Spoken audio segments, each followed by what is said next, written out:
All right, hello everyone, and peace of Christ to all of you. I hope my voice is coming good and clear. Please invite your friends. Today we are early, but it's for best. You know, it is Sunday, so I'm assuming most of you have time to be here. Our topic today is about how the Quran predict this. The problem we always suffer from is I don't want to hurt the feeling of people, but I'm saying all of us is stupidity. And the biggest sign of stupidity is you believing in something someone says to you without investigating it. I don't know how many of you agree with me, but it's really stupid to believe without investigating. If a Muslim says something to you, why right away you come to the conclusion it must be true? Actually, the second a Muslim he said the word true, for me, I add the word lie automatically. Why? Because my experience with Islam and Muslims never ever ever once told the truth. So why now and why today and why tomorrow? When you see someone sending me uh, something like this, Rainbow Mountains mentioned in the Quran or in China. I mean, did you even check it out and see how silly it is? Who is the silly? You who send me this, or the Muslims who said that to you? The Muslims, they are allowed to fabricate and to lie, but are you allowed in yourself to be silly? I understand that the person maybe he's asking me to get this busted. I understand that. But don't tell me, is it true? The second you say, is it true? It's mean you are officially uh, in the way to be certified. Stupid. What about you check it yourself? The Muslims, they are mentioning to you where to find it, how to find it. Go and read it and love. Rainbow Mountains is mentioned in the Quran. Is it? My Skype is open. Who is the Muslim wanna go and give me a call and show me where in the Quran it says that so we can love together? Who is the Muslim? A challenge to all the Muslims in the world, life now and here, who wanna go and call me and show me how we can find this in the Quran. Any Muslim have the courage to call me and show me where we can find that in the Quran, or you agree Muslims that this is a big fat lie?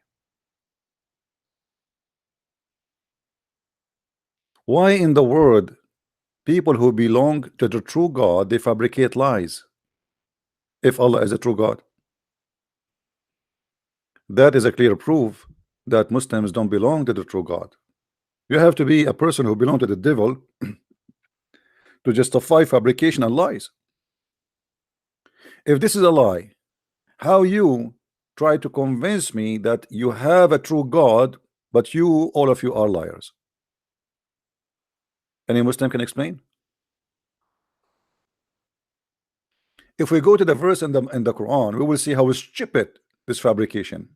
Actually, this is one of the most stupid verses in the Quran, and there's many mistakes in it.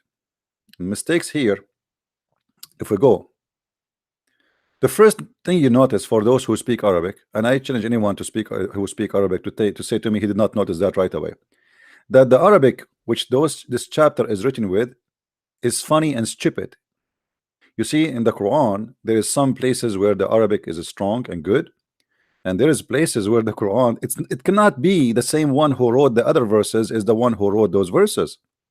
This is very bad, silly, and does not even fit with the rest of the Quran. Even if you read it, you will find it does not fit. However, let us see what the verse saying, and we will read a Muslim translation. Chapter 35, verse number 27. You can choose any translation you want. I don't know what's wrong with this website. You click at the number, it doesn't go right away. You have to scroll down. Not sure why. Don't you see that Allah sends down water from the cloud?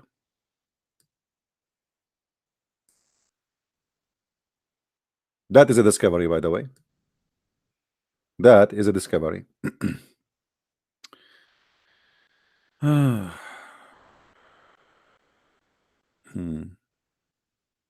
But is the water really coming from the cloud? Is that the source of water?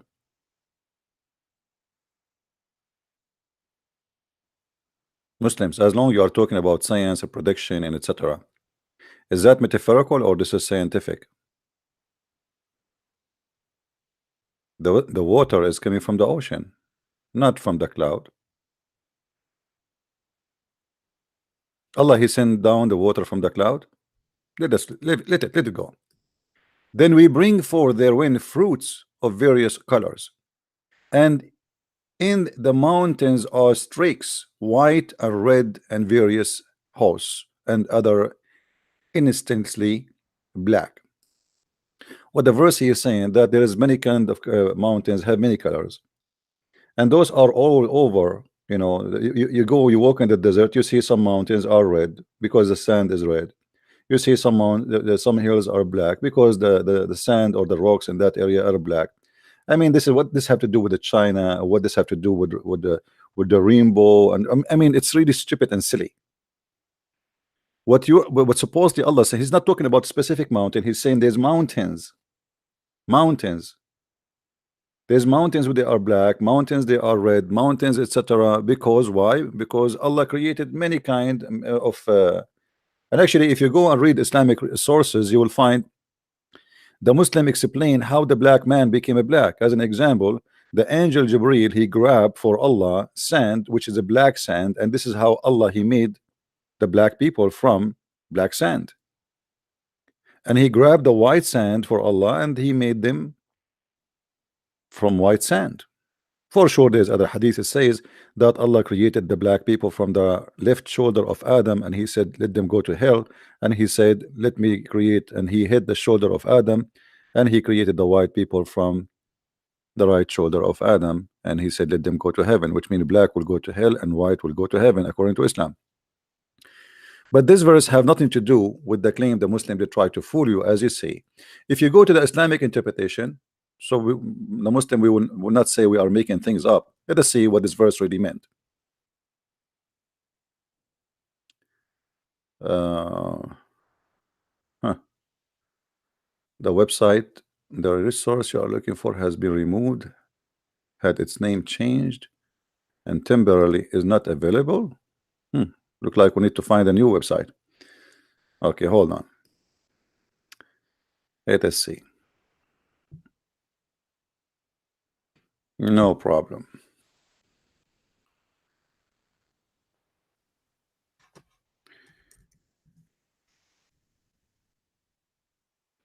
This website is not available. Okay, what about this website? All right, this website is working. Chapter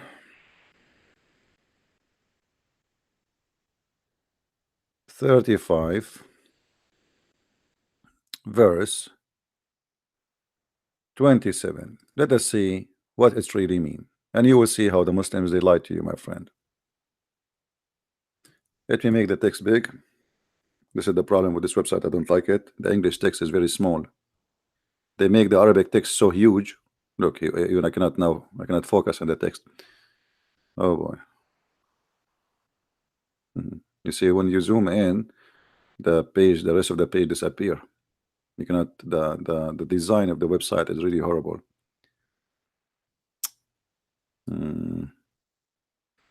Okay, hold on. Let's see. We have to zoom out in order to search or show it. Okay. Let us try to make it more clear for you. I don't know if it's coming clear to you or not. See you not that Allah sent down the water from the sky, and we produce therewith fruits of various color, and among the mountains are judad, white and red, of varying colors, and others garib, black. Okay, interpretation. Where is the interpretation here? This is the verse. Next page, maybe. All right. Here we go. Allah, He tell us about complete and perfect power of a creation. He tell us how He makes different kinds of things from one thing in the water. He sent down from heaven. From water He bring forth fruits from various color, red and green and white and other colors. Uh, and here He speak about the mountains. Let us see. And among them are judad, white and red of verifying colors, means He created the mountains like this. He's not talking about specific mountain. He claimed that all the mountains in the world, they are created with many colors, with different colors, as we also see that there is indeed white and red mountains. See indeed, you see indeed. So Ibn Kathir he did not go to China too, but he's talking about we see those mountains indeed, something we witness indeed. And red mountains, and some of them are streaks with are also varying color. Ibn Abbas said al-judad mean pathway. So the Muslim even disagree or agree and disagree about what those words mean. Pathway. This was the view of Abu Malik, etc., etc. And there are some mountains which are very black. Ikrama said al-gharib means mountain which is high and black. This was also a view of Abu Malik. Anyway, so the Muslims, they try to make something exist somewhere about this verse in the Quran, because if this is the verse in the Quran speaking about the mountains in China, it's mean Allah He ignored all the mountains in the world. And cannot Allah He add the word China? China at that time was exist, my friend. China is not a new country. China is a lot older than your prophet and all the Arab. So they fabricate lies in order to make you believe that the Quran predict. Where is the rainbow? You see, he's speaking about mountains, and this is how He created the mountains in the earth, not in a place. There's mountains, they are black. There's mountains, they are red. The whole mountain is red. The whole mountain is black. The whole mountain is white. Not about the same mountain as red and black and rainbow as a gay mountain. So when a Muslim he says something to you, you do not need a Christian prince to investigate for. You go and read the interpretation. You will see right away the interpretation of the scholars have nothing to do with the Muslims say. And then you need to ask yourself why. Why the Muslim they say something and their scholars say something else? You know what I mean? Why the Muslim claim have nothing to do with the scholars explanation for the Quran? And as you see the verse in the front of us, if you go to the verse in Arabic, and until now I'm waiting for any Muslim to call us so we can laugh together at this chapter. The first verse in this Quran,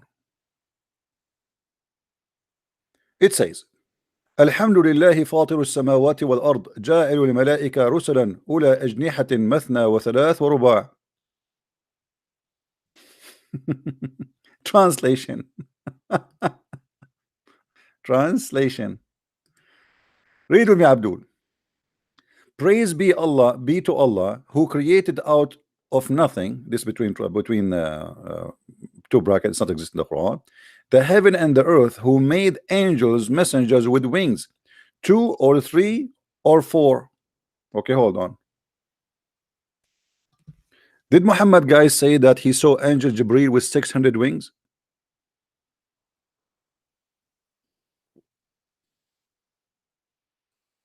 Muslims, did your prophet say that he saw the angel Jibreel with 600 wings? So if the angels they have 2 or 3 or 4 wings, where the 600 coming from?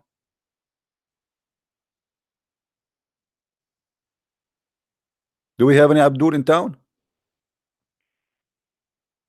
You see, I did not choose different chapter in the Quran. This is the first verse. From the first verse, we notice Muhammad doing poo-poo. If we go to the Hadith, we will find the following. I did not even change the chapter. I am in the same chapter just to show you how funny, how stupid, how silly this chapter. We found the following.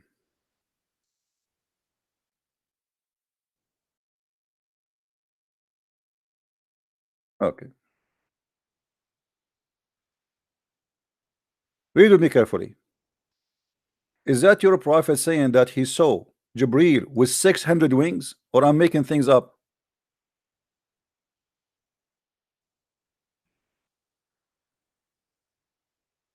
Any Abdul? How the Quran says there's angels have 2 and 4 and 6 wings and 8 wings, let us say. And Muhammad, he says he saw the angel Jibril with 600 wings. Obviously Muhammad, he did not see an angel, he was seeing something else. Maybe a spaceship, maybe a spaceship for the alien. Do we have any Muslim in town?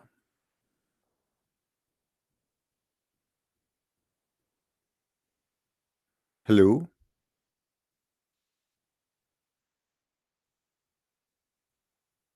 Any Muslim want to call us and say why the Quran says that the angels have a certain number of wings and they cannot be more maximum 8, but Muhammad, he saw an angel with 600 wings? How Muhammad, he was able to count them, by the way?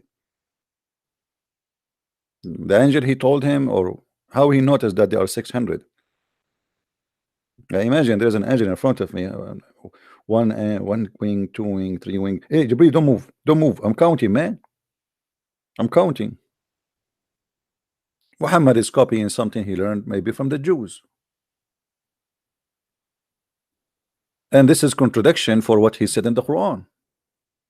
Let us continue in the chapter, because this chapter by itself is an independent disaster. It is an independent disaster, certified one. Let us go.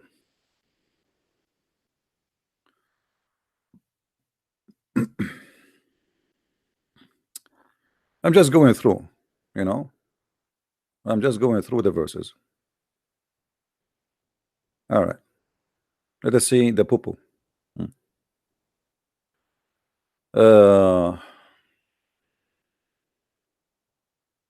This one is a poo-poo, but let us see something more nice. Here we go. The same chapter.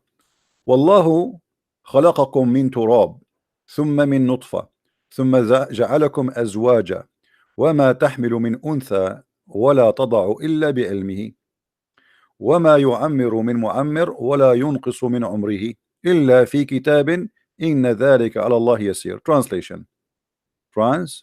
Verse number 11. Bingo. Read and laugh. Let me be sure that you can see all the text. Is the whole text coming to you guys, or some of it is cut off? Let me zoom in. Is it better now? Is it better? And Allah did create you from dust, created you from dust, then from a sperm. Muslims, was Jesus the Christ created from sperm?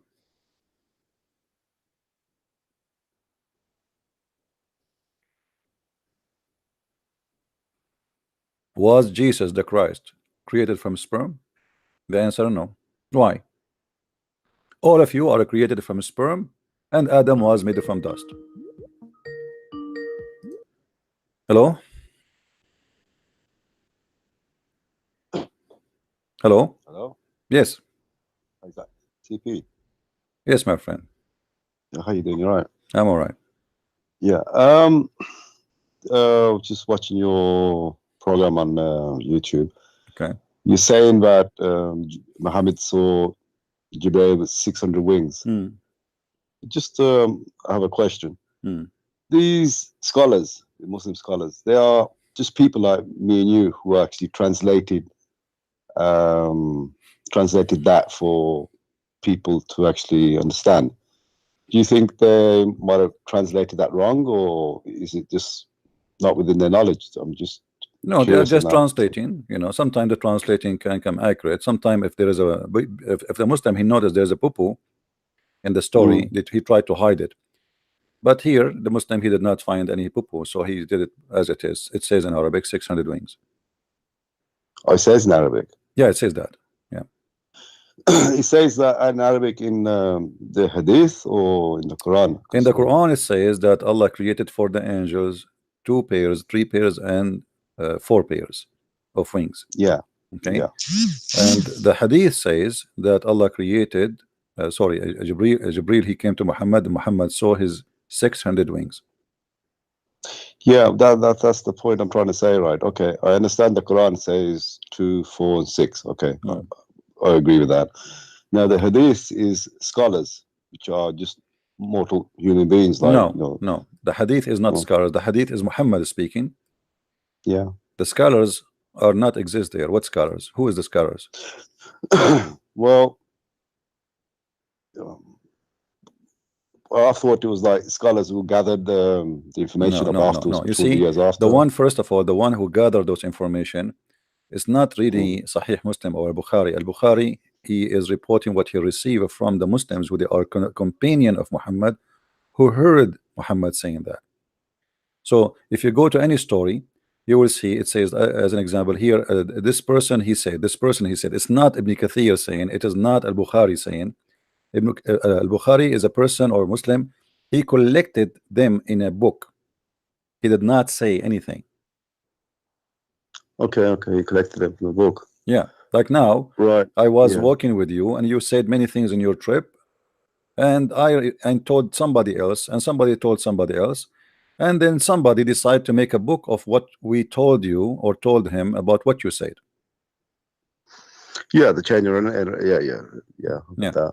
Okay, no, because I was under the understanding that it was scholars put that down, and I start thinking scholars' job can come when they explain or they try to explain either a hadith or a Quran. Here it's just a hadith reported as it is. There's no explanation.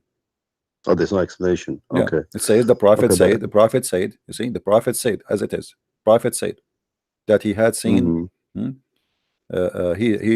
Somebody said that the Prophet said that he had seen Jibril with 600 wings.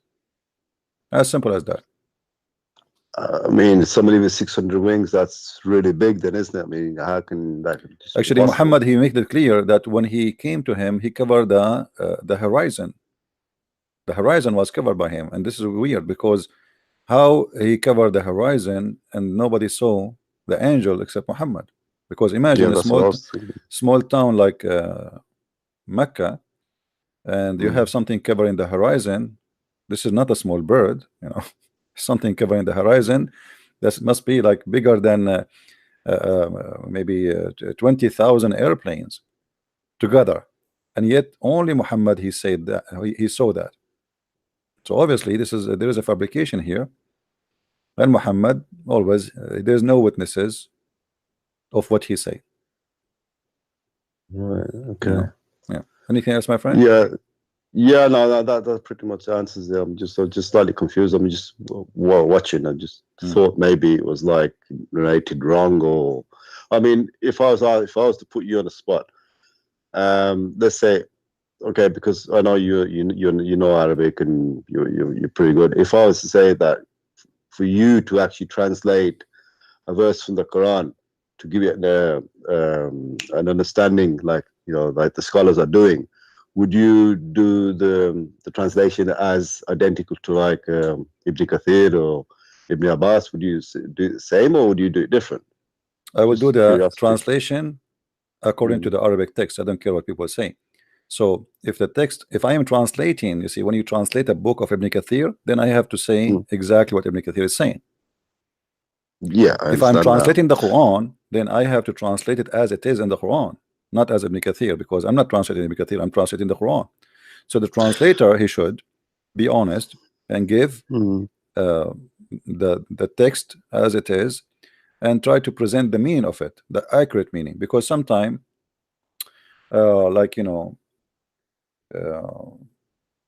every culture, every language has its own phrases, but that doesn't mean what it sound like. I mean, like when you say wanna set up, you know. So set up a man is like maybe to go to jail to do a setup for him is not the same as set up to mount a TV, right? Yeah. So Yeah. you have to give the meaning, you know, depend on the location of the word, not just to give a plain words with not without the sentence will make a difference with the meaning. Yeah. Okay. Thank you very much for your help, CP. You're welcome. Take care. Bye-bye. So here we notice right away from the same chapter, Muslim claiming that there is a miracle in it. There is a fabrication.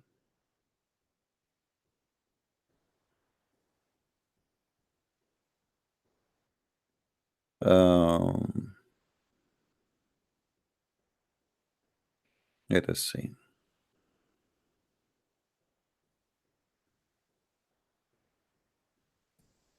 Do we have any Muslim?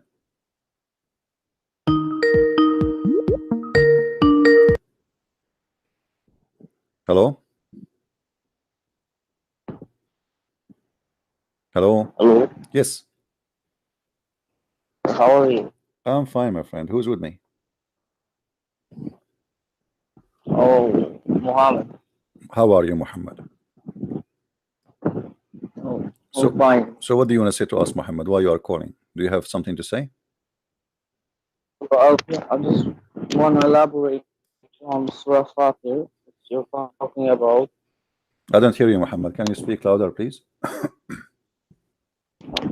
I just wanted to elaborate what you're saying About? about Surah Fatir, verse 1. Okay, go ahead. Like God created the angels with 1, 2, or 3 pairs of wings. And the hadiths are saying that Prophet saw Gabriel, he had 600 wings. So here I can see that the Quran doesn't say that Allah created angels with only 1, 2, or 3 pair. Can be more than that. Yes, I just looked Ibn Kathir and he made the same argument that he's not talking about only, more than that wings can be created. Okay, so just like you want me to go to Ibn comparing. Kathir, my friend? You want me to go to Ibn Kathir? Yeah, sure. Okay.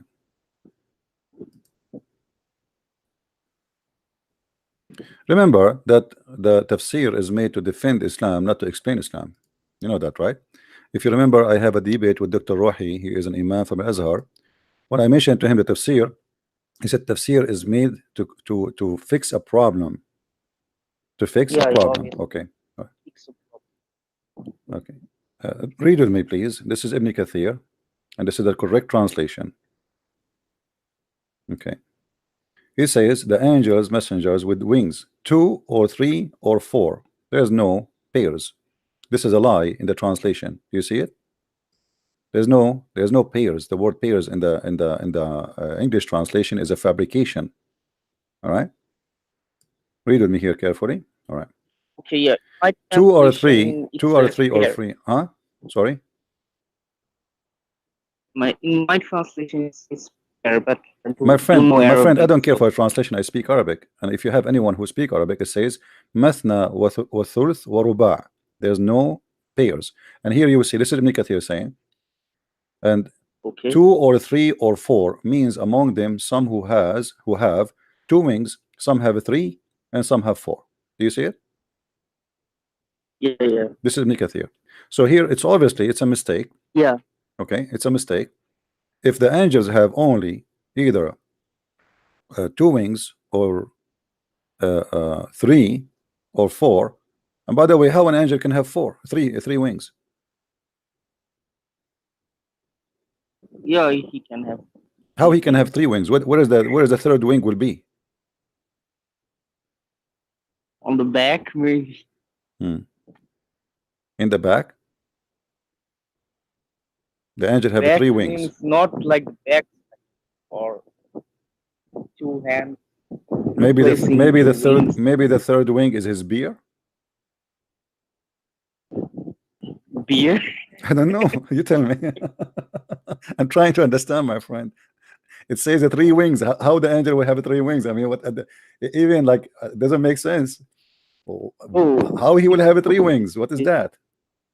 And have three wings, then how can Gabriel have 600? You see, that's a question. Okay, so how Muhammad he saw 600 if the Quran says, you see, when I start reading, it says they are pairs. So I went even with the pair. Let us say it's pairs as the Muslim fabricate and you're a Muslim, they fabricate in their translation. If it's pair, that will be one pair, two pair, two pair and three pair and four pair. So maximum, even if it's pair, is going to be 8.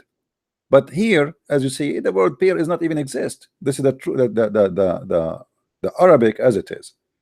So the verse doesn't say only 1, 2, or 3. It just randomly says, just like in the Gospels. You see, Matthew no. says You see here the Muslim, my friend. It says, and Allah yuzid, Allah he will make more. It's not about the angels don't have, you know, the Muslim they try to explain the Muhammad saying 600, so they say, and some they have more wings. Some no, you see, if let me ask you, what is the point of Allah saying the angels have 2 wings or 3 wings or 4 wings if there is angels have more? I mean, why you are saying 2 and 3? What the point if there is angels have 600? If there's angels have 1,000, what the point of saying to me? I mean, what you inform me right now? Nothing. What the point of this verse? Nothing. And do you think you know, like God he say nothing? Meaningless? Because this verse now is meaningless, because he said to us angels have 2 and 3 and 4, and then the scholars they try to cover up with the mistake in the Quran. They say, oh no, and it says and he will create more. He create more of angels. Doesn't say about he is going to increase the number of the wings. And by the way, why the wings will increase the number? What is the point? Is that will increase the speed? Maybe kind of beautifulness. See, you are laughing yourself. He himself is laughing. What I can do, my friend, doesn't make sense. If if God he created the angel right away. Gabriel is the leader of the angels. So, so you are saying it's like the more wings he have, the more like he is powerful. Leadership. Yeah, leadership. It's like a rank, like a captain and general. And okay, I got it. My friend, so did you see the hadith? Did you see the hadith? The one that says that he saw. Does it say there that he covered the horizon? Horizon? Where? Let me zoom in for you so you can read it. It says he filled the horizon. Okay. The question is, if Jibreel came to Muhammad and he covered the horizon with 600 wings, how come nobody saw Jibreel in the horizon except Muhammad? Maybe it was just a private mission. This is a private horizon. This is a private horizon. This is a private beach. So when Prophet went to Miraj, no one saw that. But he came to him. He came to Mecca, my friend. He came to him into Mecca, right? He came to him in his house. He came and took him, supposedly. He came and took him, no problem. But he took him from where? He took him from his house, correct? Yeah. So imagine the president of America, Donald Trump, he stopped in the front of my house and he have like 300 cars bodyguard with him, and nobody saw him, not even one of my neighbor except me. That doesn't make sense. So how an angel with that size? You know, you Christians, Jews, Muslims believe in miracles, supernatural. Oh, so you are saying this is a miracle that Allah he don't want anyone to see the angel, right? Yeah, no. Okay. What about the donkey? He came. Why the angel? He came to Muhammad with the like the buraq, which is bigger than a donkey and smaller than mule. What is that for? Why he brought him that donkey, the white donkey? White donkey? Maybe Prophet liked that or something. No, you see, Muhammad he went to where? Using that donkey. What destination he went to? Did he went to the sky? First, maybe Jerusalem. No, the Jerusalem in his way back, supposedly. First, he went to the sky, correct? Yeah. Okay. Do this donkey have wings? Donkey. I Do we, can't remember. Maybe or maybe not. okay, but you confirm that the angel don't have wings, right? Yeah. Okay. So the angel have wings, the donkey does not have wings. Now, how we can fly together to heaven with angel and donkey and Muhammad? Muhammad is in the top of the donkey. The donkey cannot fly. The angel can fly. What do you think? What happened? Do you think the angel was carrying Muhammad in the top of his donkey? Or maybe an angel appeared as donkey. Ah, the This type angel of appear thing as can donkey. That's a good idea. I like that, guys. It's maybe the angel himself appear as donkey. That is possible. You're fun. But, listen, my friend, is when the angel came to Muhammad, he have 600 wings, and you are telling me, as I understand from you, that he have the wings because that will make him very fast. Like there's ranks. He's very powerful. So like it's like 600 have 600 leadership, engines. like leadership. Leadership. Okay, so that will not change the speed. Speed. Hmm? No, speed. Okay. Is Nothing to do with speed because wings have nothing to do with speed. okay. So now, okay. Do you believe that Angel Gabriel appeared to Virgin Mary with 600 wings? No,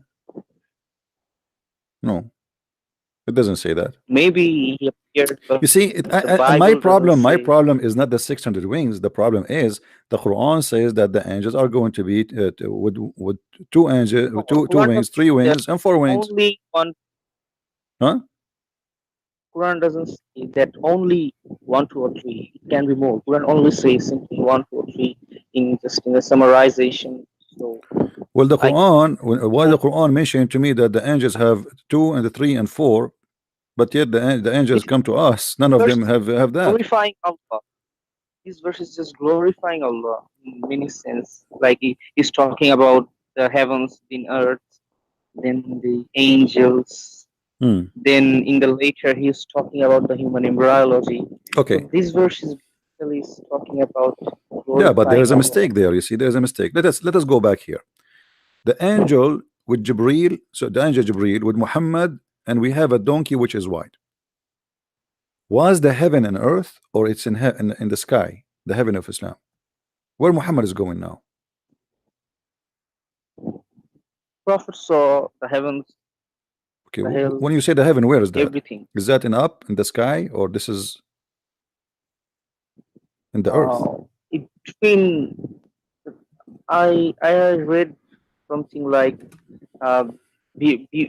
above the throne of Allah there is a planet or something, There's and what? below that There's what upon the throne of Allah? star or something. I read. Star. I think you Yeah, read this is wrong. LED light. So this out of the universe actually, out of the Milky Way or something. But this okay. So the heaven is there. Okay, let me ask you. If the wings of the angels is not metaphorical, they are real wings. What the wings will do to the angel flying in the space, if they are not metaphorical? You see, because I can show you, even the Christians, they believe that angels, they have wings, no problem.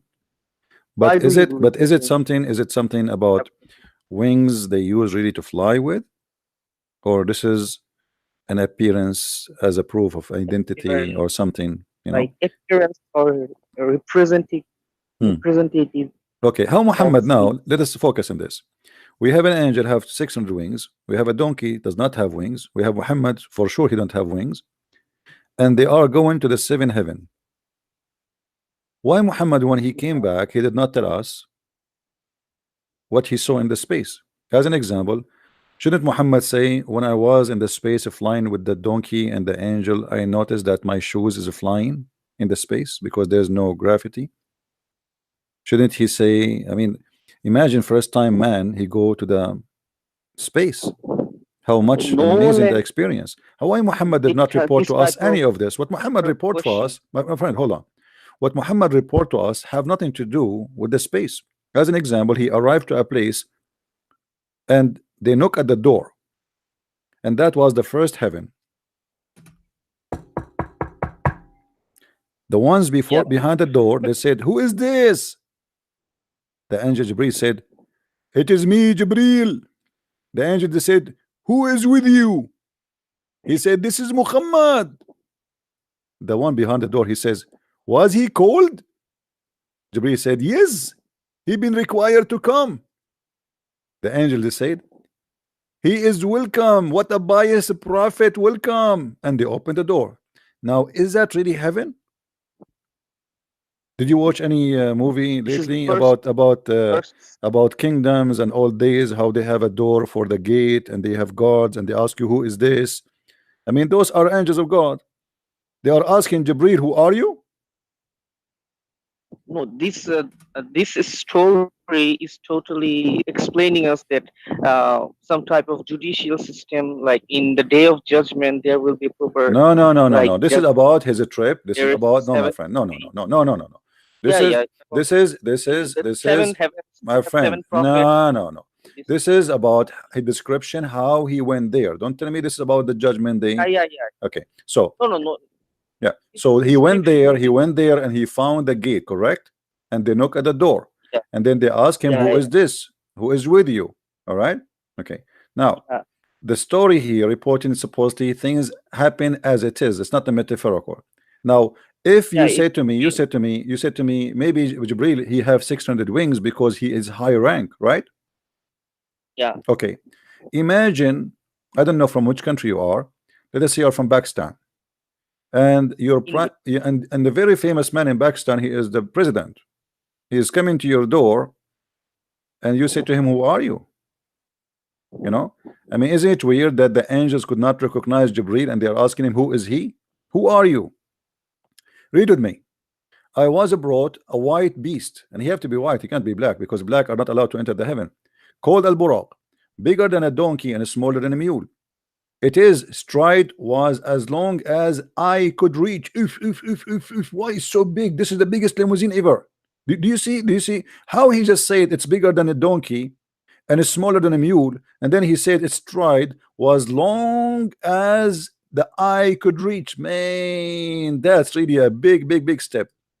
I was mounted in it. So this is mean Jibril, he carried Muhammad, he put him in the top of the donkey, and then we went forth till we reached the lowest heaven. Okay, he is now in the front of the lowest heaven. Jibril said, "For the gate to be open, open the door." And he was asked, "Who is he?" He said, "Jibril." My friend, if Maybe Jibril is the Gabriel was. highest, if Jibril, according to Islam, is the highest angel, how his soldiers did not notice that this is Jibril? Maybe Gabriel appeared in a different Ah, form maybe he appeared because as a chicken not this time. Maybe he appeared as a maybe chicken. My friend, it says Jibril. What different form? uh, no. He came to If you him. do not go with he- if you do not go with my interpretation, then this hadith doesn't make any sense because uh, Gabriel had to be like in another form. Hmm. Otherwise, why didn't angels recognize Okay, him? let me ask you. If I go right now and put some Halloween makeup on my face, the angels will not recognize me?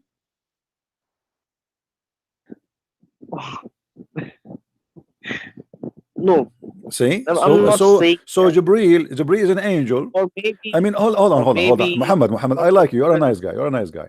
First of all, welcome, and I'm glad you called me. Listen, angel of God, he is not the same as you and me. Do you agree? He have a superpower. yeah. Okay.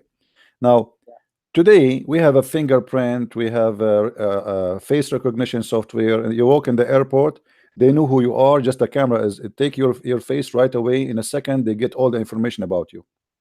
So, do you think angels they will not be able to recognize that this is Jibril? And who is the one can even get close to the door of heaven? I mean, is that like possible? Is that like is that like a door in a stop on the street and the bus? There's a bus next to it where people walk by. There's nobody go there. So what in the world this question is about? Jibril is being questioned. Who are you? Do they have a visitor every Okay. day coming and asking open Yeah, the yeah. door? I got that answer. The answer is the door was closed actually. The door was closed. We know the door was closed. That's why he was asking to open the door, my friend. You are not being smart now. Come on. He said to them, open the door. All right.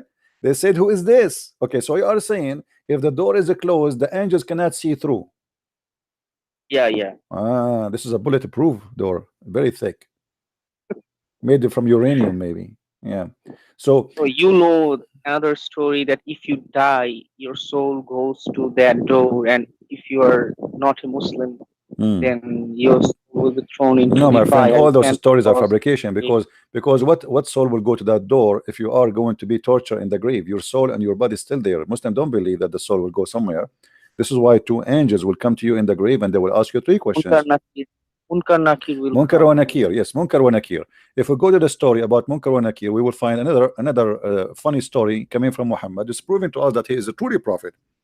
According to your prophet, Don't you believe in grave? Uh, I mean, punishment, grave punishment. my friend, this is between me and you on YouTube and Facebook. You know, I did pay the two angels who will investigate me when I go to the grave. So they will ask me a nice questions. Let me tell you, I don't fear. Let us say the story Muhammad he said about two angels who they are black angels. Now, why they are black angels? Do you know why they are black? Yeah, representing some fear. No, because they are evil angels. They are made to be evil. They are not nice. It's so terrifying, actually. Okay, it says in front of you. Okay, here we go. The Messenger of Allah said, when a deceased, or he said, when one of you is buried, two angels, black and blue-eyed. That's a good competition. Okay, black and blue-eyed will come to him. One of them is called Al-Munkar and the other one is called Al-Nakir. They said, what do you use to say about this man? About what? About this man. What man? So he say, he was saying before death, he is Allah's slave and his messenger. I testify that there's none has a right to worship but Allah and Muhammad and his slave and his messenger. Okay, so now the other angel, he told him, this guy he used to say that Allah is God and Muhammad, he say Shahada. Okay, so now what will happen? We know that you would say this, and then this grave will expand to 70 by 70 cubit. Good news for my friend. Your grave will be really big. It's not like a small tiny grave. It's going to expand because you are a person who says Shahada. Then it's eliminated for him. My friend, you will have an LED light in your grave. Then it said to him, sleep. So he said, can I return to my family, brother? To inform them about what? That I got LED TV, LED light, I have a big grave. They say, no, you cannot go back. They say, sleep as you will, whom none awakens but the desert of his family, until Allah resurrect him, arrest him. Okay. This is for the Muslim. So the Muslim will have LED light in his grave, will have a big grave. Okay. This hadith, the main point of this hadith that establish monotheism. Like okay. What monotheism? It's a fiction story. Hold on. Let us continue. And then Christians, hold on, Abdul, hold on. And he's then a guy who is not a Muslim, he come. Supposedly he's a hypocrite. Yeah. He would say, I heard people saying something, so I said same. They ask him the same question. What do you say about Allah, about Muhammad? I do not know. They say to him, we know that you said that. So the earth is told to constrict him. The earth will start pressuring him. So it's constrict around him, squeezing his ribs together. And he continue being punished like that until Allah resurrection. Do you agree with this story? Yeah. Okay. I have to. But how you are dead and you are being punished now? Your soul are being punished. Huh? You are dead. Your soul. What soul? There is no soul. If you have a soul in you, my friend, if you have a soul, then then you are not dead. I'm dead physically, but my soul is eternal. My soul is not dead. My friend, is your soul with you when you die, or the soul is not there? So when I die, it means that my earthly life is in an end. But What? my You are earthly dead. You life, are dead. You are dead. Is your soul still inside your body or not? yeah, Really? soul goes out, but then Okay. it comes So back what the to the point? If grave. okay, have you ever heard? So now, if somebody is dead and I shoot him, he will feel pain. No, Okay, so why the story here is speaking about torturing a guy he is dead in the grave? Actually, for in different hadith, it says uh, that yeah, you the angel will for hit other you. The angels will hit you on your head with the hammer. Is that correct? yeah, yeah, Okay, yeah, yeah. okay. The angels will hit you with by a hammer in your head, but as we know that you will not keep having your. I mean, you can open a grave of somebody from the time of the Pharaoh, and we will find that nothing happened to their body, and they are not Muslims. Why the angel did not break their head? Because maybe some exceptions. Or maybe because they are rich. No, So why why? Okay, hero so why those people, gives their body is preserved and nobody is hitting their it. head? About soul torturing, because many they do not have proper burial, they die in drowning or in burn. So Yeah, but the story of the angels, actually if the angels the hitting story is you, actually talking about my friend, proper the burial. story of the angels beating you with the hammer, is it a true story or it's a fiction? Yeah, obviously I have to believe Huh? this because these are Sahih hadiths, Sahih Bukhari, Siha Sitta. Every hadith comes from Siha Sitta. Muslims have to believe. This is not the story. This is not the question, my friend. I'm asking you now. Is the story? Is the story? Actually, Is the story in correct? Islam theology, this story does make sense, but I believe I am a little bit skeptic about this type of thing. Actually, but I am searching, but it's so embarrassing. I understand. I'm asking you. Is the story of beating you with the hammer? Is it a true story? You believe in it? They will ask No, you three we do not questions. prove actually Huh? beating angel. We do not have any proof like anyone is beaten in the grave, But this is what the whether hadith he's says. dead. This is what the hadith says. Right? Oh, yeah, the hadith says. Okay, so is your prophet lying? No, Okay, it's so not lying. let me find you the hadith in Arab, in English, so we can read together. I'm trying to find it in here, because Muslims, they try to hide those funny hadith. Let's see if we can find it. All right, read with me, please. I hope the text is coming clear. The prophet Now you said, know hold on. When a that human being is laid in his grave, and his companion return, and he even hears their footsteps. So now you are in the grave, but you can hear.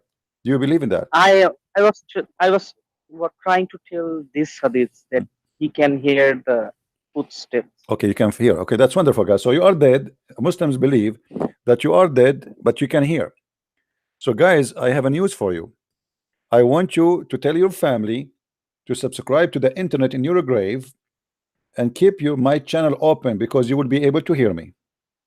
So you have to believe in supernatural things My because friend, you it's are not a the problem Christian. now, but you confirm to us that you are in the grave and you can hear, no problem. So every one of you here, guys, please don't forget to take a modem to your grave and keep YouTube channel of Arabian Prophet open, because you will be able to attend my live broadcast even when you are dead.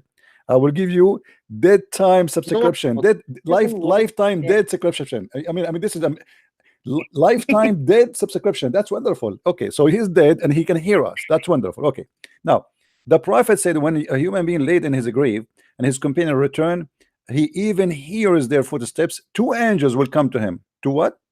Two angels will come to him, okay, and make him sit and ask him. I mean, look at this. This is like FBI. Sit down. Please don't sit down. And what do you say? What do you use to say about this man? About who? Muhammad. Yeah. The whole investigation is about Muhammad. He will say, I testify that he is Allah's slave and he is apostle. Okay. Then the story continue. Then it will be said to him, look at your place in the hellfire. Allah has given you a place in paradise instead of it. If just because he said Allah Muhammad is apostle, that's amazing.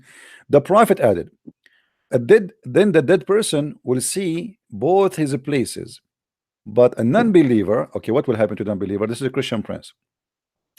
Or a hypocrite, that is you, my friend, will say to the angels, I do not know, but I used to say that the people used to say. So don't tell me people, they said to me Muhammad is not a prophet. I mean, don't blame me. I used to say what people say. Christian prince, he said that to me. It's not my fault.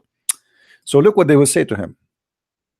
It will be said to him, neither did you know nor did you take the guidance by reciting the Quran. Then he will be hit with an iron hammer between his ears. No, these you can't doubt because these are irrelevant because Quran talks about Big Bang, so you have to believe all the books is eternal. Hold on, let us focus on the Big Bang. What Big Bang? Listen, the angels will beat you with the hammer between your two ears. Angels won't beat me. What?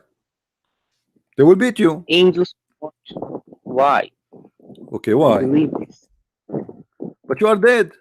How the angels will beat you and you are dead? Allah will make you alive again. So we are alive dead.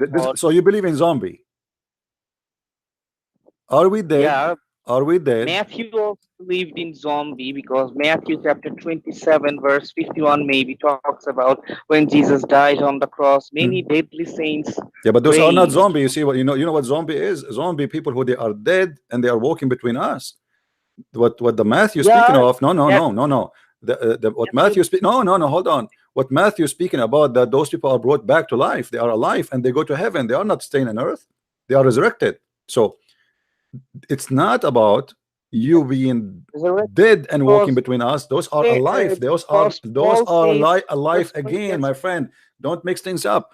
Here you are dead in the grave. You are not. You cannot even walk. Can you walk? Can you walk? Can you walk? Can you walk? Can you walk? But you can talk, but you cannot walk, right?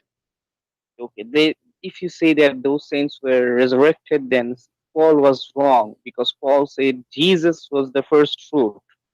Then there is a contradiction. My friend, Jesus is the first in everything. When Jesus was resurrected, it says that all of them resurrected with him. First fruit of the resurrection. My friend, when Jesus was resurrected, they are resurrected with him.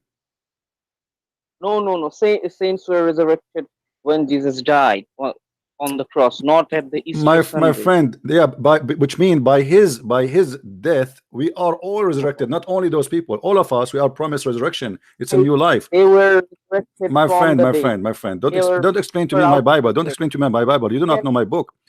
All of us. Listen. All the Christian believe, but by the death of Jesus, Abdul, listen. By the death of Jesus. You can read that verse. My friend, go read it. Go ahead. I'm listening. Go ahead. Okay, what verse you are reading? Go ahead.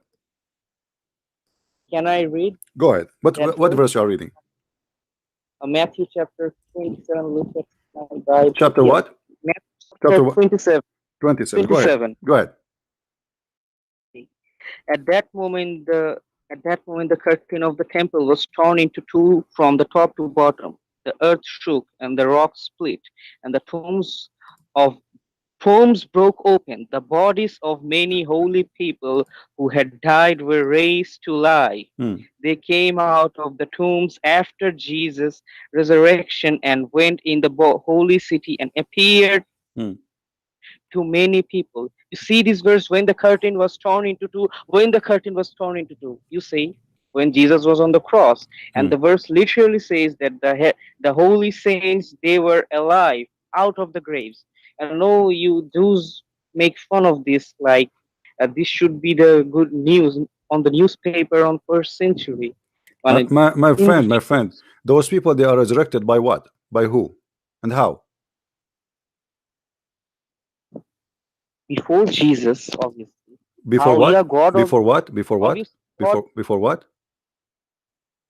obviously before the Easter Sunday, the Paul was Yeah, talking about. by his death, when because of this occasion, there's many people they are resurrected. In the top of that, all those who they are resurrected, when he went in the Easter, or let us say in the Easter day, all of them they went to the city and they were attended and they've been proven themselves to be, which means there's many witnesses for those people who resurrected from death, including Jesus himself. Jesus, when I'm he saying, when he was when I'm he saying, resurrected, he went to the curtain city. of He went to the city. torn. My friend. It says, read with me carefully. You are just quoting what you like. In verse number 51, it says, and after Jesus he resurrected, those bodies No, no, 51 doesn't say that. came 51 from their says, grave. Does it say that? Does it say that? Does it say that? That when Jesus was resurrected, those bodies came yeah, from the graves. Okay, so what the problem yeah. with you have now? My problem is verse 51 and 52, not 53. I did not talk about 53. When the My friend, bodies of the men, you are saying the problem is 51 and 52. yeah, Okay, what is the problem? you look in 51 that at that moment the curtain of the temple was You torn see, into two. my friend, When in order, you see that the same, you see, it's not like a different chapter, is the same chapter explaining itself. So yeah, when my hold on, when the Messiah was in the cross, there's an event yeah, happened and the earth shake and rocks destroyed and etc., and graves were open, yeah, and yeah, many bodies of those who they die, they came alive, right? Okay. right. And And verse then 53 is okay, and saying then that it says, after okay, resurrection yeah, they they went to are the holy. not, they are alive, but they did not go out of the grave. If you see here in the verse number 53, it Yeah, says, and they were after he dead. hold on, and after They were he dead. is resurrected, after he's resurrected, they came from the grave and they walked to prove themselves. So Yeah, they are so they alive by were the dead. power of Jesus. They But you were see those, alive. but those people are alive. They are not zombie. They are not dead. They were dead, obviously. No, they were. Who had died? Okay, you see, Literally okay, hold on. who had Okay, died? hold on. What we are talking about people who they are dead in the hadith and they are not alive, correct? No, they're alive. No, no, They no, were they are not. made They are alive. dead. They are dead. No, they are dead. They are dead. They are dead. Don't play They were games. The hadith is they speaking are about dead. people who they are dead. My friend, They are dead. here the If verse you are you quoting heard from me from that, Matthew, the verse you are quoting for me from Matthew, they are people who they are resurrected, which means they are not, they are alive. They are not dead no more. They are in the grave, but they are if they're alive. resurrected, then there is a contradiction because Paul No, clearly says Jesus Christ is the first fruit of the resurrection. But Matthew my saying friend, because when we Jesus hold on, was on the hold on. cross, Yes, this is metaphorical that Jesus is the first fruit, which means every resurrection is by him, because the Bible believe that everything is created by him and first, for him. So Jesus is the first of everything. I am the Alpha, I am the Omega, I am the first, I am the last. not So which means Jesus, there's no resurrection but by him. yeah, no. Paul is saying Jesus Christ is the first fruit because Jesus is the one who was the first in the resurrection place, and My Jesus friend, took just to show you that you are ignorant, isn't it Jesus who resurrected people during his time when he was before the crucifixion? He did, right? He did. yeah, but No, that so he was resurrected people already from the grave, and it happened that people are resurrected from the grave already. So this is he's not being the first one to be resurrected in the whole world. No, he's saying he's the first who proved the power of God that he can resurrect. He is the one, first fruits of the those who have fallen asleep. my friend. What for sleep? First Corinthians chapter 15, verse 20. Yeah, read. It says, but Christ has indeed been raised from the dead, the first fruits of those who have fallen asleep. Yeah, because this is the promise of you'll be resurrected is by Christ. So by Christ, all of those they are going to be About resurrected. you're taking the story of Lazarus, Martha. My friend, you see, you are the one who is playing games. I am the one who told you that isn't it Jesus who resurrect people from the grave before his crucifixion? Okay, so it's the same, my friend. Hold on. You see, you want to play game. You want to play game. Listen. The Bible is a book of metaphor, not only about dates and time. So every human being is resurrected by Jesus. Every human being. Nobody is not resurrected by Jesus. So the Bible confirmed that nobody. You know the difference between? Do you know the difference between resurrection and resuscitation in Christian theology? Explain to me. Go ahead. Because in the Christian theology, you can ask any Christian apologist that the resurrection is by Jesus Christ. Jesus Christ was the first who was raised, and resuscitation means that those people Jesus raised from the dead, they died again. This is resuscitation because they cannot raise from before Jesus. This is a total contradiction of the my friend. No, this is not a contradiction. This is an opinion of some people. Whatever they want to say, they can say. But this is not. No. I don't care about asking. Why I want to ask, my friend? Why I want to ask? I don't know my belief. So the Bible is so clear. If the Bible says they are resurrected, they are resurrected. Unless the Bible says they die again. Do you have a verse that says they die again?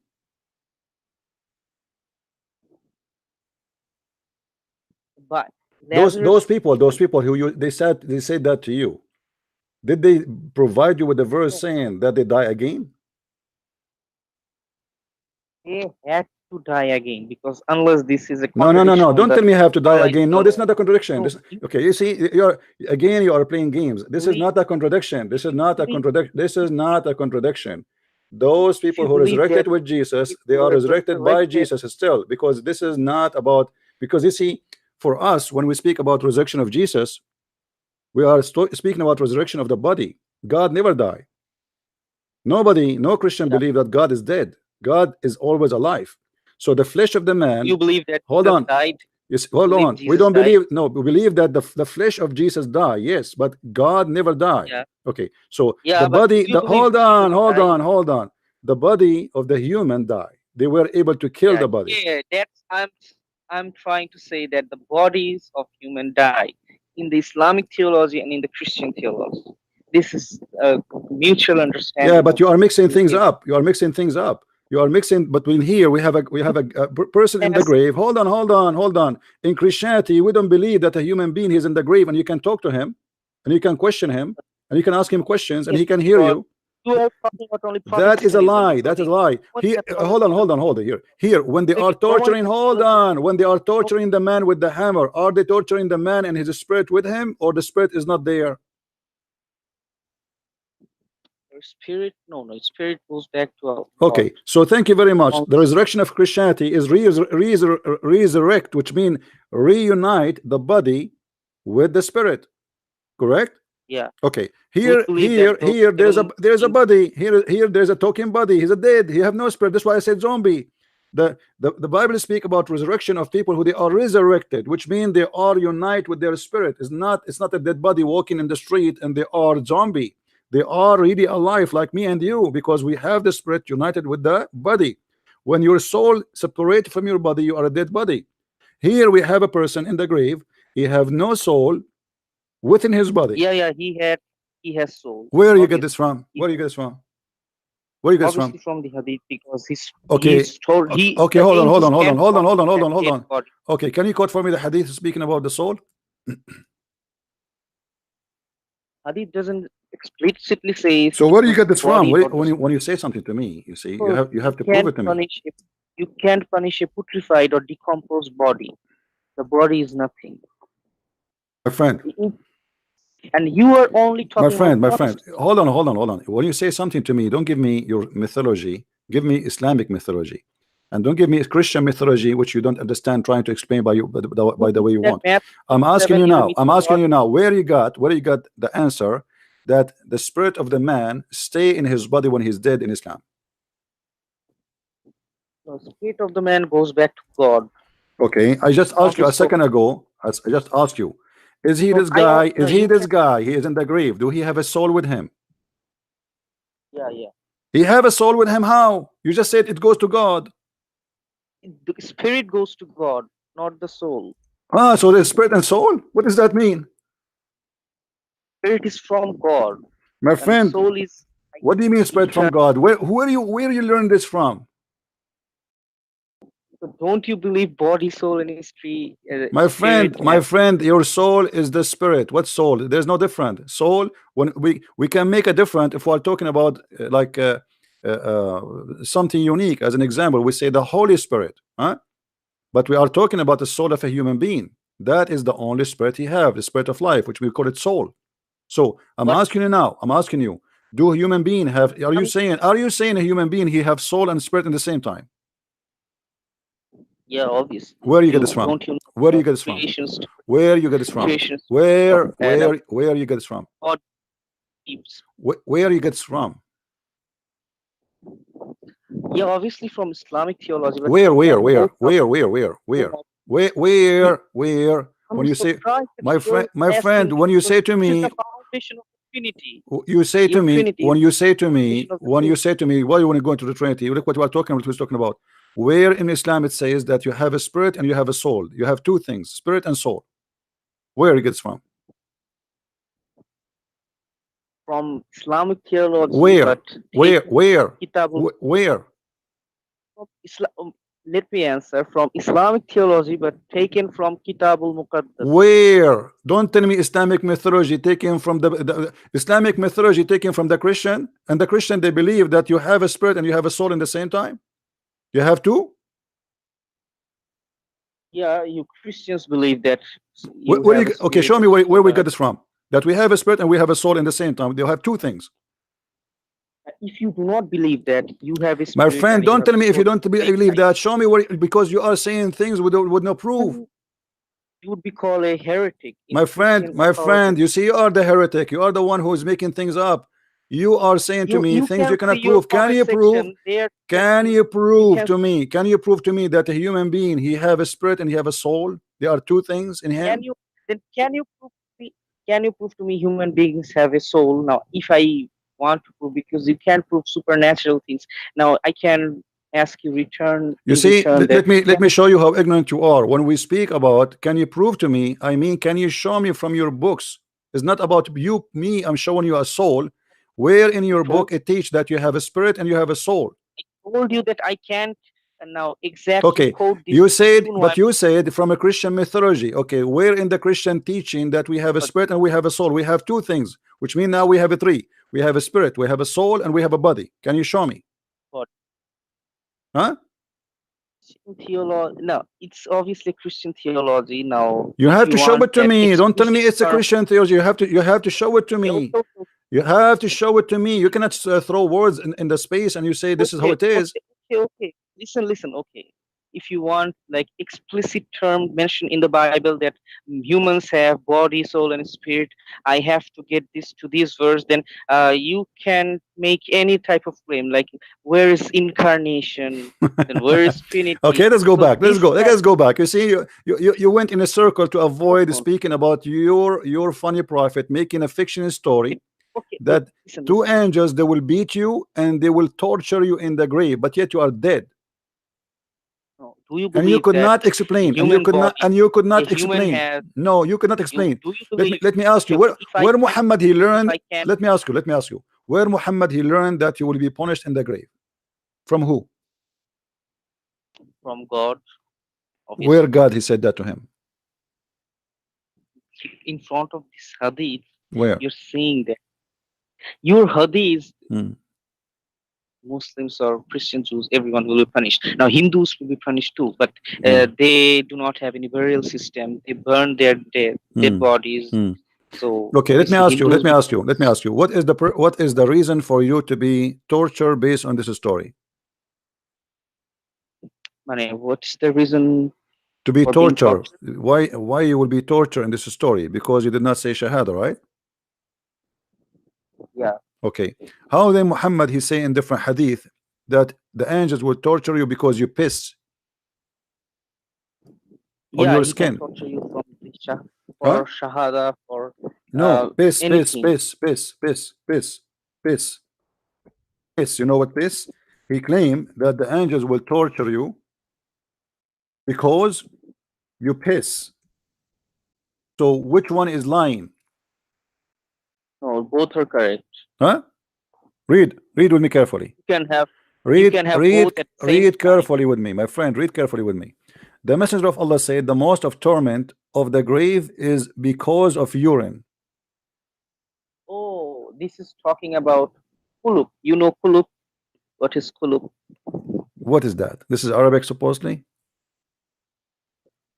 Yeah, you have to wash after urination. Okay. Private parts. So and the angels will torture you in the grave because you have some urine in your foot when you did a piss. This hadith is just elaborating, like avoiding this type. So why the other one saying that they will torture you? So now we have many reasons for torture in the grave. You have they will have a book with them. They will have a book with them. They will say to him, in the day of etc. you did piss, and the piss he hit, the urine hit your foot. So we will torture you now. Why? Like you will be tortured for lying. Then no, here it says you will. He said, read with me carefully. The most of torment in the grave is because of urine. The most of it. Yeah, most. Okay.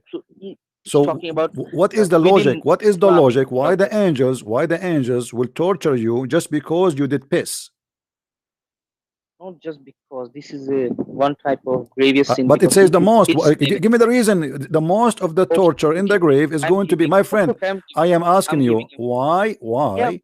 Why? What is the purpose of this storm? I mean, why? What the guy he did? He just pissed. Okay, this piece ties to your salah and reciting the Quran, because if you okay, are you saying to me that this is a sin in Islam? Yeah, obviously, because if you piss, you can't. Why Allah? Okay, isn't it Allah? He made.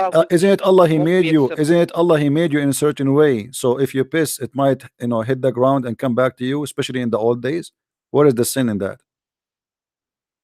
Did Allah give you a penis like the mouth of an elephant so you can leak your piss far away from your body? You cannot. You can wash this. Okay, no, it doesn't say if you wash or not. Even if you wash it, even if you wash it, still they will torture you. Who said if you wash it, they will torture you? No. If you have to wash it. No, my friend, read with me. Here we go. Muhammad he learned from the Jews, a Jewish woman. She said to him that if the penis, if the urine touch our skin, we cut our skin. We don't wash it. We cut it. Yeah. So in order to get rid of it, you have to cut your skin. Yeah. So why you are saying to me we wash it? Now you have to cut it, but after this, you have to also wash it, because this is in. Let me ask you, you Muslims, when a sperm, when a urine touch your skin, you cut your skin, you take it off? No. So why Muhammad adopting this idea? Like this cutting thing, not adopting. This is taking from God. What God? Where is God? He said to them, a Jewish woman, she did a Jewish woman. Muhammad is a thief.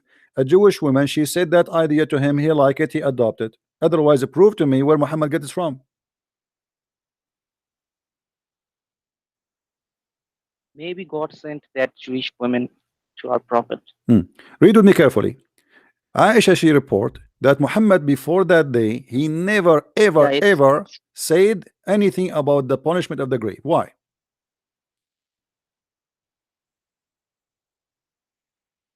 Because this revelation did not come simultaneously.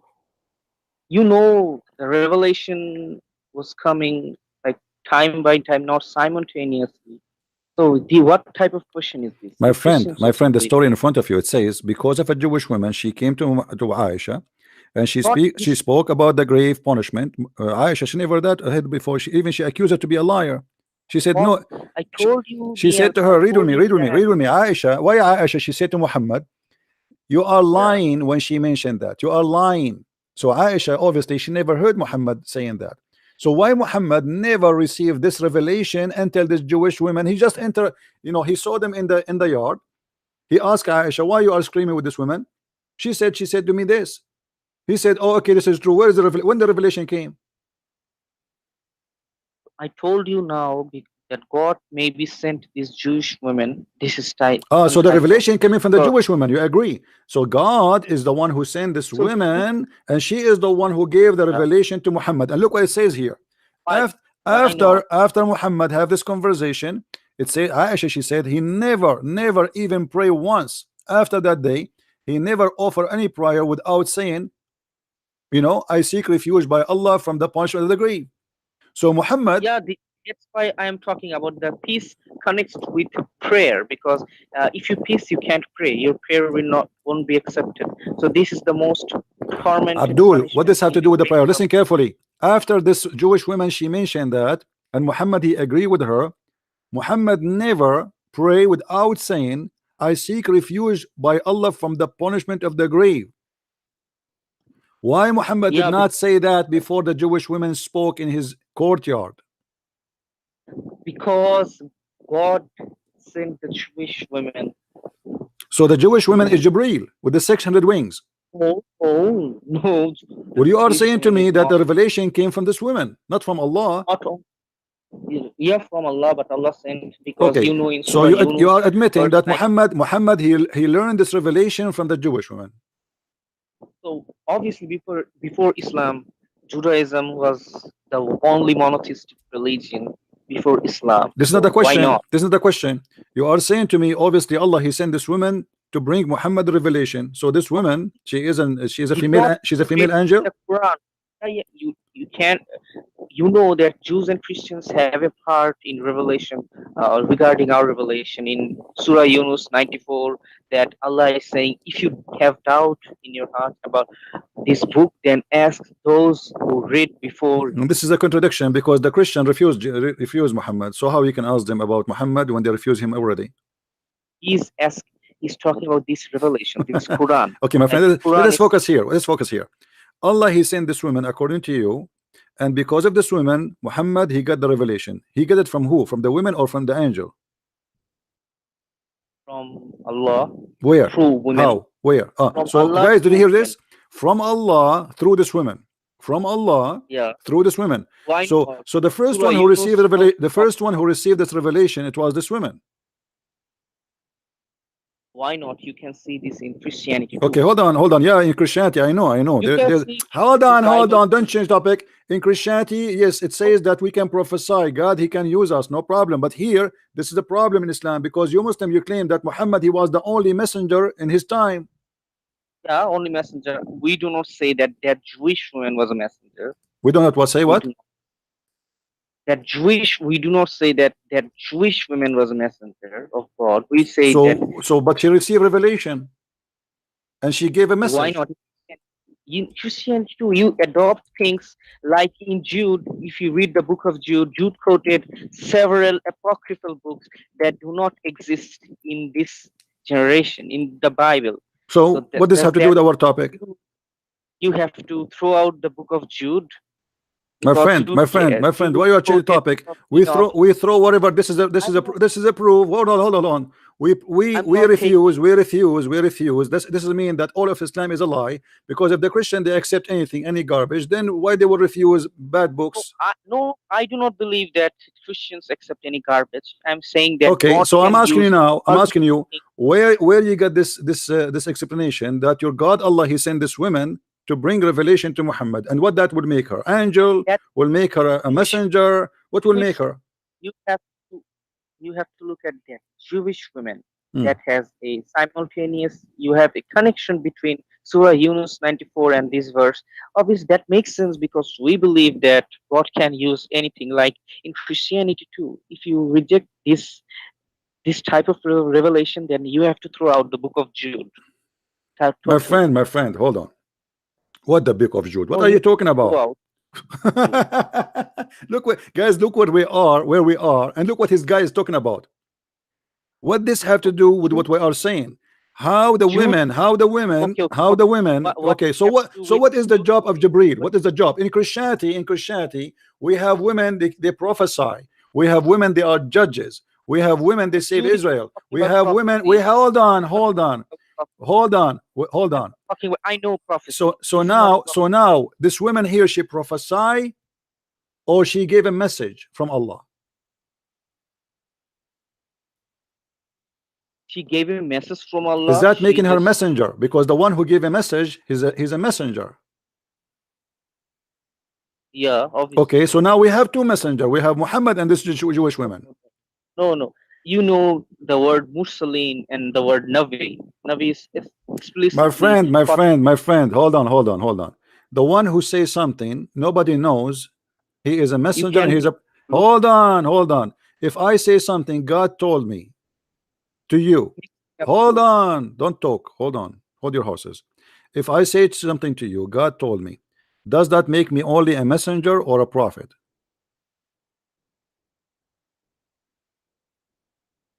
God told her revelation. No problem, this is not a question. You see, always this is a problem. When I ask you a question, you talk about something else. When I say to you, God told me that the punishment of the grave, most of it is from the urine. Is that a message you know yourself already, or I just told you that?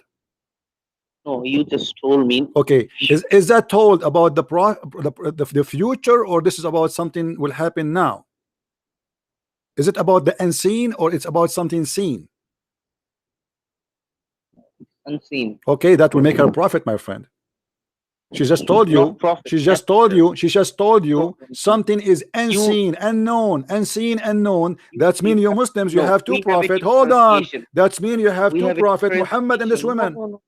You can misinterpret that because in our own Quran we have the two separate words, Mursaleen and Navi. Mursaleen can be used for apostle, Sahaba. My friend, that is stupid of you to say, because Mursaleen is some... No, Sahaba is not Mursaleen. You are being a donkey now. Excuse me. A Mursaleen is somebody is sent by God, not somebody sent by man. Sent by God. Okay. Yeah, obviously sent by God. To send by God to tell what?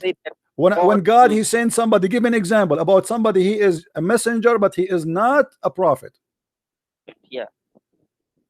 Like the Jewish woman. This Jewish woman is a messenger, but she isn't a prophet. God used these Jewish women. My friend, give me an example. Give me an example about one person. He is a messenger, but he is not a prophet in Islam. In Islam, I can take it from the Quran, where Ibrahim talks about two apostles of Jesus. They were Mursaleen or messenger. Okay, let us go there. What about those? Yeah, you can. You know the verse, Surah Ibrahim. I know what verse. I'm saying, what about them? What make them only messenger, not a prophet? Because the prophet, you have to carry that divine revelation, like Torah, the Holy Quran. The prophet, they have to carry a revelation. Yeah, obviously, a law, a revelation. Okay, isn't it revelation? You are the one who just said to me that when the woman she said to your prophet, hold on, you are the one who said to me when this woman she said to your, hold on, let me talk. We cannot talk in the same time. Let us talk in this. We cannot talk in the same time. Hold on, Abdul. Hold on. We cannot talk in the same time. So when this woman she gave your prophet the urine story, is that revelation? You said yes.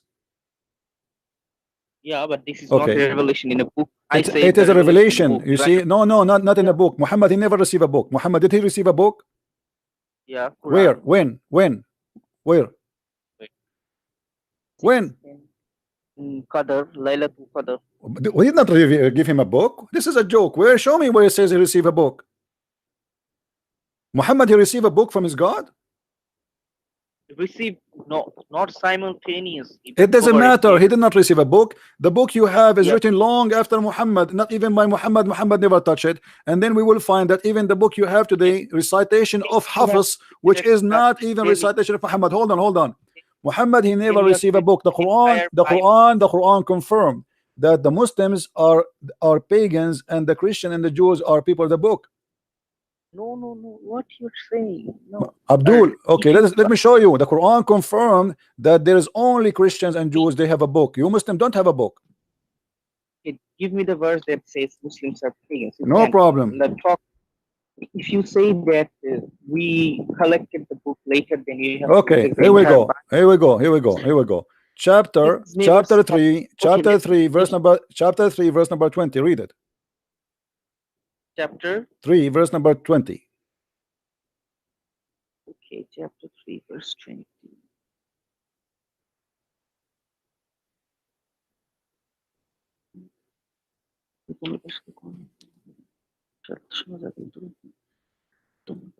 It's talking about some surrendering. What surrendering? It says the Ummi. Muhammad and his followers are Ummiyin, and we are people of the book. Yeah. Okay, so the Quran says that we are the only one have a book. That's why we are called. Our title is only one. Our title is the people of the book. The second you say in Islam the people of the book, it's mean Christian and Jews. It doesn't mean Muslims. So you Muslims don't have a book. We have book here, obviously. So why the Quran call us people of the book, and he mean only the Christian and the Jews? Why he don't consider you? Why here it says that you are the Ummi, the illiterate? Okay, let me answer. The fact is that when this verse was revealed, Quran was not compiled as a book, whole book. That's why I said that Quran revealed. Okay, when hold on. What is the last verse was given to Muhammad? Last verse, Surah Tawbah maybe, or Surah Tawbah maybe. Surah Tawbah? Or Surah Nas or Falak, I'm not sure. Okay, what is the last verse saying? Did ever the Quran, including the last verse, ever call you people of the book? Why Quran should call us people? So why the Quran call me people of the book then? Because the Quran is differentiation between the mushriks and when you are unbelievers and the pagans are unbelievers. The Quran is differentiating between the unbelievers who carry a book. That's wonderful. So the mushrik is the one who they are not from the people of the book, correct? No, mushrik, you are a true mushrik because you do shirk. You just said that the people of the book, the Quran is differentiating between the people of the book and the mushrikeen. You just said that. Unbelievers. I said unbeliever. First I said mushrik, but then I corrected the unbeliever. You corrected yourself. Okay, let me ask you. Hold on. Was Muhammad from the believers or was from the mushrikeen? Obviously from the believers. Believe in what? Believe in what? You just believe in monotheism. What is the proof? What is the proof? What is the proof that Muhammad he was a believer? There is one God. Sorry? There is only one God, no Trinity. No. Don't tell me. There's another question. What is the proof that Muhammad was a believer? What is the proof? Yes, that Muhammad he was a believer. Believe in what? And where it's proved to us that Muhammad he was a believer? Prophet believed in the religion of my friend. Read for me chapter 42 verse number 52. What does it say? It says that Muhammad he is not a believer and he never believed in anything. What? Muhammad never believed in any true belief. Chapter 42 verse number 52.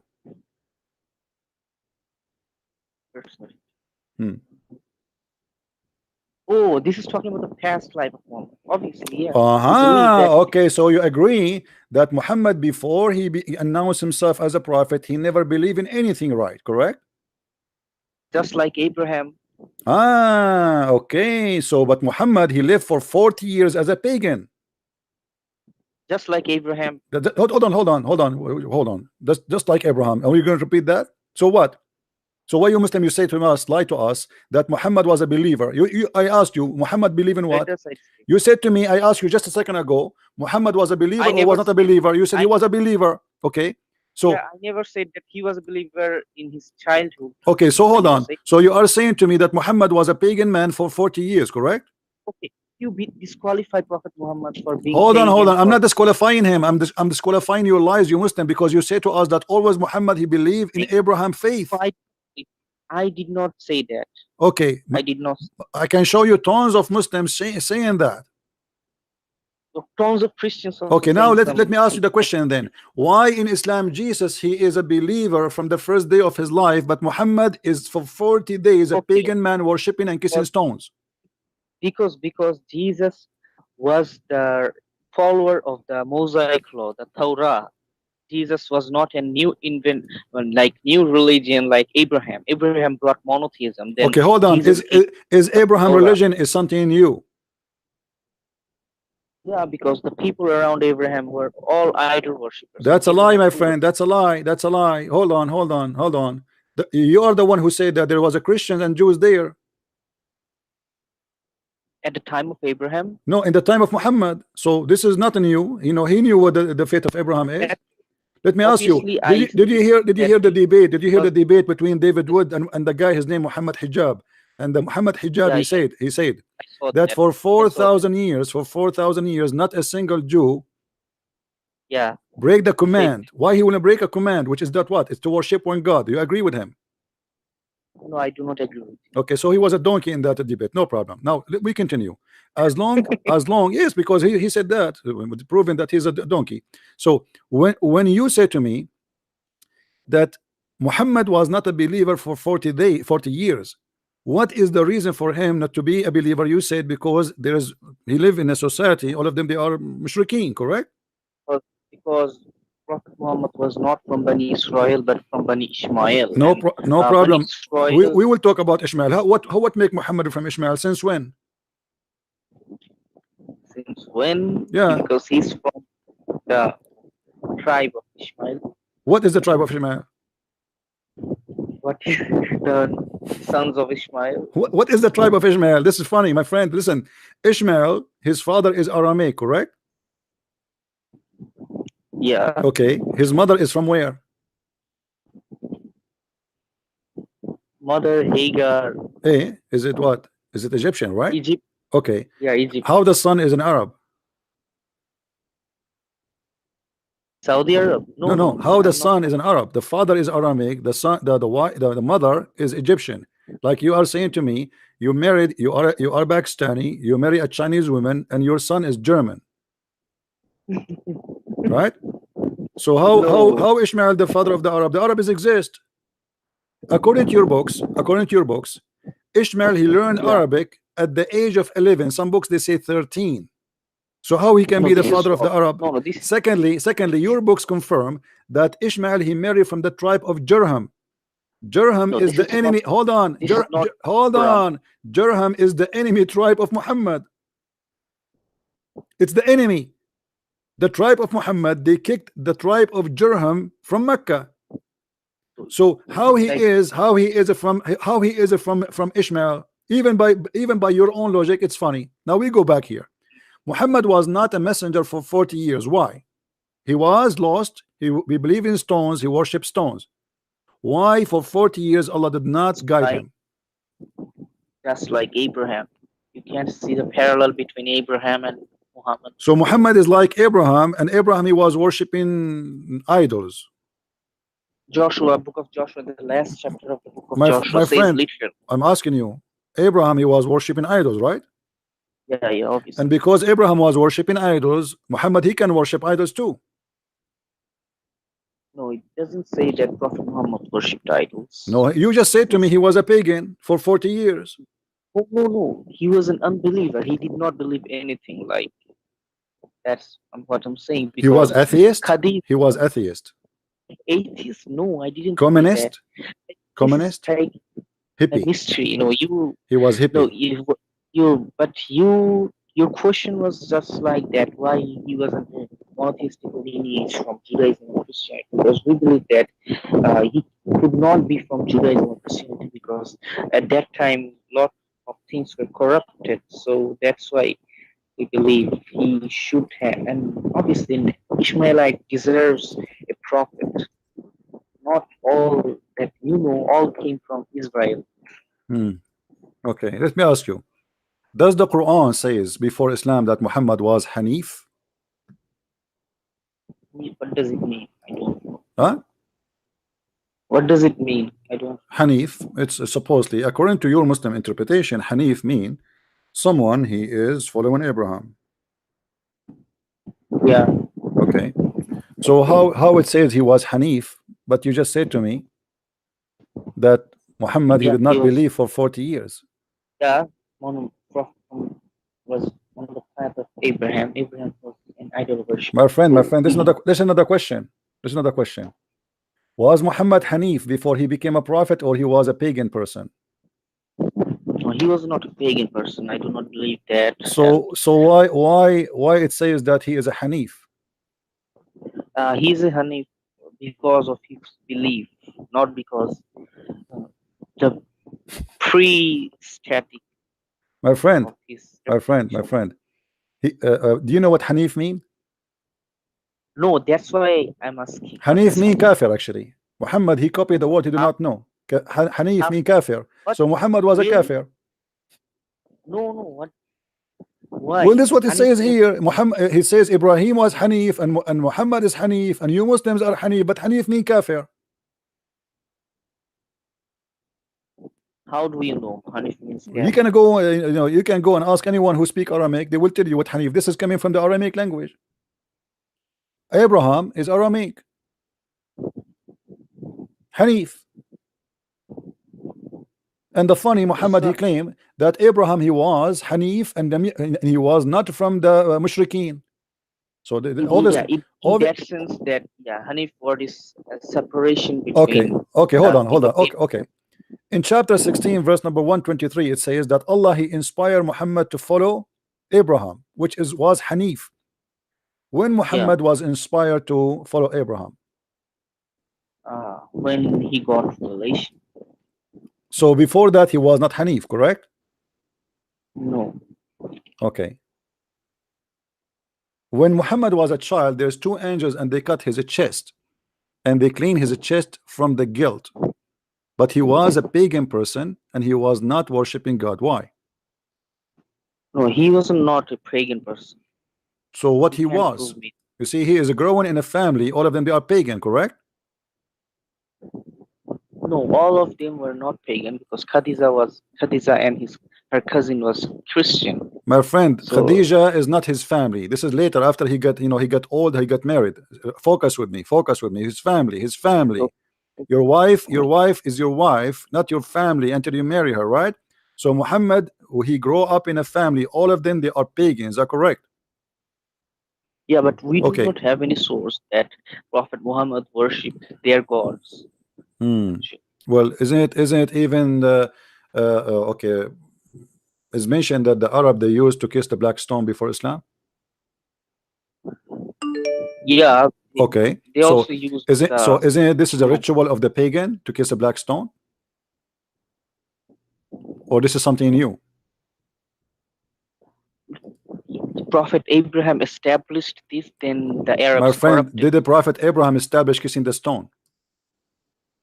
Yeah, and then the Arabs corrupted. Abraham, he kissed the stone? Yeah. Obviously. Can you show me, please? Where you get this from? From the narrations of Hajj. Narration of who? Hafs? Where? He did not. Prophet Abraham did not kiss this stone. He used to. A second ago you said so. No. I made a mistake. I wanted to. Okay. Why your prophet kissed the stone? Because our prophet Abraham, he standed on that stone and he built an altar. So Abraham, he put his foot in the top of the stone, and because of that we worship where Abraham he put his foot. No, we are not worshiping. So why you are kissing the stone? Why you are kissing the stone? Why you are kissing the stone? Act of ibadah. Huh? Act of worship. It's an act of worship. Thank you very much, guys. He said again, many Muslims, they keep saying to us that kissing the stone is an act of worship. How the kissing the stone will be a part of Islam as an act of worship, which means it's part of worship to Allah. So by kissing the stone, you are worshiping Allah, correct? Yeah. Okay. How by kissing a stone I'm worshiping Allah, unless I am a pagan who believe that the stone is going to intercede for me? Stone is not. Oh yeah, stone is going to be interested if you kiss, but if you do not kiss, he won't be interested. Okay, thank you very much, guys. Did he say that the stone will intercede for you? Yeah, you know the hadith Okay, narrative. okay, The no hadith problem, no narrative. problem. But this is confirmed that you are a pagan, because the second you I say that a stone will intercede for you, that means you are a pagan person, because this is what paganism is about, believing that the stones they have a duty of forgiveness. Then They okay, okay, can, they okay. That's can, same they, thing. by doing an act of worship in front of a stone, the stone will help you to forgive your sin, correct? If you kiss the stone, then the stone will suck your sins. Suck your sin. That's wonderful. You know, this is what a sucker. So now the stone is sucking my sin. So why I need Allah? If the stone Why I suck need my Allah? sin, if the stone suck my sin, I hope the stone will not suck something else. So the stone suck my sin. Why I need Allah? Okay, because Allah is the source of forgiveness of the sins. But if you the stone does not have any power, Allah is telling you to kiss the stone, so you will kiss the stone. Where That's it. where Allah he If the said Allah where Allah he what said then where Allah he said kiss the stone? through prophet Which said to prophet? kiss the stone, and Which prophet? prophets, yeah, you know that hadith. I saw you in a debate with a Muslim. Hmm. You were quoting that hadith, so you know that hadith, and you also. Then I'm asking the same. You can ask the same, that why you are making a circle 7 times. This is an act of worship too, just like the kissing of the Yeah, but stone. you But you see, cannot. I have no problem. I have no problem with some ritual you can do. This is not really an issue. But here we have a stone. This is paganism. We have a stone. You pray in front of a stone. You bow down in front of a stone, and you believe a stone is holy, and you kiss the stone. And on top of that, you believe that the stone suck your sin, which means this stone is a living stone. No, God. You Okay, cannot is this a criticize that stone? Is because this God. stone is Okay, dead, or is this stone is dead or alive? okay. Now, if you are showing the dead and alive, then you cannot criticize, because God uses the Abrahamic God uses objects to bless people, just like stone, just like the snake in the wilderness at the time of Moses. The snake was dead, but when the people of Israelites saw that snake, they were blessed. That was an My idol, friend, some don't type mix of things up. snake. Don't mix No, things no, up. Oh no no no it's no not. no no no no no no no No, no. no. First of all, See, none of the Jews believe that the snake is going to forgive their sin. None of the Jews no, believe in no. kissing We do not snakes. believe that. We Okay, do not so believe that. if We do not believe. let us say, hold on. Jesus, he curses a tree. Are we going to go and throw rocks at the tree as the Muslim they do at the house of Shaitan? This is stupid. Jesus, We he blessed somebody. He blessed his disciple. Does that mean they became God? Now we have a stone, and that no. stone, you said to me, when you kiss that You stone, is going to forgive your sin. no. The stone is not going to forgive. God is going to forgive through the stone, just like Okay, through the God stone. used Thank that you very much, guys. snake. Allah will forgive Yeah, your sin through the stone. Did you say that? same as in wilderness, My snake in friend, no, no, no, wilderness. no, no, no, no, God no, no, saying, no, that no, yeah, that no, that's a metaphorical. This is have not the snake does not bless anyone. God he blessed. No, there's no snake blessed. That's blessed. that And we are also saying that God is And the blessing. Bible speak of the God is snakes as a symbolic of the devil, but it's not the snake itself. Don't mix things up. Now here we have a snake or we have a stone. We have a stone which is dead and not alive. Hold that on. snake was We dead have also. That we snake have was dead. okay, no problem. But we don't have a creature. Is that a creature? Is the stone as a creature?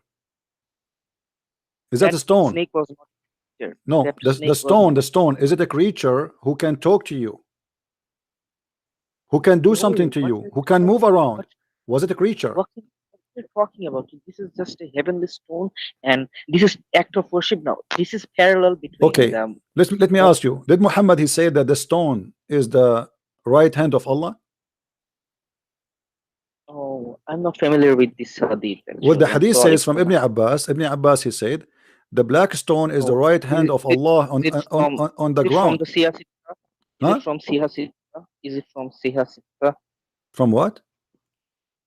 I mean, the sixth book, Sahih Bukhari, Muslim, Sunan Ibn Majah, If it Tirmidhi, Abu Dawud, Nasai. if it is, you are going to accept it or you will refuse it if it is. If it is, then I'm going to accept. But if it is not, then So I if have it's to not, reject. okay, so now I have a confirmation from you that anything is from the books of Sahih, the sixth Sahih, you accept, correct? Yeah, if it's in the chain of Sahih, not in like No, the book of direct Sahih, you from. told me 6 books, the 6 books, right? Yeah, but yeah, 99% like okay. Okay, now let us say that this hadith is wrong. Let us say, for sake of argument, this hadith is wrong. You confirm to me that when you kiss the stone suck your sin, correct?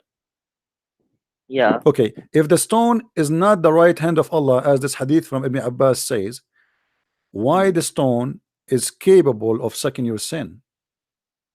because God gave power, To the nothing to do to with the the stone, snow, to the stone, stone, to the stone. nothing to do with the stone. Just like the snake in the wilderness, you have to compare actually. And the main thing is that everyone does not have to kiss the stone, because those who will go to Hajj to do pilgrimage, they have to. And this is not an obligatory that you have to kiss it. You have to kiss it. It's just not for all Muslims. Okay. Are you done? Yeah. Okay. Why Allah, the one who can forgive your sin without a stone, is using the stone, as you said, to forgive your sin? Just like why God used that snake, if He can bless him, the Israelites, why He Well, used you that have to snake? read the story. You have to read the story, and you will see we cannot compare between them. They have nothing to compare. Why? Why not? Because simply, this is not what happened. Here, Why here not? you have a prophet of God. Here you have a prophet of God coming and kissing a stone and claiming that this is a holy stone. There, did they come and they kiss the stone and they do an act of worship for the snake? Sorry, If you if you want to question my that why friend, you're doing this, you're doing that. did they in the story do any act of worship to the snake? Yeah, there's God said you have to see that. My friend, If you no, see, don't mix things up. Give me a clear answer, please. Did they do any act of worship? I asked you, what is kissing the stone mean for you? You said it's an act of worship, correct? yeah, Okay. That story about the snake, does it have anything to do with act of worship? okay. If it is not an act of worship, then they shouldn't make that snake an idol, the snake's idol. Because if they did not make that, then God My friend, obviously my friend, gonna my friend, destroy. my friend, this is, first of all, it was a miracle. It have nothing to do What type with of the snake. yeah, this is It's have miracle. nothing to do Yeah, with this the is God's snake. It miracle. has nothing to do with the snake. It is an Why act not? of miraculous by God, and it's not an act of That's worship. It's a proof that God can do. They challenge him. yeah. That They ask him, if, can you do that? Can you do this? And he did. Here we have a prophet who claimed to be a prophet of why God, who God? believe. Why God? Hold on. Why God We made have that a idol? person. We have a person. No, Why God. God put an God. idol? As an example, when Moses, when Moses, he made his snake, his stick became a snake. He was not doing an act of worship. He was showing the power of his Why God. why God commanded to make a stone, a snake-like icon? Why? My friend, because this is how he can prove the miracle. Why he can't do this My friend, no, without he want to that? show. No, when I show you, okay, here we go. We have a dead man. Can, Make him. Hold on. We have a dead man. Can you make him alive? So we make him alive. We have a. Isn't it your God in the Quran says that the people, they ask the people of Saleh, they ask him to make a rock give a birth to a camel? you have to believe this type of My friend, I'm supernatural asking that you. Don't change can the topic. Don't change the topic. Isn't it the people they ask the guy who you call him Saleh? We do not know who is Saleh and Prophet Saleh. They ask him, can you make a rock give birth to a camel, and the camel is a pregnant with 10-month-old camel? yeah, Okay, so here we go. So people, they ask and they make a challenge. Can you what your God can do? But here we have a stone which you said it's not done to do miraculous work to prove anything, because nobody can prove. yeah, Nobody can yeah, prove. yeah. No, hold on. Nobody can prove anything with what you said to me, that when we kiss the black stone, the stone will suck our sin. Can you prove it? Then can you prove that that snake that Moses built had blessing power, that people, when people gonna saw that, My friend, they were blessed? my friend, the blessing is the miracle, is not the snake. It is what he does. It is what what he does. My friend, hold on. It's not the snake blessing them. There's no snake bless anyone. When they got the blessing of seeing, hold on, no. I am blessed by seeing a miracle of Jesus. I see in the miracle, which mean any miracle. Hold on, no. It doesn't mean I'm not saying that. I'm saying, let's say I was in the time of Jesus. I saw him doing a miracle. This is a blessing for me. I was lucky. So the one who they are blessed by seeing a miracle, they are not saying that that thing which happened there is an act of worship. It's an act of miraculous. Here we have a stone. This stone, when you kiss it, is going to suck your sin, and you are the one who confirmed that to me. It is not Allah sucking your sin, it is the stone. And not only that, you Muslims believe that the stone was white. My friend, act of worship, we mean that we are worshiping God or we are praising God. Okay, but you as a Muslim, you worship God by kissing stones. That's the same thing. Okay, then if you do not accept this as act of worship, then what would happen if Moses did not build the snake? My friend, did he order them to kiss the stones and the snake, and he told them when you kiss the snake, Allah will God, hold on. He ordered to look at it. Yes, and I will show you what my God can do. Look at it. Satanic idol. No, my friend, hold on. Let me ask you: is idol haram in Islam? What type of idol you're talking? It doesn't matter. Idol is idol, because here when you say idol, it's mean they worship it. The second you say idol, it's something you worship. Yes or no? No, haram. Huh? Yeah, this is haram. Okay, so is this a stone an idol or not? No, this stone is not idol. So what it is? Just a stone. So why the stone can forgive your sin? Stone can't forgive me. Read with me carefully. Your prophet is saying clearly that whoever touched that black stone and the Yemeni corner, it erased his sin. Yeah. Okay, just by touching it. Okay, the stone erased your sin. The stone erased your sin, and you are the one who said to me, when you kiss it, it suck your sin. This is the miracle of God. Okay, let me ask you now. As long you are saying it's a miraculous of God, miracles of God, they are exist to prove themselves, not to be stay unseen. As an example, when I say that Jesus he resurrected somebody from the grave, if nobody saw that, I mean, what the point? Right? He have to prove it. When I say that Jesus he healed if Jesus says to me, I did heal the blind man, but nobody saw any blind man was healed. Okay, now show me what is the proof that this black stone was white, became a black, because it used to suck your sin. And add to that, you have a guy, his name is Umar ibn Khattab. He got you and your prophet busted, because Umar ibn Khattab, he said, I know that this stone is useless and harmless. Is that correct? Yeah, I know that. Okay, so when he said, I know that you are useless and harmless, he was wrong or he was saying the truth? He was wrong. He was wrong. Yeah. Guys, did you hear this? Umar was wrong, obviously. Umar, he got Muhammad busted. This is why now you are saying he was wrong. So that the same way Peter was wrong when he was arguing. My friend, no, hold on. You see, Peter is speaking to God. My friend, when you speak to the Messiah is our Lord. So all of us, we are wrong when we talk in front of him. None of us can claim to be right in his present. None of us. The Messiah, and let me tell you something. You are the one who mentioned Peter, right? Why Muhammad did not rebuke Umar, and he says to him, why you are saying it's useless when I say it is used? Why you say that it is harmless when I say it can harm? Why he did not rebuke him? I will tell you why. Because Muhammad was a coward. He didn't dare to rebuke Umar. Maybe he waited that he could. What he waited? The guy, he said clearly that this stone is useless. And you just said to me that, and you just said to me, this is an act of worship, which means this is a major act of worship in Islam when you go to the Kaaba to kiss the black stone, because it's going to suck your sin. So when Umar he say that this is a useless stone, Umar he is simply saying Muhammad is a liar. Why Muhammad did not rebuke him and says to him, shame on you to say that? Correct him. As Jesus, he correct anyone around him.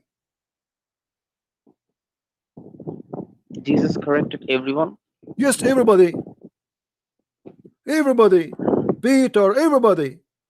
He corrected people around him left and right. The Jews, the Pharisees, everybody. He was debating with them, and he was proving even those who follow him that Jesus they are wrong. Jesus did not correct Judas. My friend, what Judas? You are talking about the one who betrayed him, right? Yeah, Jesus okay. did not correct. Isn't it him who told him that he told him that you will do this to me? No. What do you mean? Didn't he predict? Didn't he predict? Didn't he predict that a person in front of us here with us, he is the first one who would do this act. He is the first one to give you up. He's predicting. He's my friend, because he knew what he will do. He knew what kind of a person he is. That's it. Yeah. Okay. Now listen. Don't you keep changing the topic. Right? Listen. No, Jesus, he corrected everybody. As an example, the Jews, he said to the Jews, what do you say of the Messiah? They said he is the son of David. He is the son of David. Okay, those are rabbis. He said to them, how he is the son of David, but yet David, he called him my Lord in the spirit. So Jesus correct everybody. Even the Bible speak about Jesus when he going to the synagogue when he was just young. He was speaking to the rabbi and debating them. So yes, he was correcting everybody. Here you have your prophet, and you have a major companion. You have a major companion. Hold on, you have a major companion. His name is Umar al-Khattab. Getting your prophet busted and getting all the Muslim busted that they are nothing but pagans doing an act of paganism. He just made a mistake, simple mistake. Where is the correction for the mistake? Let us say, I'm going with you, no problem. If Omar he did the mistake, if Omar did the mistake, why none of the Muslims corrected him? Maybe Muslims, obviously, because Prophet waited him to be repented after he died. He was waiting for repentance, so he was waiting for Omar to mislead them and misguide them and say to them something wrong, but Muhammad didn't dare to speak about it. And that's it. Do you see how dangerous what you are saying? You are saying that the act of worship, which you call the kissing of the stone, Omar is saying it is not an act of worship, and Muhammad he don't dare, and he don't, he was waiting for Omar to repent. So why he is a prophet of God? He came to warn people about wrong and right. Just like Jesus and Judas, Jesus did not rebuke him, corrected him. Jesus just corrected him in what? Corrected him on what? Just do not betray. My friend, this is an act he will do, nothing to correct him with, because he will betray him. That's it. He knew who's he. Correct him about what? So no. You see, you are fabricating things now, have nothing to do with our topic. This is a guy getting your prophet busted, and this is a stone. And everybody who believe, have a little brain, he should believe that this stone cannot really be the one who suck your sin. Let me ask you. Did your prophet say that the black stone was white and became black? Moses also said that snake can. If you look at the snake, my friend, yes, Moses, he said, look at the snake, proving the power of God, not the snake. Not the snake. God uses a satanic Jesus said, let me give you an example. Jesus said, look, if you believe in a rock, you will be recovered. It's about faith. This is a metaphorical of faith. How much faith you have, how much you can be recovered. It's faith. Hold on. Here is not about faith. Here is about an act of worship, that this stone, by kissing it, is going to suck literally your sin. Is not having faith in a stone. When Jesus says, if you have a faith in the stone, is he asking us to worship a stone? Is he talking about a stone? No. It's a metaphorical of faith. So if you have faith, your faith will recover you.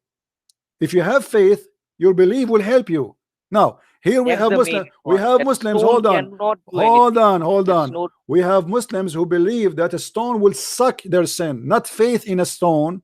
The stone literally will suck. Not faith in Allah that He will. But who is going to suck your sin? Is it the stone or Allah?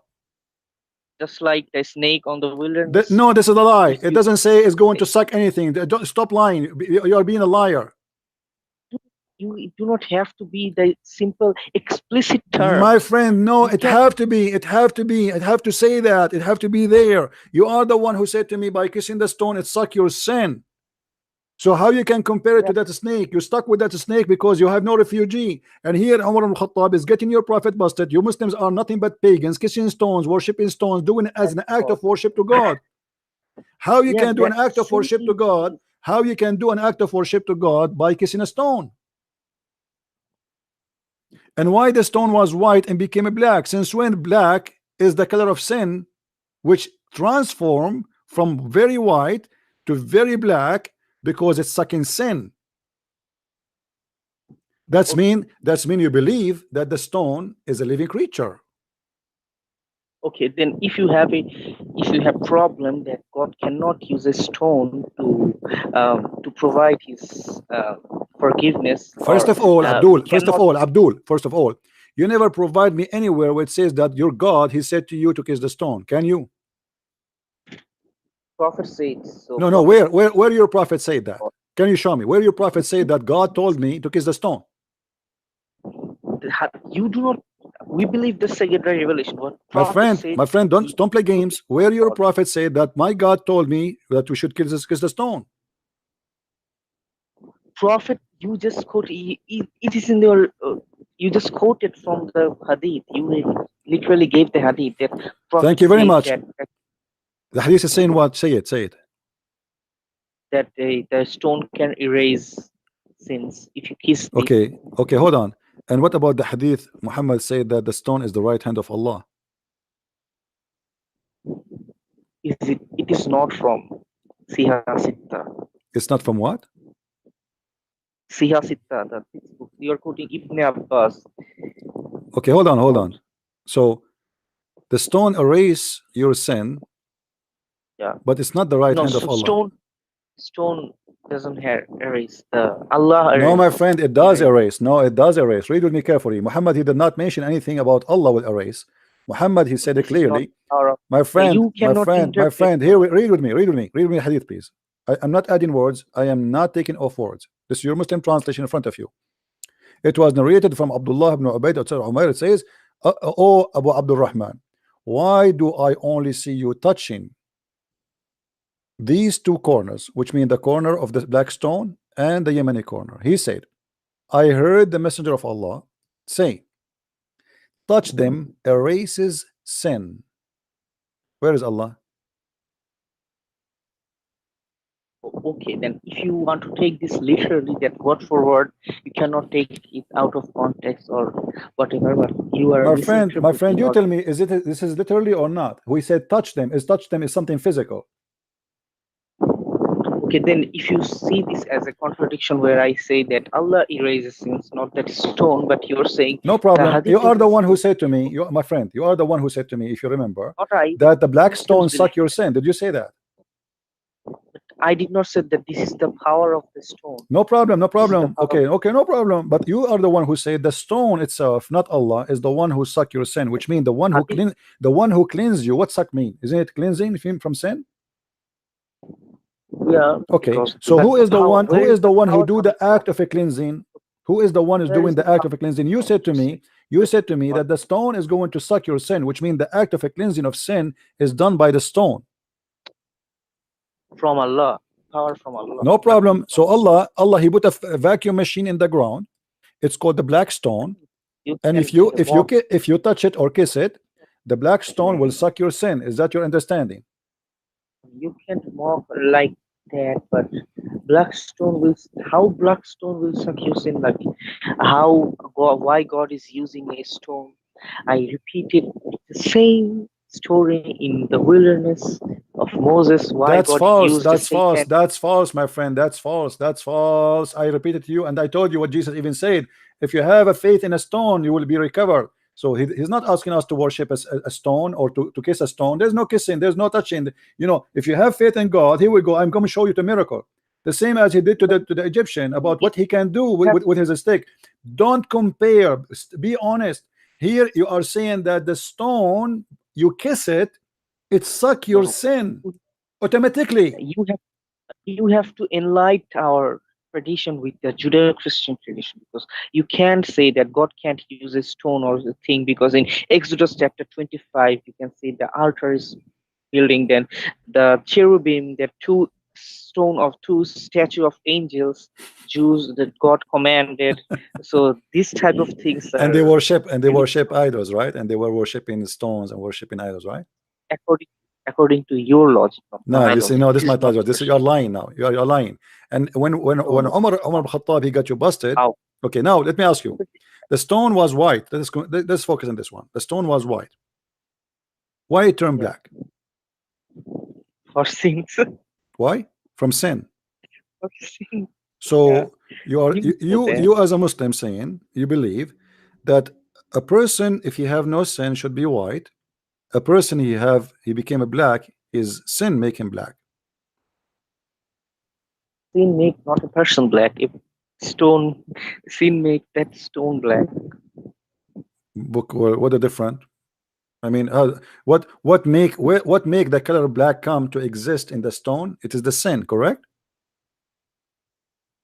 Yeah, Okay, why? Why the sin make it black? because it make black, because black in an black in an, I mean, eternal sense represent evil, just like you quoted the hadith. There will be angels will be black Hmm. at grave, Hmm. Hmm. right? Hmm. But sin, but here the stone is transforming color. Does that mean it's getting Yeah, dirty? yeah. Getting dirty. Okay. So sin is something physical, make you dirty physically. Not a person. In case this is the miracle, you need the you are, that was a white stone that became a Okay. black stone. That Is the white, Islam is if the there is only any book that proof has. that the stone was white and it became a black, or this is just a fiction, stupid story? Uh, is there any proof that Moses split the Red Sea? Yeah, there's witnesses. There's even books of history speak about it. Even the Sabian who hate the Jews to death, they speak about that and they confirm it. No, no.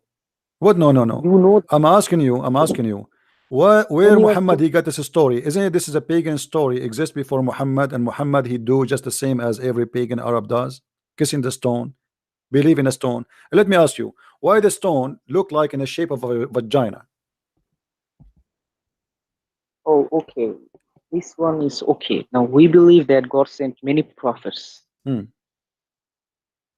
What we prophets? believe that okay, and many prophets. You like I heard 1 million in a hadith. Hmm. God, four major prophets with Hmm. four books, Hmm. but many prophets. So we believe that some truths are hidden in Hinduism.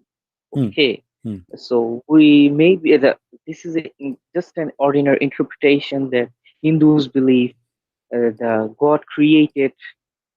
God is a male figure like penis. Hindus worship a penis of Hmm. Shiva. So Why you that are come taking from that. me there? I'm asking a specific question. Why you are taking me to talk about the Hindus and the Buddhas? You know, I mean, by the way, your prophet is so sound like you're convinced that your prophet he is taking the black stone from the Hindus, right? Is that the No, penis of you are is you're saying that no, I am vagina. Yeah, asking yeah, you, that vagina. I'm Yeah, asking you why the black stone look in the shape of a vagina.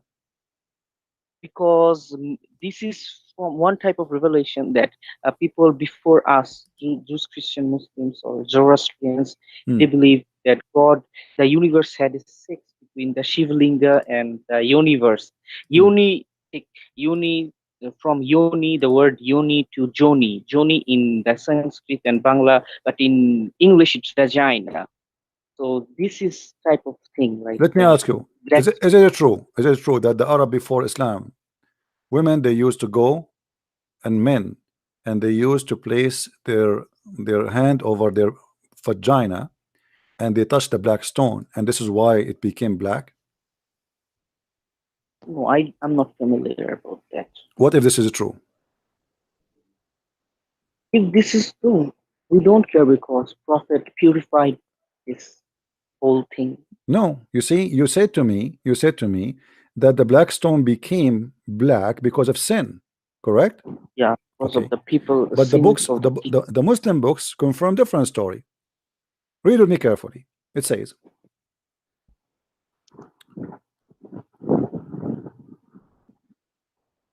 this is the story about Adam. I don't know if somebody can find it for us in English. Uh, Allah, he told Adam, I send down to you what you can go around as the same as you go around my throne. So Adam, he went down to India, and here we notice the connection between the Hinduism and Islam. Muslim believe that Adam was Indian. He came in India literally. So he was In in not India, but in Nepal. Yeah, nope. in Indian region. It's We India, believe in India. Indian. This is what it says in the front of Yeah. me. It says Al Hind. So I go by what the text says.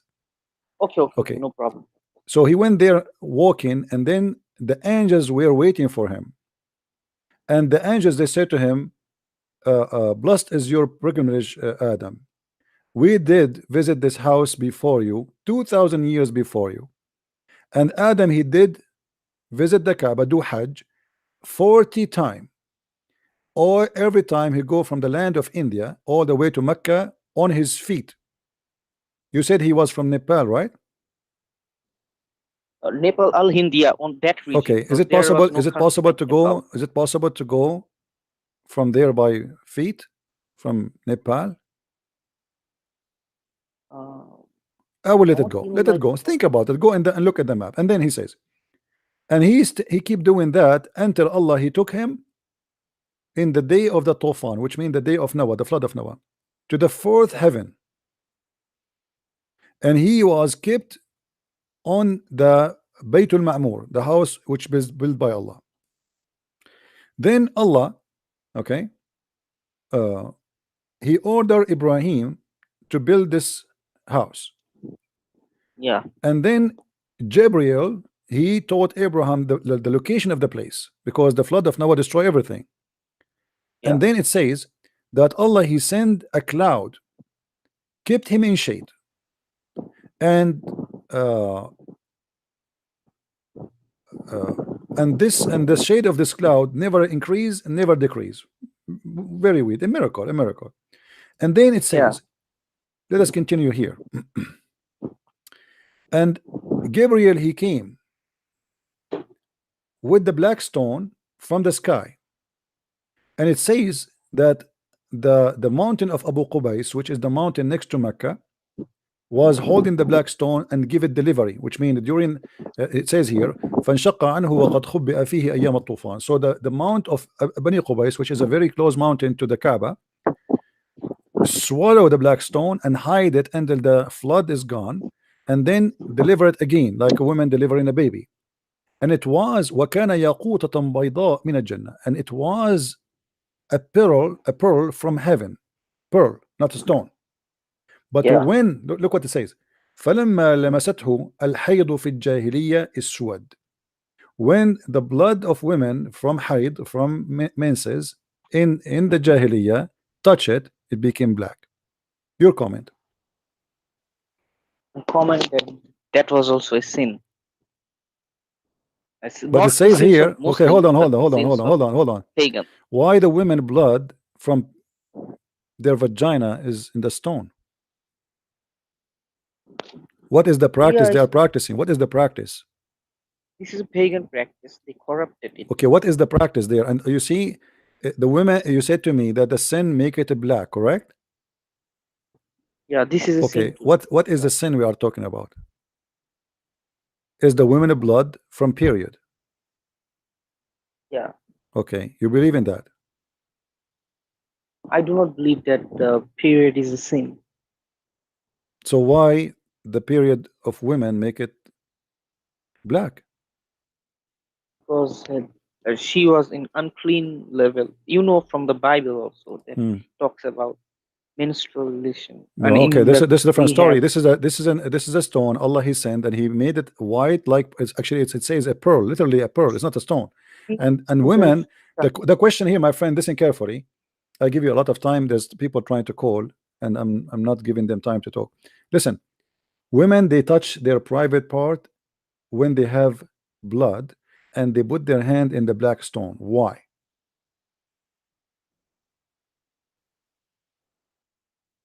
Because it's a pagan practice. It's a pagan practice. Thank you very much. Is that because they believe that this stone is going to fertilize their vagina? Maybe. Okay, thank you very much. Guys, did you hear it? Did you hear it? Did you hear it? The black stone, if you are a woman, you want to get pregnant, you go to the Kaaba when you have your period, you put your hand over your vagina.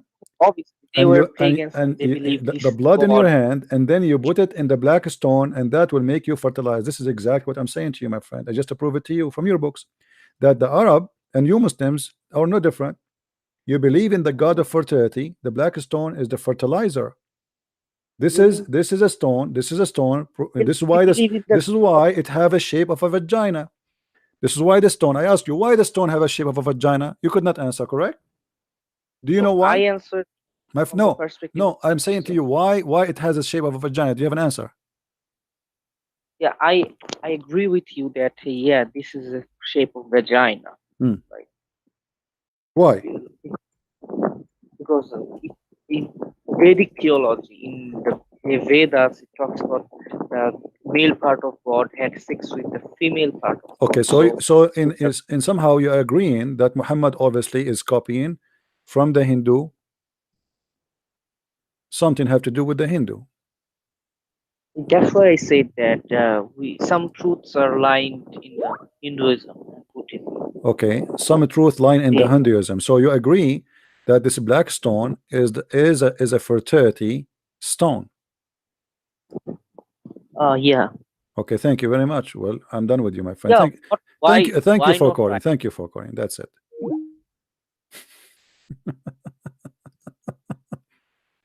Don't tell me I did not give you enough time. You see, there's a Muslim trying to call me, and I hang up on them. I did not give them a chance to talk. Let us see this guy trying to call me.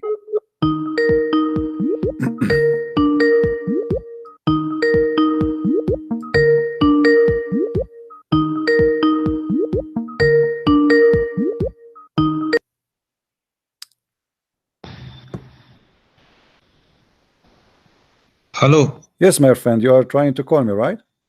Yes. How are you? I'm fine. What do you want to say to us, Mr. Omar? How are you doing? I'm fine. There's no need to turn your camera for us. Why? Well, it's up to you. I mean, I'm not interested in see you in the camera anyway. What do you want to say to us, Omar? Okay, well, I have seen your debates, sir, and I felt that it was good. We have a discussion with you. All right. So what do you want to say to us? No problem. Go ahead. What do you want to share with us today? So, my friend Christian Prince, I have seen your debate, the way you discuss about Islam. So I saw it fit. We make a contract, me and you. We discuss about 10 topics about Islam. Okay. What the topic you want to tell me? We cannot talk about 10 topics. Give me one. What do you want to talk about? No, we will arrange a day for all the topics. No, we do not need to arrange, my friend. I'm here. You see, I don't arrange anything. Just do it, whatever you want to do. Go ahead. What the topic you want to talk about? No. I feel I want to arrange with you. My friend, I don't arrange anything. I am always ready to take any topic you wish. Just tell me what you want to talk about and feel free. I do not need to prepare. I am a person. I'm always ready. That's why I have my Skype open, and everybody is welcome to call me. I'm not like Muslims who need to prepare, print the 1,000 answer from the internet. So go ahead. What do you want to tell me? No. It is good. I will do as Zakir Naik taught me before any discussion. I like Zakir Naik. Okay, do my friend, do whatever you want. Do what Zakir Naik taught you. But go ahead. What do you want to tell me? Why you are calling me? Okay, so I would like to discuss 10 topics with you. Go ahead. The first one is about the satanic verses. Okay, go ahead. Okay, but I would like to discuss it with you later in December. Now, what you want to decide in December? I might be dead, my friend. I reserve for my funeral in December 30. You better do it now. What do you want to do? You deserve your funeral. Yes. Jibril came to me and he told me I will die. What I would do? Who? Jibril. Who came to you? Jibril. He came with 600 wings and he told me that Christian Prince, you will die. Oh, he will come with you. Okay. No one knows the ghaib except Allah subhanahu wa ta'ala. Thank you very much, guys. He just said, I feel Okay, hold on. Did you just say, my friend, because Omar, I am busy now. Omar, Let us did you just say nobody December. knows the unseen except Allah? Did you say that? Yes. Okay. How come then Jesus, he knew the unseen? Huh? How come then Jesus, he knew the unseen? So you see, you want to start to debate, while I have not come here to debate about Jesus. I want to debate. You just said something to me. You just said something to me. You just said something to me, Mr. Omar, proving that Jesus is God. Nobody knows the unseen save Allah. But the fact nobody knows the unseen save Jesus. Look, my friend, I have not come to discuss about Jesus. Let us come into common terms. قولي أهل الكتاب تعالوا إلى كلمة سواء بيننا وبينكم. Okay. What does that mean? Come to common terms between. We don't have common terms. We don't have common terms. You are a person, my friend. We don't have any common terms between us, because you are a person who go around the stones, kissing stones, bow down in front of the stones, and you claim that you are a person who worship one God. Yes. But the fact you are not. I've seen that. So why you are saying common term? Is that common terms between us? Is that a common terms between us that you are a? Which stones do we worship? The black stone. The black stone. Your friend, I was speaking to him. He's a Muslim like you. He said to me that the black stone is something taken from the Hindus. It's the god of fertility. He admitted. So what do you say? Which authentic book on Islam says that? Well, here we go. Let me show. Christian Prince. Okay, hold on. I will show you. The authentic book. Here we go. This is كتاب الحاوي في تفسير القرآن الكريم. كتاب الحاوي في تفسير القرآن الكريم. Okay. You will send it to my email, and it could have been good. I see your face, and then you show me. It's in front of me. Authentic sources. My friend, this is authentic sources. And here he's saying. Just a minute, my friend. Just a minute. Sayyidina Umar himself says, you are a stone. You are nothing. If I didn't see the Prophet kissing it, I could have not kissed you. No authentic source. Thank you very much. Okay, thank you. Was Omar telling the truth, or was Omar? Hold on. Was Omar? Okay. Even in the Old Testament, Jacob adored the black stone in Genesis 28, chapter 28, verse 18. Not every authentic book of Islam. My friend, you keep reading. Hold on. You are the one who said that Omar, he said that the black stone is useless and harmless, correct? That it is harmless. In the Arabic text, correct. It doesn't say useless, my friend. And I'm sorry, the way it says that. Do you speak Arabic? Do you speak Arabic? Do you speak Arabic? Do you speak Arabic? Do you speak Arabic? Yes, I am an Arab like you. You are not an Arab, my friend. I challenge you to speak to me in Arabic. You are an Arab like me. You are not an Arab like me. You are a liar. You are a liar. Speak to me in Arabic. You said you are an Arab. You are an Arab like me. Yes. كيف حالك? This is the only word. Speak to me in Arabic. أنت من فين? This is the Arabic, you know? Okay, I'm going to show you the text. Okay. أصلي من اليمن. I'm in Yemen. How come? I don't know. You don't look like a Yemeni. Okay, read for me then the text. You said to me the Arabic text does not say that you are useless or harmless, right? Read it. No, you have just my friend, you have added the word useless. You said you know Arabic. Don't tell me كيف حالك. Don't tell me كيف حالك. Anyone knows those words. Read for me the hadith. Read the hadith for me. It's in front of you. Let me read the hadith, and also you read the hadith. The way you are coming, my friend. I'm sorry to say that you can't even debate. I've come with debate the satanic verses, not the black stone. Put that topic you see, aside. I told you to debate about it. You said you want to come back on December. Wait. Okay. So now answer. Does it say? Hold on. When Omar he said the black stone is useless and harmless. Did he lie? Did he lie? Google it. Did he lie? Let me Google it, and you also read the hadith, my friend. No, okay? You read it for me. I'm going to give you the link. Okay, don't go. let me read it for don't you. go, Greg. I will make it easy for you. Okay, wait. Okay, here we go. Okay, so it seems you want also. Let me give you the link. Okay, so let us study the satanic verses. Every day hold on. No, finish this one, and then we go to one topic. You are trying to run away from this topic, right? Because it's very No, embarrassing. I'm not running away. You are the one who is running hold away. Hold on. Let us finish this one, because you accuse me of lying. You accuse me of lying, so you have to prove it. I want you to get me bust. Hold on. Oh,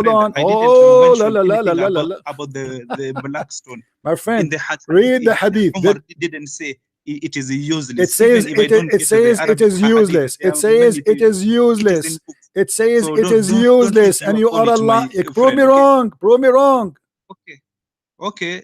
I'm still looking for the. It's in the front of you. I give it to you in the text. I give it to you in the text. Read it for me in Arabic. Oh, so you have sent it? Yes, in the link, in the chat. Look at the chat in Skype. Okay. I will look. Let me also look for it. Give me time, please. Okay. I will give you 10 days. Time, please. Okay. No problem. Why you want to look for it if I give it to you? This is sunnah.com, and this is your Islamic website.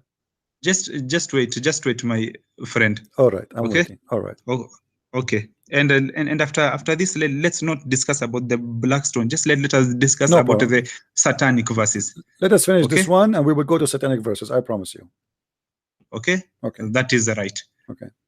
Okay. And let us finish to discuss about that topic at 12 o'clock. Okay. What 12 o'clock, my friend? So, here we go. The Blackstone. The translation. Read for me, please. The Blackstone. Bukhari. Let me also speak, my friend. Al-Bukhari reports that Umar, Allah may be pleased with him, came to the Blackstone. Read it in Arabic. Read it in Arabic first. You said to me, it doesn't say that in Arabic. You want it in Arabic, but let us start it in English. Kissed it and said, I know that you are a stone. You do not cause benefit or harm. And if it were not that I had seen Allah's messengers, peace and blessings of Allah be upon him, kiss you, I would never have kissed you. Al-Bukhari in Sahih. Now let me read it in Arabic, okay? So let us go slowly, please. And that of yours telling you Jibril is saying that you have died.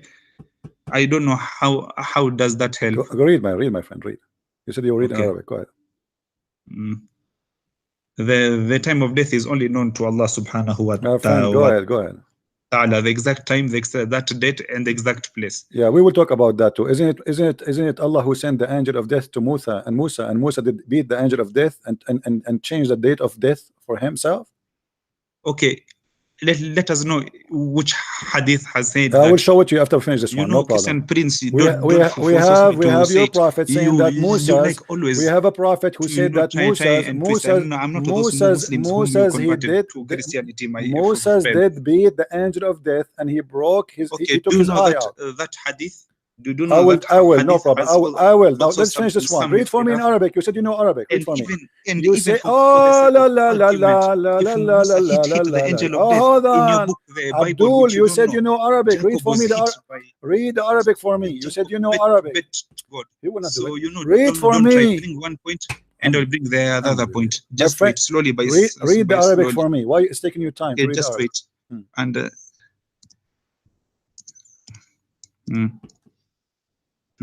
That hadith is also weak. It's weak. Yeah. Okay, no problem. Okay.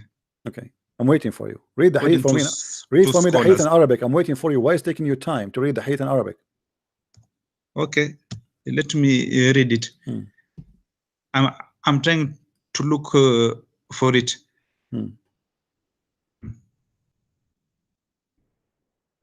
On my side also. Okay. And why don't you like to show your face? You want to see my face? Why? Yeah, I love discussing with somebody face to face. I'm not handsome for like socialization. You. I'm not handsome like you. You're not handsome like me. No. No problem, my friend. My friend, read for me the Arabic text. Why you are not reading? I am trying to look for it also on my end too. What do you mean look for it? I gave you the link. The same link you read for me in English. Does it say there the does it say there the hadith in Arabic? Okay. Let me try to try and minimize this thing. Okay, my Skype thing, you know. Yeah. So I have seen your chat.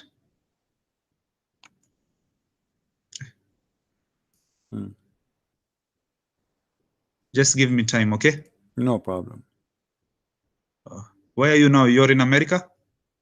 I'm black, blonde, African American from China. What's your problem? Okay.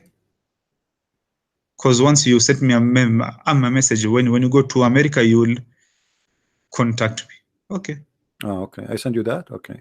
Maybe Jibril was talking to you. Now, why is it taking you so long? I mean, are we going to wait until tomorrow? Do you know Arabic or you don't know Arabic? Just a minute, okay? Just a minute. You told me a minute, 10 minutes ago. I gave you the link. Open it. You did read the hadith in English. I'm trying to open the link. It's not opening. So you were reading the hadith from where? So I was just Googling it. Okay. Just let me try to go to Google and check.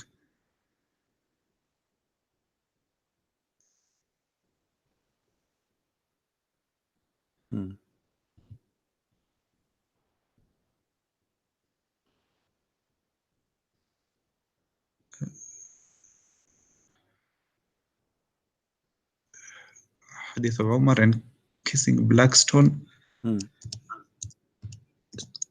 in Arabic.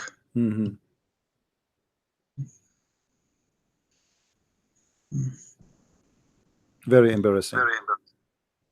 Yeah, what do you mean? It is embarrassing. Your link, I can't get to your link. No, I've expanded my. You can see page. it in my screen. You can see it in my screen. You do not need even the link. I have it in YouTube. Oh, you have it on YouTube? Mute YouTube and look at the screen. You will see it right in the front of your eyes. Okay. Just a minute. Let me look for it.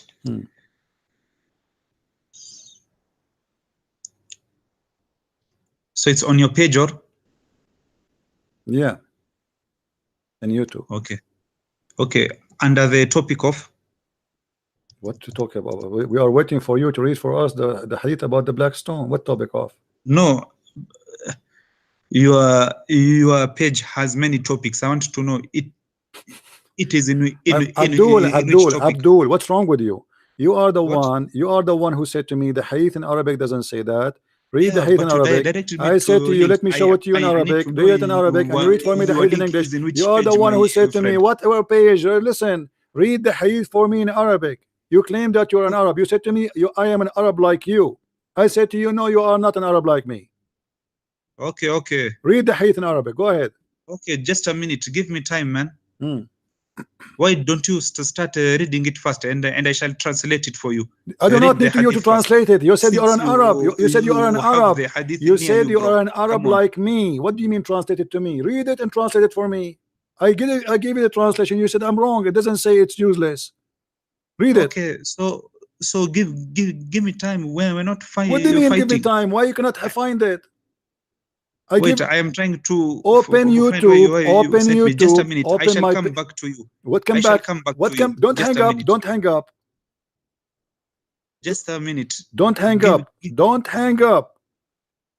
What do you mean? Your 4 wives are watching you. You claim to be a hero, and you call me to get me busted. I am not yet married. Okay. Sorry. Doesn't matter. You will have 4 wives sooner or later. Now, read for me the hadith in front of your eyes.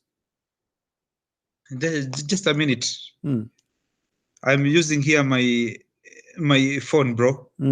So let me look for the hadith in my phone. Yeah, you're an Arab like me. Yeah.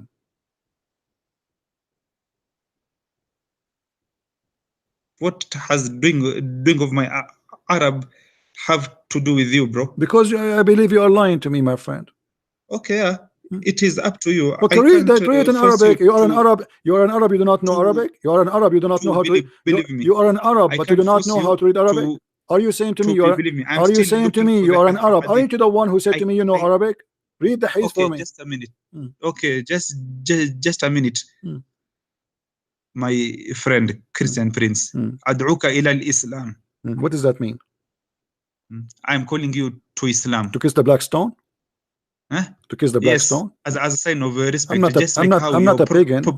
prophets in your I'm not, Bible. I'm not a pagan. Don't waste my time. Read the hadith for me. Old Testament, Read the hadith for me. Read the. Don't change the topic. You see, you are wasting time. You are just killing time. You do not dare to read it. Let me read for you. I've already found your link. You found it? Okay, go ahead. Okay.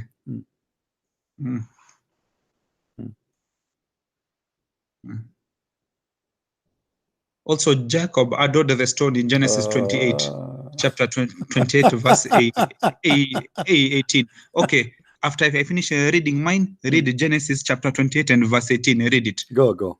Let us go fair and square, okay?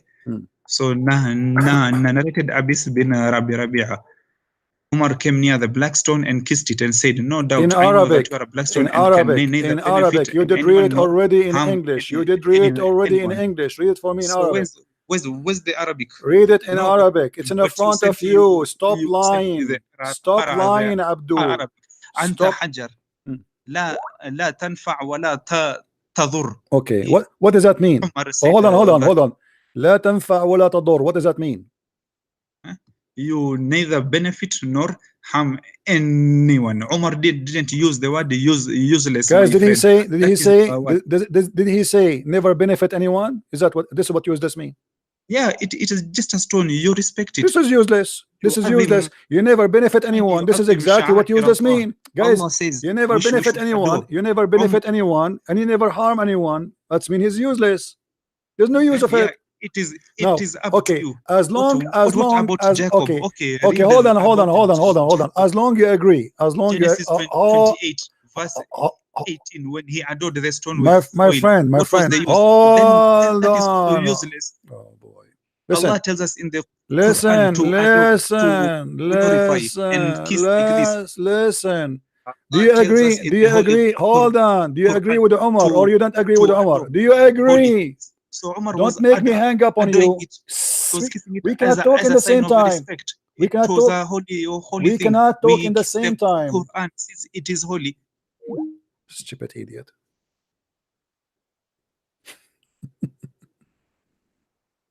I'm an Arab like you. I will shave my 20-foot beard if you're an Arab. I got a ticket in the other day because my beard was flying out of the car. You're an Arab? Yeah, right. Do you know what he was doing? He was looking for where he can find equal letters to read it in Arabic or to appear to read in Arabic. Abdul, we cannot speak in the same time. Let us make an agreement. We cannot speak in the same time, please. Okay. Now, did Omar make a mistake when he said the black stone is useless? Do you agree? Do you agree that Omar? Do you agree with Omar or you don't agree? Respecting it, doing it. Do you agree? Hold on. Don't make me hang up on you. Don't be stupid. Shut up. Don't call me again. What a donkey. I'm not going to spend my day shouting.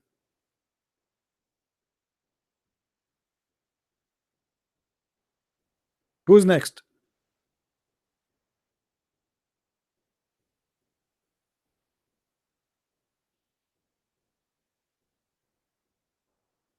Who's next? Anyone? Do you remember, guys, the one before this guy? He said Omar, he was mistaken, right? Omar, he was mistaken when he said that. Do this guy dare to say Omar was mistaken? Omar, he said clearly that the black stone is useless and it is harmless. The black stone confirmed by their books, not my book, that it became a black because women vagina blood touching the stone.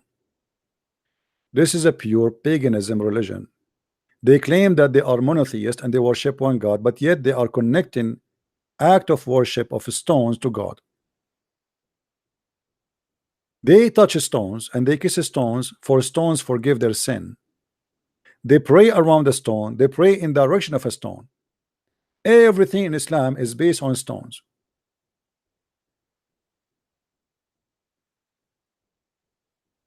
And nowhere in the verses he mentioned to us, by the way, in the book of Genesis 28, is saying what he's saying. He's just a fabricator. You can go and read it. What a stone. Hello? Hello?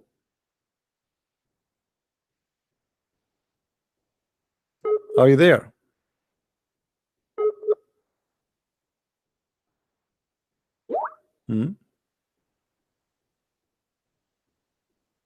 Any Abdul?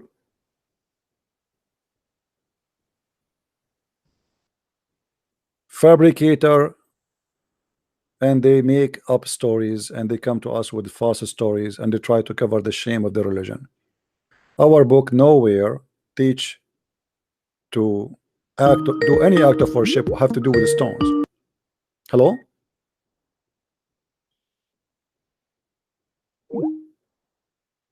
Let us see this guy.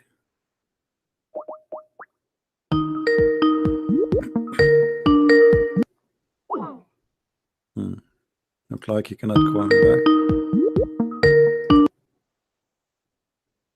Hello? Hello. How you doing, Christian friend? Hey, my friend, how are you? Your voice is not coming. You have a problem with your network. Hello? Yes, go ahead. We hear you now. This is Nathan again. How are you? Hey, Nathan, how are you? I'm fine. I just want to say you're doing Your voice, sadly, is very bad. Line that he's my friend, my voice is bad. Say again, what? Can you hear me now? Okay, go ahead. Let me call back. I think you need to close some Hello? you need to close some app in your phone or something to call me back. Okay, yeah, I'll call back. All right.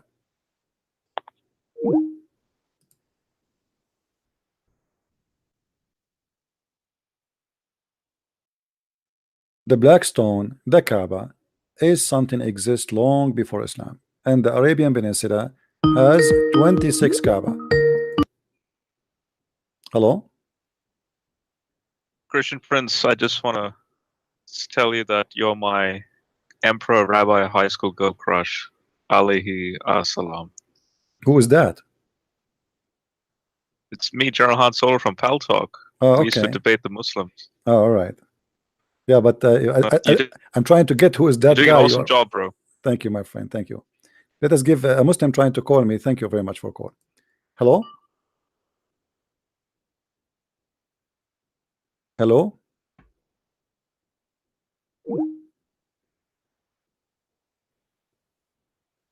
Are you there? Hello. Yes. Go ahead. 1 second, 1 second. Let me put my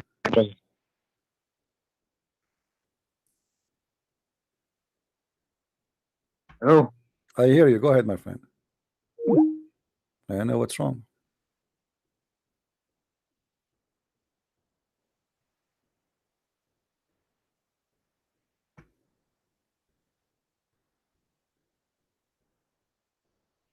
Call me back. And sorry for the person who I hang up on you because I saw a Muslim calling, so I have to take him.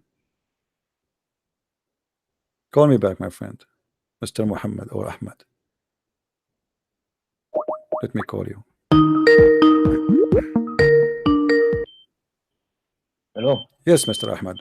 How I can help you? Can you hear me? Yes, go ahead. Yeah. So basically, what you say, you're talking about the stone. Yes, the black stone. Why you Muslims kiss it?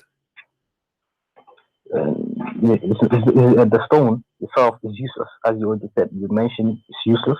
Therefore, it doesn't have any, what's it called? It's only a ritual by. No, just, but Jesus, he did not give us a stone to kiss. Jesus did not. He mentioned he just gave us a metaphorical that if you have faith, your faith will help you to recover. So now you Muslims, you kiss the stone for what? Just to revere, just to show our respect to the Prophet. That's all. What does have to do with respect of the Prophet? You cannot respect the Prophet without kissing stones. You can definitely. Okay, so your Prophet was kissing the stone to respect himself. No. Okay, because you said we kiss the stone as a respect to the Prophet, but the Prophet himself, he kissed the stone, so he was kissing it to respect who? He was that stone. You have A stone. Okay, the so your factual basis. prophet, he respect the stone. That's wonderful. Why he respect the stone? Oh boy, you will go back to zero. I called them before, you know, I chatted before with a website. It's called Convert to Islam, I think, and I asked them why. I have a question. Why the Prophet he kissed the stone? They said to me because it's holy. I said why it's holy? They said because he kissed it. I said what? Why he kissed it? He said what's wrong with you? I just told you. So what you told me? You told me he kissed it because it's holy. I asked you why it's holy. You said because he kissed it.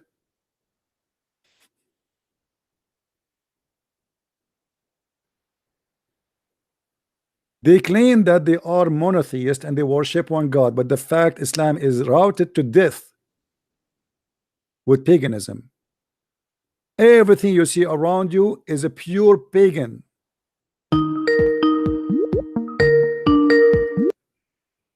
Hello.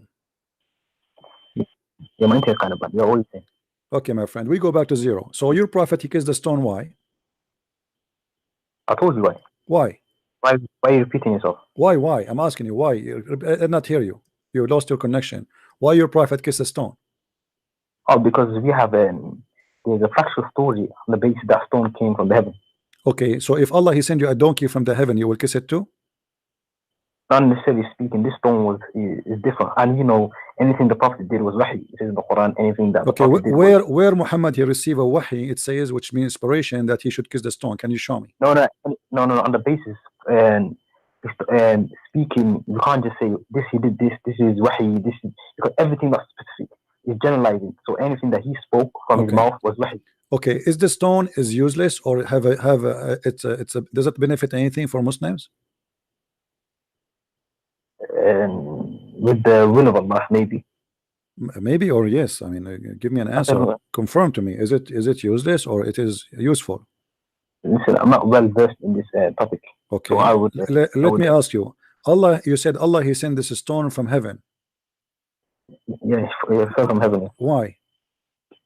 Why are you asking these metaphysical questions? Why are you asking why he did this? Why he did that? These games, why are you playing these games on me? Why he no, did this? You think God he would do things for no reason? What is the purpose of this stone? What the stone would do? There's something that he does we don't know. Why did your God kill Sodom? Why the stone was white and became black? Why the stone became white? Because people kiss it. So why you kiss it? Why you make it black, man? Keep it white. I mean, if you know that if you kiss the stone is very sensitive, is going to have some rush and pimples. Why you kiss it? So you are saying to me that the stone. I never kissed it. I never kissed it. Why lying? You did not kiss it yet? No, I haven't kissed it. My friend, you are missing a lot. You are missing a lot. It's carry all kind of the disease because imagine how many people they kiss the stone. This is not right. This is not right. This is 1 second. Calm down. Why are you generalizing? Why are you saying me I kissed it? Why are you generalizing? Are you going to do what your prophet does? Are you against that? No, what do you mean? Why am I don't have to do it. It's not a necessity. So why your prophet? If it's not necessity, why your prophet did? What do you mean? Why he did? If it's not important, why he did? I mean, you just said it's not important, so why he did it? No, it's not article of faith to kiss the stone. No, why he did it? If it's not important, it's not important. You just said it's not important. Why he do something not important? Why he did that? Although he didn't give us the reason why he did it, I would believe and infer from the reason, the story behind the stone falling from the heaven. I would say that must be the reason why. So do you believe the stone will suck your sin, or the same as your brothers who told us that before you, or you don't believe in that? I haven't seen the evidence for it. So you don't see any evidence of it. Okay, let me ask you about the Kaaba then. Forget about the black stone. In the Kaaba, there is a corner. It's called the Yemeni corner. Have you ever heard of it? Yeah, them corners. Yeah, I heard of it. Okay, the Yemeni corner have some rocks. What are those rocks? And if you touch them and the black stone, both of them, they forgive your sin. Why? No, I haven't seen that. Can you tell me that? Oh, your prophet, he said that. Your prophet, he said that those stones, you know, if those two corners, the Yemeni corner and the black stone, if you touch them, they forgive your sin. So what do you say? If you touch them, yeah. Yeah. Yeah, I haven't heard that. I haven't heard that before. Okay. You see, I'm not going to ask any question anymore about the black stone or about the Kaaba, but I want to ask you about your prayer. When you pray in the direction of Mecca. Is that possible? Yeah, we used to pray in the Jerusalem, then he changed to Mecca. How you can pray to the to Mecca if you where you live now, if you don't mind to say? Say that again. Do you like live in Europe or America? Where you live? UK. Okay. If a person live in the UK, how he can pray in the direction of the Kaaba? It's just towards the Kaaba, isn't it? Use the what? So you just towards the Kaaba. You face everyone to face towards Kaaba. How you can face the Kaaba? The Kaaba is on the other side of the earth. The earth is not flat. Yeah. Okay, so how you? So you're playing them games now. Just yeah. I see where you come from. Yeah, I see where you come from. Okay. But then why some people face towards Jerusalem? You can use the same argument against them. So that they say that who is the one who faced Jerusalem? It's your prophet who was facing Jerusalem. I don't face Jerusalem. The Israelites. Who is the Israelite? Who told them to face Jerusalem? What face Jerusalem? It's in the Bible. Where it says that? Show me. Face Jerusalem and pray to Jerusalem. Where it says that? No. It's a holy city, so the people used to pray to. So no. The holy city is a holy city, but does not make it we pray in the direction of Jerusalem. So what's your argument? I don't. Okay, I'm asking you. Did Allah make a mistake when He said you pray in the direction of Mecca? Because that is impossible. No, okay, that's impossible. You know, because in saying direction of Mecca, I have to face Mecca, correct? No, facing toward. Toward, okay, I agree with you. Toward, no problem. Toward, but how we can face toward if the Kaaba? Let me. I will open Google Earth and I will show you what does that mean. That there is no way you can face. You can face toward. My friend, hold on. Let me show you. Do you? I know. Is my? Do you see my YouTube? Do you see it?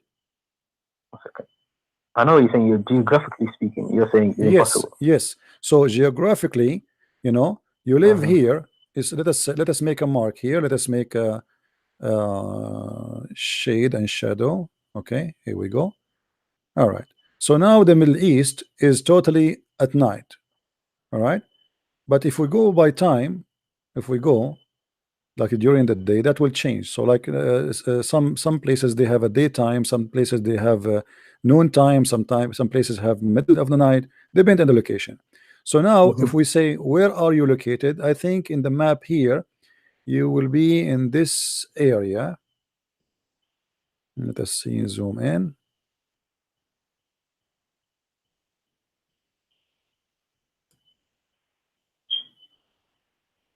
This is England, right?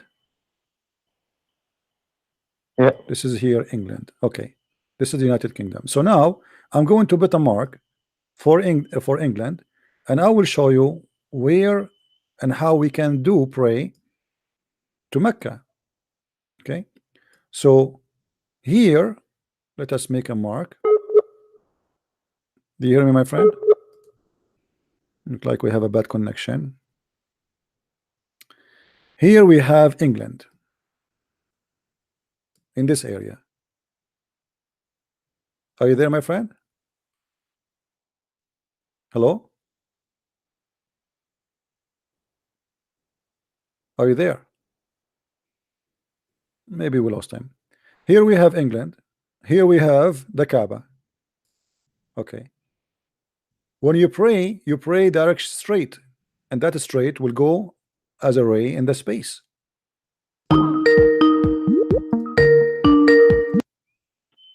Hello? Yeah. Okay. You went off. I couldn't hear you. So it's impossible. It's impossible to face the Qibla, or what you call it, the Kaaba. Correct? I'm looking at the screen now. Say that again. Okay. If this is, I'm showing you here. Let us say, just to make it more clear. Let us say me myself. I live here. I live in America. Okay, this is America. Here. So I live here somewhere. Okay. Now the Kaaba is in the other side of the earth. How I can face the Kaaba? You face towards it, basically. How you can face toward? I mean, my friend, when you face toward, you are facing the sky. You cannot face the Kaaba. It's possible. Yeah, but you're thinking, what you're talking about, you actually say just face towards the Kaaba. It doesn't actually say your face towards the sky. My friend, if you are standing here, let me make it simple for you. If you are standing in this spot, Look with me, please. If I'm standing here, if I am facing, I'm facing what? I'm facing this. Is that correct?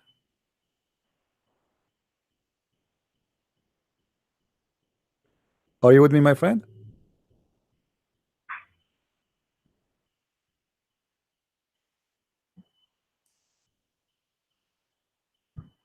Hello, guys. Do you see what I'm talking about? If I am standing in this area here, if I'm standing in this area, there is no way I'm going to face any city in the world. I'm going to face the horizon here, out of the earth. So how you can, what kind of God he do not know that this is impossible? No. In terms of face towards the Kaaba, the reason behind it is only for unification of people. It's not actually saying, yo. But yeah, I know. But okay, how you know that the Muslims are Muslims if they face the Kaaba, correct?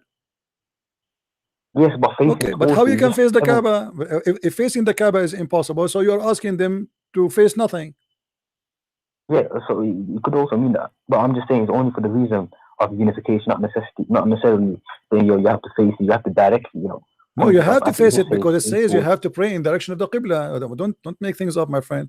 It says you have to pray in the direction of the Qibla. Direction of the Qibla. Okay, where is the direction of Qibla? My brother, your own book says it in First Kings. It actually says face towards Jerusalem. So you have the same problem as us. My friend, read for me what you are saying, what you are talking about. Go ahead. No, it's in Kings. I can remember. But no, don't tell me. It says. My friend. Okay, you can find it. No problem. But listen. This is literally about an act of worship you do. Pray in the direction of Kaaba. You said that Muhammad was praying in the direction of Jerusalem, correct? No. I'm finding for you. You busted it up. No problem. Was your prophet praying in the direction of Jerusalem? Hello?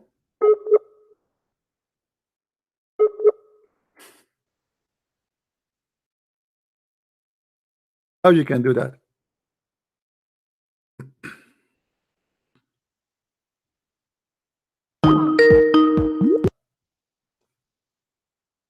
Hello? You just keep going also in my okay. I think it's my was your prophet praying in the direction of Jerusalem? First Kings, pull up First Kings 8:44. You have a book with you, pull up First Kings 8:44. Read it. When people go wherever you send them, when they pray to the Lord towards the city you have chosen and the temple I have built for your name. Yeah, when they pray to the Lord towards the city you have chosen and the temple I have built for your name. Yeah, but they are, so but they are there. They are not, my friend. They are there. My friend, they are there. If I am in the city, I can face the church in the city. I can face a place in the city. But you are a person who live in America, and you are going to face the Kaaba. How you can do that? Oh no, he's telling the people to face towards the city. They're not. Everyone. My friend. Okay, let me ask you. Your prophet, he did pray toward Jerusalem, correct? Yeah. All right. Why? You change subject. No, I'm not changing. I'm not changing. I'm trying to show you that your prophet is trying to copy something from the Jews, correct? Okay, but you're moving. I'm asking you. The verse you read for me, what verse you said in First Kings? 8:44. Sorry, 44. 44. Yeah, okay. 44. Okay, read it for me. Read it for me. Let me read it, and then I'll pull up again. It's in 8:44 and 8:48. So I'm gonna read both of them for you.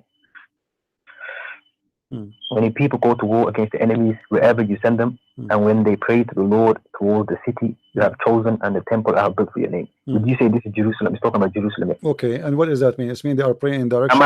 Hold on. When those people they want to go for war, they are going to pray in the direction of that city. Is that correct?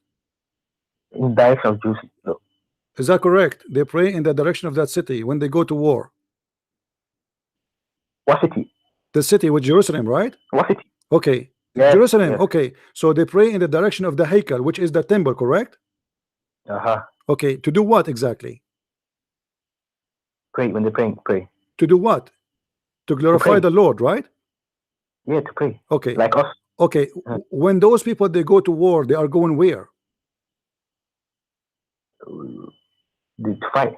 Where? What do you mean where? Where they went? Did they went to China? Did they where to go? Did they go? Anyway. No. They go to defend. When they defend, before you go to pray, when you wherever you want to go to war, you face the temple. This is your temple. This is the house which is chosen for God, and you pray, asking God for a blessing to be victorious in this war.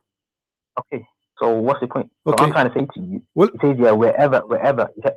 So people from north, east, west, wherever they are, they have to pray towards Jerusalem. So how could they pray towards there if the earth is round? And I'm using the same argument against you. So how you busted yourself? My friend, the temple here is symbolic, and nobody can face the direction. Face.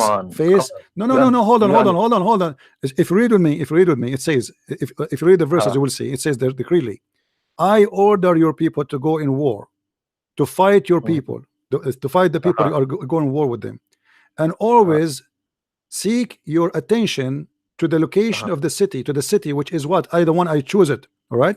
So when you pray, all your prayer is going to face the Haykal, is going to face the temple, is not going to face my friend. What translation you are reading? NIV. Which one? NIV. Okay, hold on. New International Version. Hold on. This is a fast translation. Let me show you. No. Let me show you. Okay. Everybody will laugh in a second, my friend. Hold on. Oh, laughing at you now. Yes, we are laughing, absolutely. Let us read together. Okay.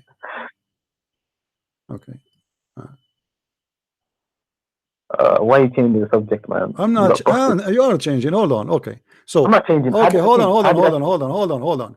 Let those people, wherever they go, they pray toward the city. The translation you are reading, correct? Yes. Okay. Where they go? What do you mean where they go? Where they go? It says wherever you send them. So he's talking wherever you send them, wherever you send them for war. Wherever you send them, wherever you send them, send them to where? To war. Listen. This is my argument. My friend, no. Read carefully. Wherever you send them. So if I want to go to war, it doesn't matter where I go. I have to pray. The army, all the people, they have to pray in the front of the temple, facing the temple, praying to the Lord in the direction of the city of the Lord, because this is the city of the Lord. They can be. It's possible. We can be in the front of the gate of the city, and still they face the city. No, my friend. Hold on. If they go out for a battle against their enemy, all right. Wherever you shall send them, shall pray to the Lord. Where? To the city. What city? To Jerusalem. Okay, hold on. Where the Jews are when this story happened? Where the Jews are located? It says wherever you send them. So it doesn't matter. This is about them at that time when they will go. So I don't think the Jews they don't have. The Jews they don't go and pray toward the Qibla of direction. This is the verse about when they go to war. When they go to war, they are people of the city who live in the city. No. They are not people out of the city. They are from the city. So when they are leaving the city, they are going to pray toward the city. So if we go out of the battle, if we are, let us say they are fighting with the Palestinian, and the Palestinian in front of their gate, and they go out after them. When they pray, they have to face Jerusalem. No, it says there wherever you send them. So this doesn't matter. This is an order for what? For that time when they are going to war. You don't let me speak. So wherever they go, they have to pray in that direction. Listen, you don't understand. My friend, hold on. In order to show me that this is what the Jews believe, then you have to give me an explanation made by the Jews. And the Jews, they say, okay, this is says that wherever we go, we have to do it in a certain way. Have you read any commentaries? Correct or not? Yes or no? Have you read any commentaries? Yes, I did. Okay. And this is about when you go. Hold on. When you go in war, this is a specific time. This is not about the Jews who live in America. This is about going in war, which means this is a nation, an army moving from a place to place. Moving from where? Moving from Jerusalem toward different location. So this is a temporary order, have to do with the war itself, not about praying in direction of a person who live in France, but he pray in direction of Jerusalem. No, you lied. You just, my friend, it says that in front of you. Is it about no, is it about war, or it's about peace? You don't let me speak, so how can you is it about war? You see, I'm screaming for long. Yes, is it about war? Yes or no? Yes, I said yes, okay. But let me finish. All right. Okay, go ahead. Okay, it's about war, but he's talking about wherever the war is. Could be anywhere, north, east, west. It could be anywhere. Therefore, when you fight the enemy, before you fight them, pray towards Jerusalem. So how is that? That's logically impossible. Using the same argument you used against me, but flip it back on you, you would have the same problem with this. So this verse becomes inapplicable, invalid. So why do you use arguments which go against you as well as myself? You see, this is not against me. You are fabricating story is not there. Those are an army. They are going for war. They pray toward Jerusalem before they attend the war. You have always to glorify the Lord. No, this is not a Qibla. This is not a Kaaba. This is not a direction of a prayer. Have to do with being in China. No, you are lying, my friend. Read the verses. Read the verses. This is only about going to war. This is not about the Jews. Wherever you go, you face you as a Muslim. Wherever you go, you are going to face Mecca. Those are people who live in the city. Hold on. Those people are living in the city, and they are defending the city, and they are army of the city, and they are praying in the city. So when they are going, they will not go to China. They are going to defend the city. So when you go out of the fence of the city, still you pray to the direction of the temple, because still even they can see it. They can't see it. My friend, can you show me where it says there that this is a war? They are sent to China to fight. Where the war was happening? Where the war was happening? You're interpreting it the way you want to. I'm interpreting it the way you see, you could not back up what you just said, and you cannot explain. You could not, because this is have nothing to do with the topic we are talking about. Those people who they are going for war, preparing themselves for war, and they are defending the city of Jerusalem. This is a city everybody have to defend of the Jews. Their war is to defend the city. So when you go for war, always you face the temple, because this is your target. This is the holy place of God. So when you go out of the city to defend the city, you still pray in direction of the city. But they are not living in Mecca, and they are praying in the end of the world. So you try to compare between two things which have nothing to do with each other. I'm not. You did. And let me tell you, just to show you how stupid what you said. Let us say, for the sake of argument, hold on, just to show you how stupid what you said. If this is, are you agreeing that this is wrong, regardless if it's in the Bible or in the Quran? Say yes. No. I'm just using the same argument against me. My friend, it's not against me, because you're a hypocrite. Because you're a hypocrite. Let me tell you why. Because if you agree, it is. You see, you said to me, you are going to use an argument against me, but you are not willing to say if it's wrong. It's wrong. Okay, say wrong. Let us say for argument, if it's wrong in the Torah, do you agree that it's wrong in the Quran? Can you let me speak? Do you agree or you don't? Do you do or you don't? Look at this. So you see, you are not being honest, because if the Torah, let us say for the sake of argument, the Torah is wrong, that means there's two wrong. That will not make it right. That will not make it right, but you are not willing to say it's wrong. No, hear me out. 20 seconds. Okay, one second. You can laugh, but it doesn't matter. It doesn't change anything. So you came to me, you used the argument against me, and you showed me geographical, what's it called, nonsense, and you said to me, why the people praying towards there is impossible. So I said to you, if I use the same argument against you, is it okay? You said to me, yes, it's not there. Therefore, I provided the evidence on the contrary, which shows you to be a concoctive liar who just uses arguments against people, which goes against him. But yet, when he goes against him, he interprets, or and how do I say this? His false interpretation, just to hide the fact that you don't have to pray towards Jerusalem at a certain point, which says that it says towards Jerusalem. So negating this and affirming this doesn't actually, and you laughing doesn't mean anything. I'm just showing you how contradictory you are. You could not show me anything. You could not show me anything, because those people are in the case of war only. They are going to face. This is their city. This is the city they love. This is the city in order to protect. But this is not. In the same time. Listen. Just to show you the arrogance you have. Here we have a location of a rock. We have a location of a building. We have a location of city, and every Muslim in the world 5 times a day have to do it. This is about people going out for war. The occasion is what? Is war.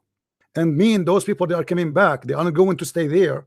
They are not going to immigrate. They are not going to live there. So when they go in war, they always are facing the location which they are defending. And those people, they are not going to go all the way to the end of the world. Hello? Hello?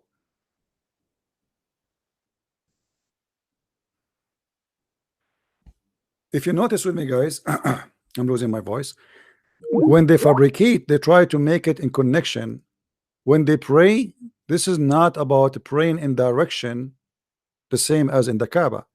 Those people are people who live in the city. They are from the city.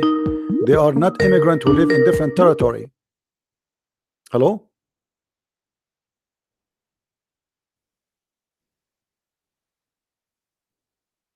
Are you there?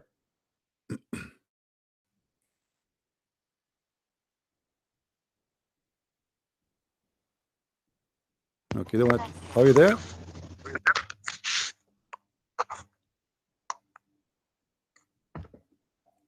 If you don't want to talk, I'm going to hang up. Are you there?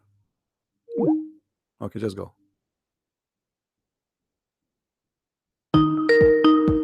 No, don't call me again. Don't call me again. I gave you the. I don't know who's this guy. He keep calling, but he don't answer.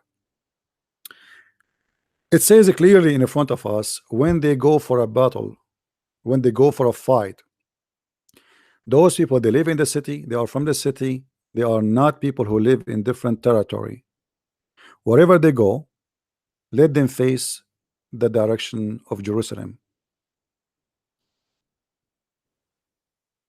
He's trying to say to us, well, if you are against praying to the Kaaba, then how those people, they are going to pray to Jerusalem? But they are not going to immigrate to the end of the world.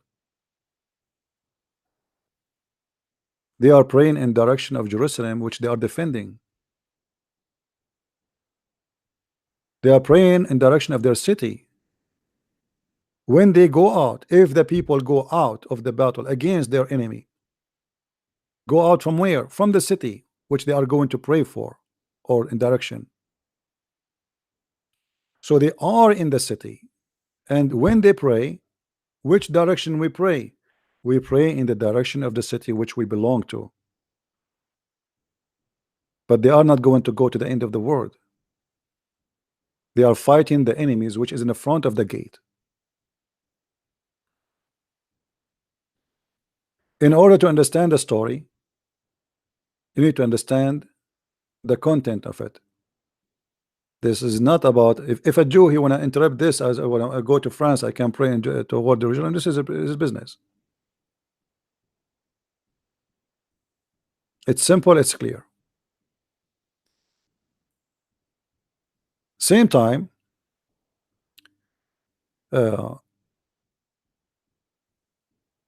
this guy he said that we pray in the direction of Jerusalem, so Allah he will know who is a Muslim. If you go in the Quran, actually it says that. Why the Muslims they pray in direction of the Kaaba? Allah he said supposedly because Allah he will know who believe who don't. So Allah will not know who believe who is not unless you pray in direction. And then how that can be from God? Because God he should know who is Muslim who is not without praying direction. Any Muslim would like to call, including the guy who hang up.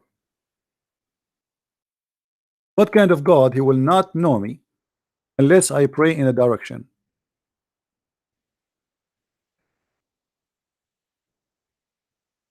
Any Muslim?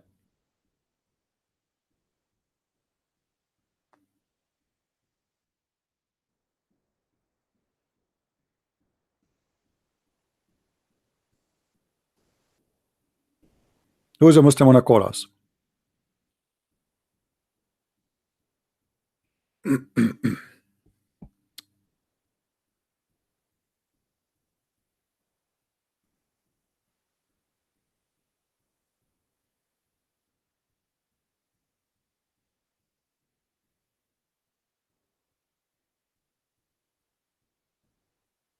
And my friend,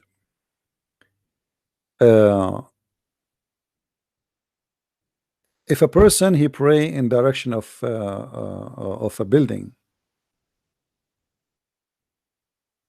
and that building is not holy, he need to explain to us why he is praying. If the prayer direction of the Qibla, or what they call it, the Kaaba, and the Kaaba is not holy, then why even the Quran call it the sacred mosque? If the purpose of the Kaaba is just to know who is a believe, who don't believe. A lot of contradiction here, left and right.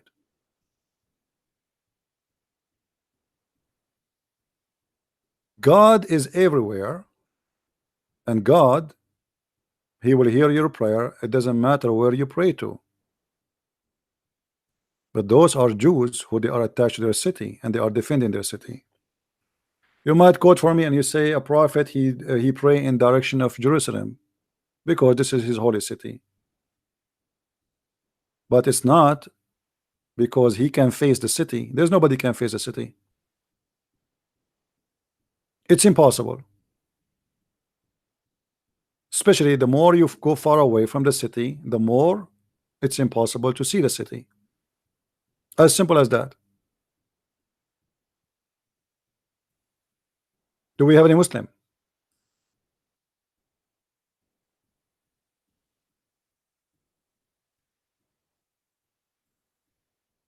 Anyone? Who is a Muslim would like to call us? What is the purpose of a praying toward the Kaaba, and how it can be legitimate order? What is special about the Kaaba? Is it the location of the flood? Just yesterday, Mecca was flooded. You can go right now and search in YouTube. You will find, I wish I can show you the videos. You will not believe it. Hello?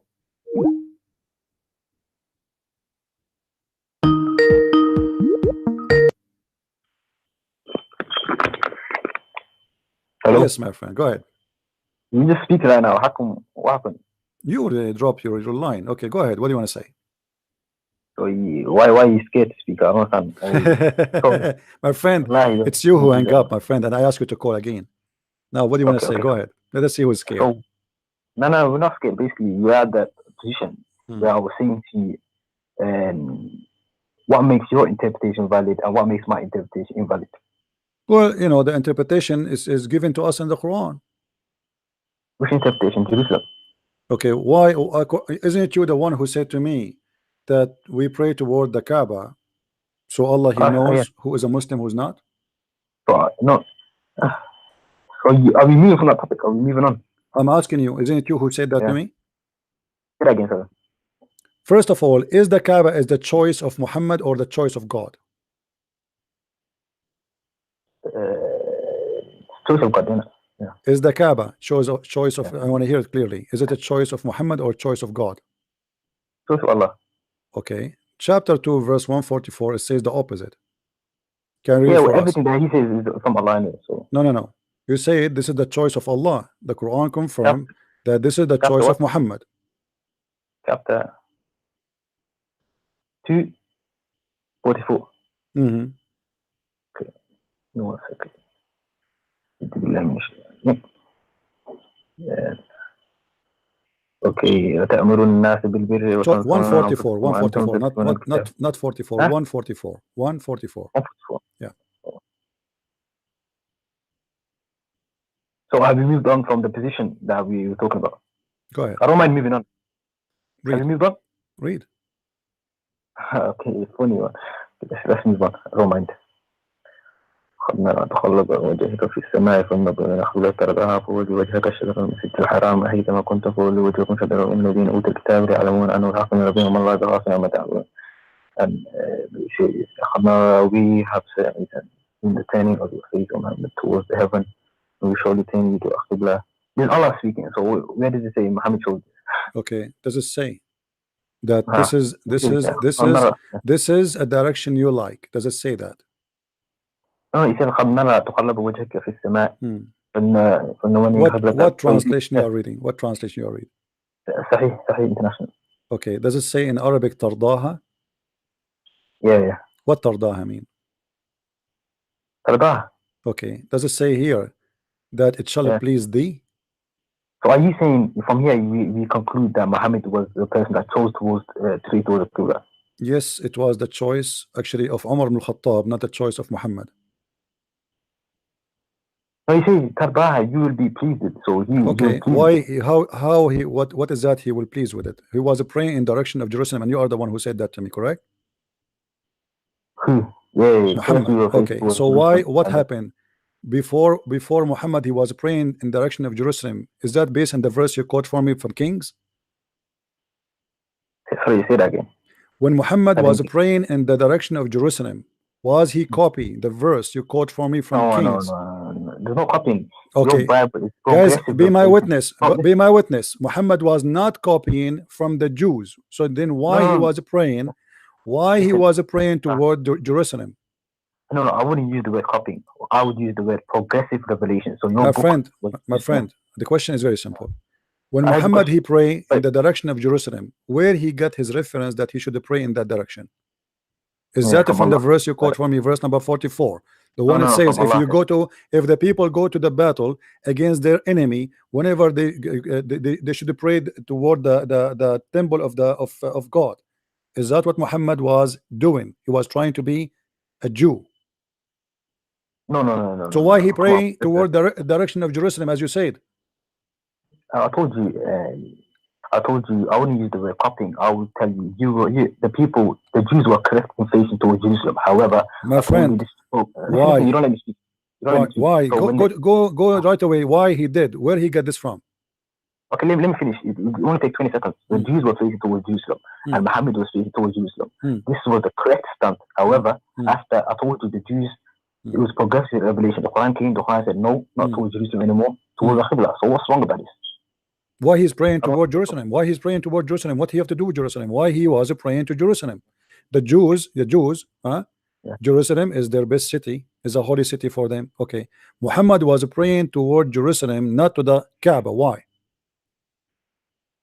What do you mean why? I told you that verse came and he abrogated that verse. My friend, this is not the question. Why he was praying toward Jerusalem? What he have to do with Jerusalem? I don't know why I don't these why questions. Why is the God of Islam in Jerusalem? The God of the Jews is Allah. This is another question. Why? You see, you are the one who brought this to yourself. You are the one who quote for me First King, and you are going to stuck with it. Was Muhammad understanding First King that he as a Jew, wherever he go, as you try to explain to me, he have to pray in the direction of Jerusalem? Was he being a Jew, wherever he go, he have to pray in the direction of Jerusalem, as you told me? This is what the verse mean. No. I wouldn't use the word copying. The word copying. I'm not saying copying. I'm saying he was trying to be a Jew. Otherwise, why he is praying toward Jerusalem? Yeah, that's copying. In other words, no problem. Give me the reason why he was doing that. He was trying to be a Jew, or he was trying to be something else? I'm telling you, the position of praying towards Jerusalem was the correct position until it was abrogated. So I don't. These why questions. This is another question. I'm not asking you if abrogated or not. What do you mean abrogated? Allah, he changed his mind. This is a city was holy and now it's not holy. Why he? Where Muhammad, his God, said to him praying toward Jerusalem? Can you show me? Where your God Allah, he said to Muhammad, pray toward Jerusalem? Is that because Muhammad he was quoting First King, verse number 44? No, you couldn't read it right. So how can you quote it? You tell me. So why you need to tell me, my friend. Explain to me why he was praying toward Jerusalem. Muhammad was trying to be a Jew, is he? I told you I wouldn't use the word Jew. So he himself, when he is a prophet of God, he based this change of direction based on what? I pray toward Jerusalem. I don't explain why I was praying toward Jerusalem. What he have to do with Jerusalem? What is in Jerusalem for Muhammad? I told you. You keep saying to me, I told you, but you told me nothing. Why? What is in Jerusalem for Muhammad? Okay, the Jerusalem was the holy city, yes. So the Jews were praying the holy city for the Jews. what for Muhammad is in Jerusalem. Okay, but I'm saying to you, listen, you don't understand my point of view. It's a progressive revelation. So the God of the Jews is the God of Allah. They're the same thing. But it's been abrogated. The why question, I won't be able to answer these why metaphysical questions. I have to jump in the mind of someone else and to answer why they did this. This is impossible. You're asking impossible questions, and when I don't answer it, they say, oh, look, you can't answer any question. This is stupid. This is a logical. You see, you are not asking the question. You see, I don't know what are you talking about. I'm asking you why he was praying toward Jerusalem. Why you give me a speech, my friend? I told you I don't know the answer to that. You do not know what? I don't know the answer to that. You do not know the answer. Okay, obviously Muhammad was a thief. He was trying to make the Jews believe he's a Jew. Okay, otherwise give me an answer. Give me an answer. You are the one who said to me that in First Kings it says that God, he ordered the Jews that when they go in war, they have to face the city, the holy city, which there is the temple of the Jews, correct? Yeah. Okay, Muhammad was facing the temple of the Jews. Why? I don't know the answer to that question. Why you do not know the answer? How come you became an expert in the Bible and now you have no idea what we're talking about? See, you know you did. You diverted and digressed from the question I asked you. You asked the question with a question. You see, we are talking about the same topic. We don't want to change it. You gave me a wonderful verse from the Bible, trying to get me busted. But the fact you are the one and your prophet got busted. Your prophet, he was a hypocrite Jew. He's trying to be a Jew, but he could not be a Jew. So when the Jews rejected him, they did not accept him. He gave up Jerusalem. And let me show you a surprise. The Kaaba was not a choice of Allah, was not a choice of Muhammad, was a choice of Umar al-Khattab. Is that right? No, he says no. No, he says in the Quran the choice of Allah. No, my friend. Here we go. Give me the scripture. My friend, hold on. Okay. Here we go. This is hold on. Let me get you busted. You and your God. It's a false religion, and everything is coming from someone else. He was praying toward Jerusalem because he saw some Jews, as you say, praying toward Jerusalem. Thank you for that. You just get me. You get your prophet busted. You said that. Why? Okay. Then why? So why he was praying toward Jerusalem?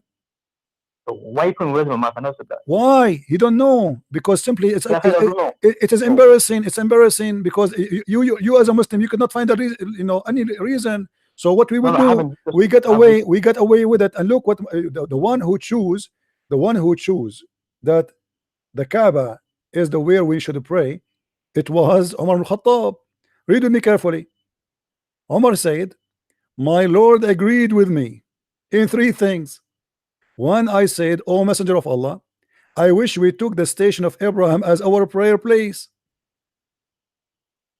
All right? It was the wish of who? Umar al-Khattab. And Umar al-Khattab, he continued saying, and he told Muhammad, and so the divine inspiration came exactly as he said. If you read with me here, it says, same as I had said was revealed. Exactly. Muhammad, he copied the words of Umar al-Khattab. He put it in the Quran as he said, and he claimed that Allah, he said that to him. Muhammad was trying to be the same as the Jews, who you said they pray toward Jerusalem. Let me tell you why. In Surah 2:143, it says the reason why the Qibla was changed was because he was trying to distinguish the people from other people. My friend, this is but this is getting busted by this hadith. This is a correct hadith. This is Sahih Bukhari. Come on. This is Sahih Bukhari, guys. Does it say that Allah agreed with me? Who agreed with who? Read with me. Who agreed with whom? Allah agreed with Umar, or Umar agreed with Allah? I'm listening. Who agreed with who?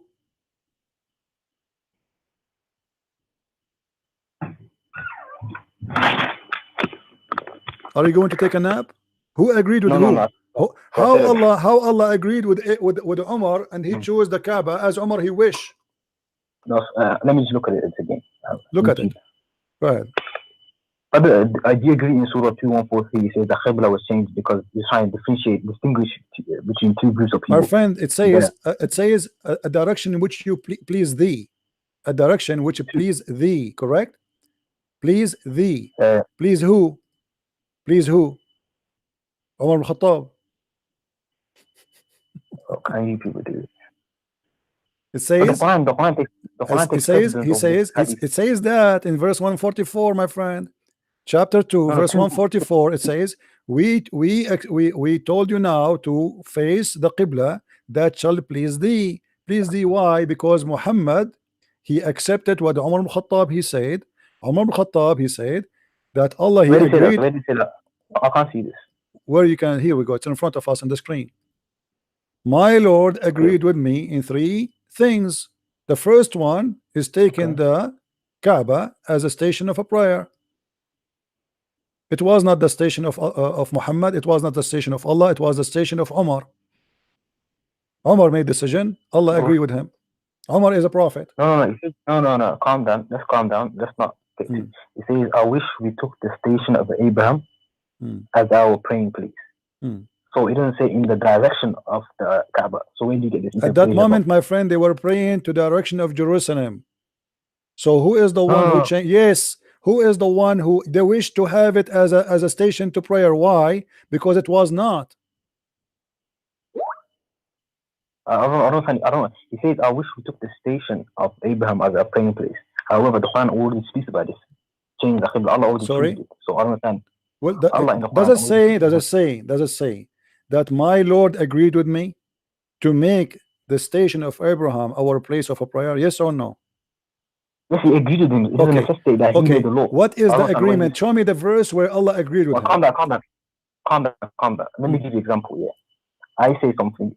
Don't give me example. Don't give me example. Show me the verse. As long the Lord, hold on. As long the Lord agreed, show me the verse. This is Quran. The Lord agreed. Show me where is the verse where Allah agreed with Umar.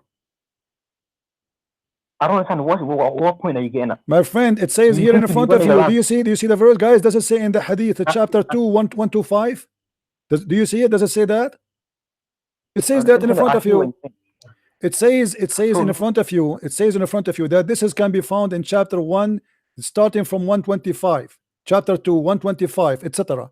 So this is the station which Allah he agreed to make as a station for a prayer. It was a request of Umar al-Khattab, and Allah agreed with Umar.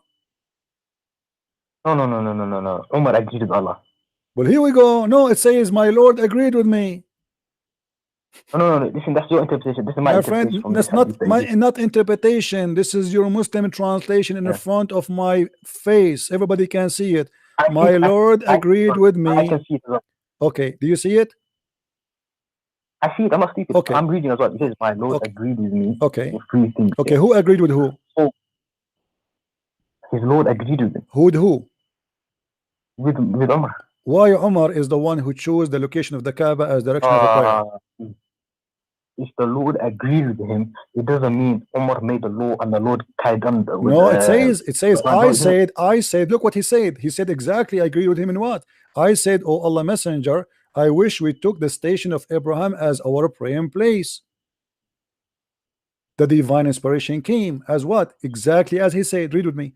Exactly as I said. Why Allah is copying Quran from Umar? You Muslim, you say to us that nobody can make Quran, but Allah himself is copying Umar word and he make a Quran exactly as I said.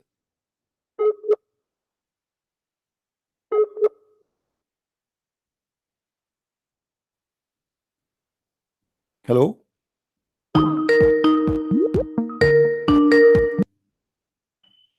Hello? Yeah, carry. Okay, so does it say Allah he took the verse the same as I said, he give it to us? Okay. I just want to hear your point. What's your point on this? My point that Islam is a hocus. Muhammad was praying to Jerusalem. He saw some Jews, as you said, you said to me that there's Jews who pray direction of. Hold on. You said. Okay, no, you are the one who said to me that Jews they pray direction of Jerusalem, correct? Isn't it you? Yeah, I said that. Okay, thank you very much. So Muhammad was living between the Jews, correct? Say it again. Muhammad was living between the Jews, correct? Muhammad was living between the Jews. Okay. Now Muhammad lived between the Jews, started praying to the direction of Jerusalem, correct? Say that again. Muhammad.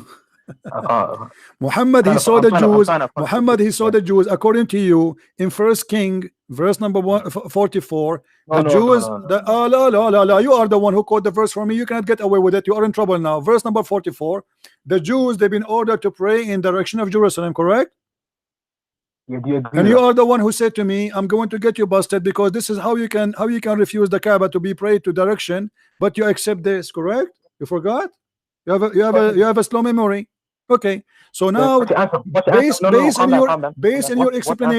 your explanation, the Jews, they pray wherever they go to Jerusalem. Is that correct?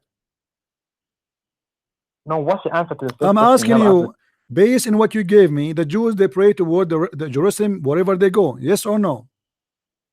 Yeah, but how can they do that? It's impossible. Yeah? Impossible. No, all right, it's impossible, my friend. Here we go. See, that's why I told you those people are going in war, and they are. Hold on, my friend. There's things you can do metaphorically. As an example, I can pray now in direction.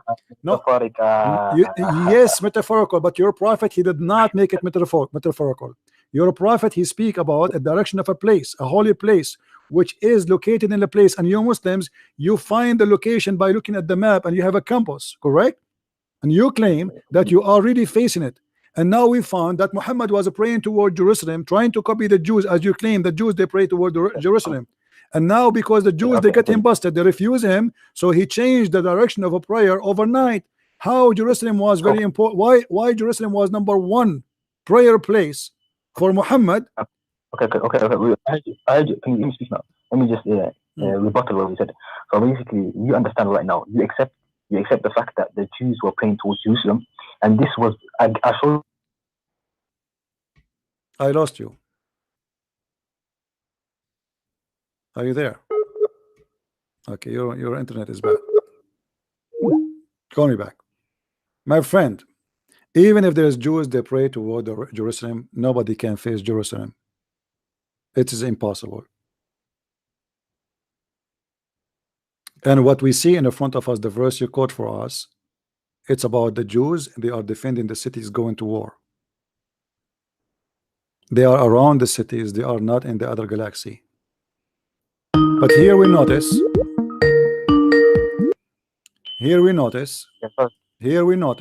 something very funny about your prophet.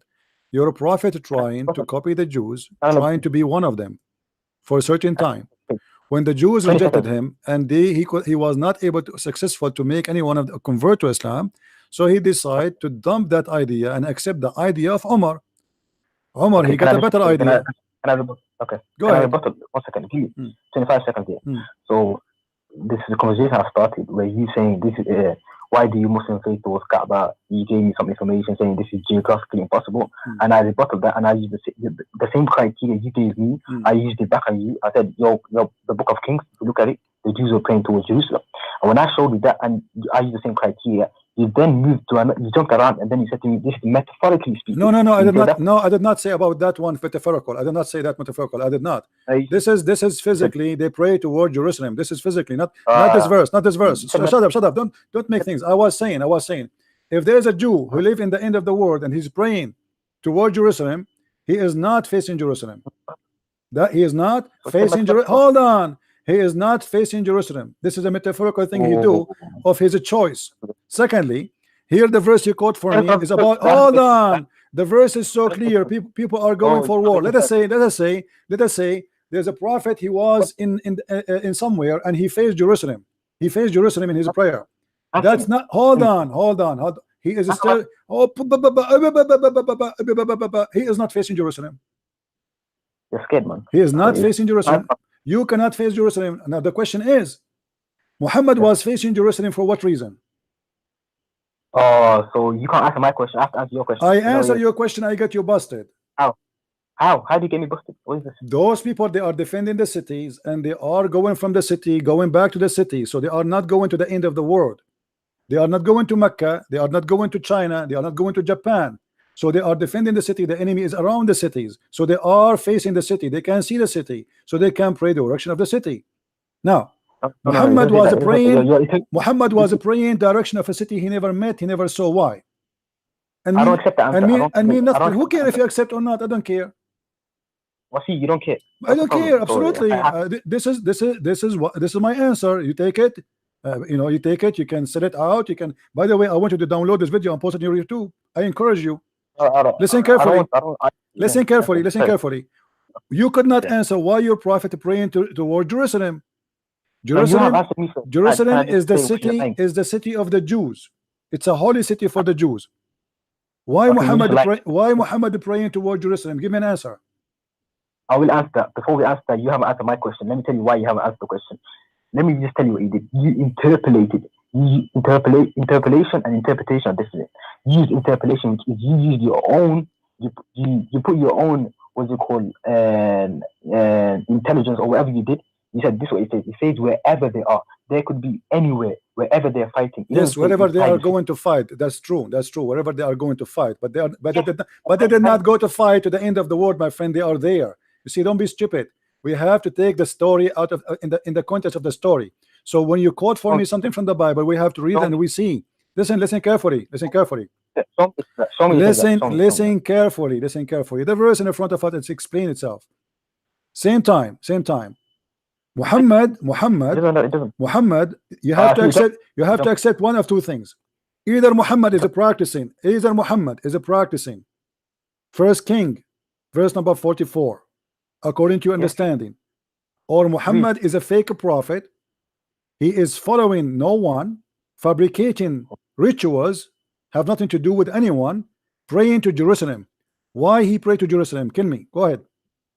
So you haven't answered my question. I will answer your question. I answered you. Are you a kid or not? I answer you. No, I'm not kid. I don't accept the answer. The answer is just running around. You said to me, where I said to you, it says in the verse, wherever they are. Wherever they are, but they are defending the cities. They are not immigrant. They are not going anywhere. They are going to defend the city. Which city they are defending? They are going to war with the enemy.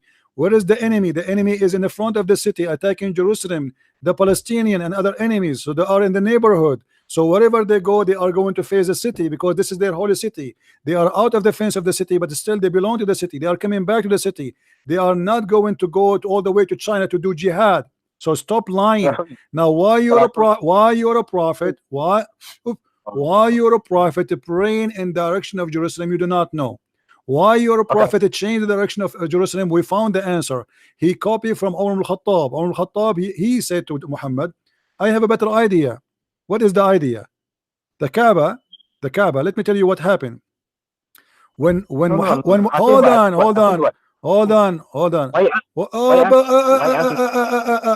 on.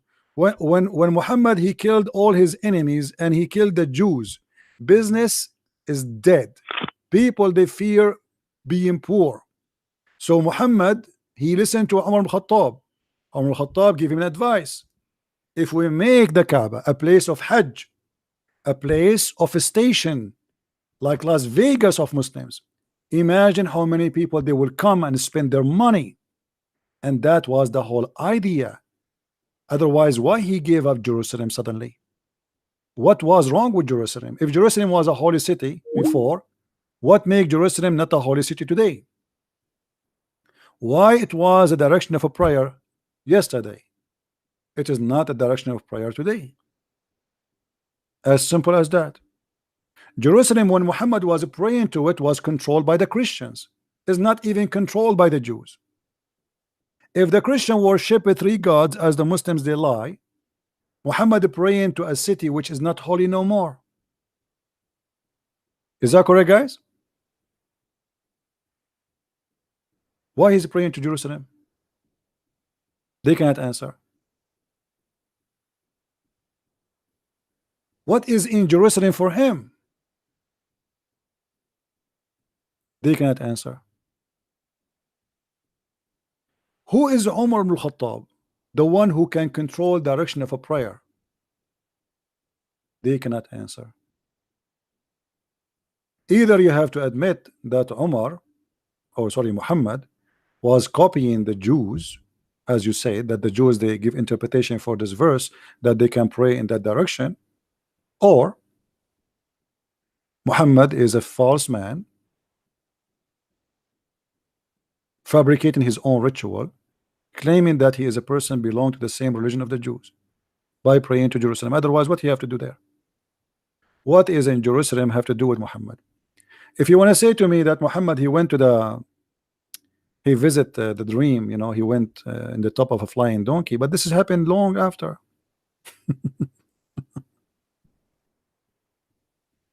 This has happened in the dream, first of all.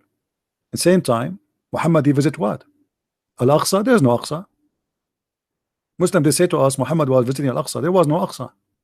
The first mosque was built. Muhammad he speak of, he went to Al-Aqsa, is built long after Muhammad's death. What Aqsa? What is in Jerusalem for Muhammad? If the Kaaba was always the most holy place for the Muslims, why he prayed to Jerusalem where it was controlled by the Christians? There's no answer. Call me back, my friend. Call me. So we can laugh. Do we have any Muslim would like to call?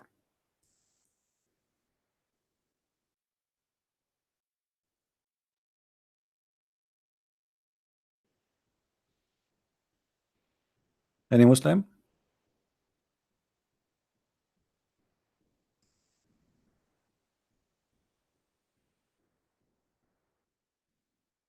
Allah is copying. Allah is copying.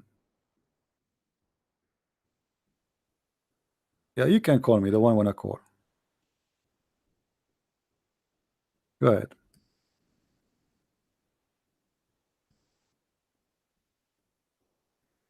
Oh, for some reason my mouse froze. Oh boy.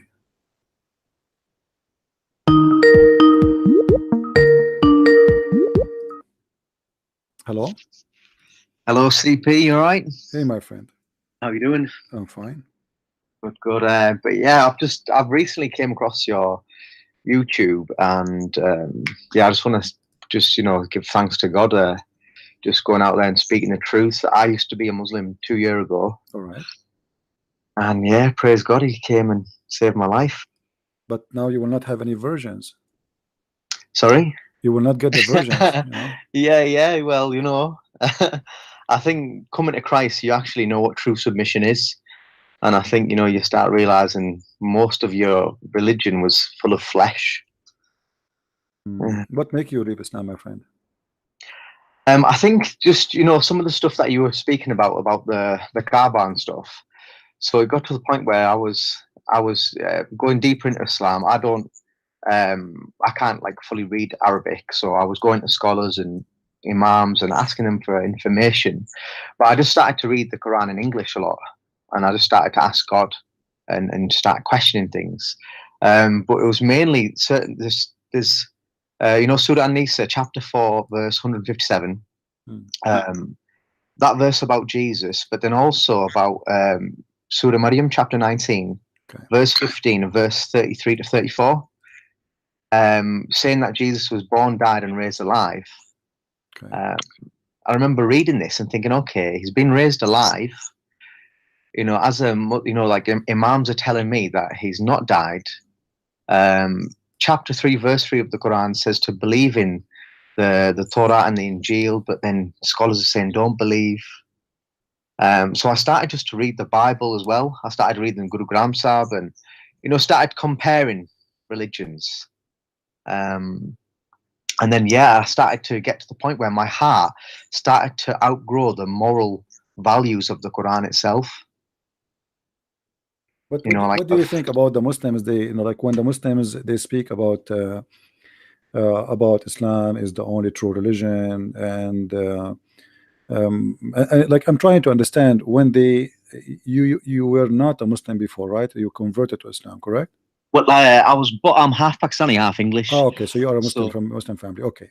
Yeah. But so it's kind of like since you are a child, what make you in the beginning feel like believe that Islam is okay religion? I mean, if there is anything at least. Well, I had a bit of a different experience where I was in the British Army myself, and I started to see that there was a bigger thing going on in the world, but I didn't really know. I didn't really have a deen. I was just labeled as a Muslim, basically. And it was only when later on in my life I had I questioned, is God real in my heart one time, and I had an experience which now I know is the Holy Spirit.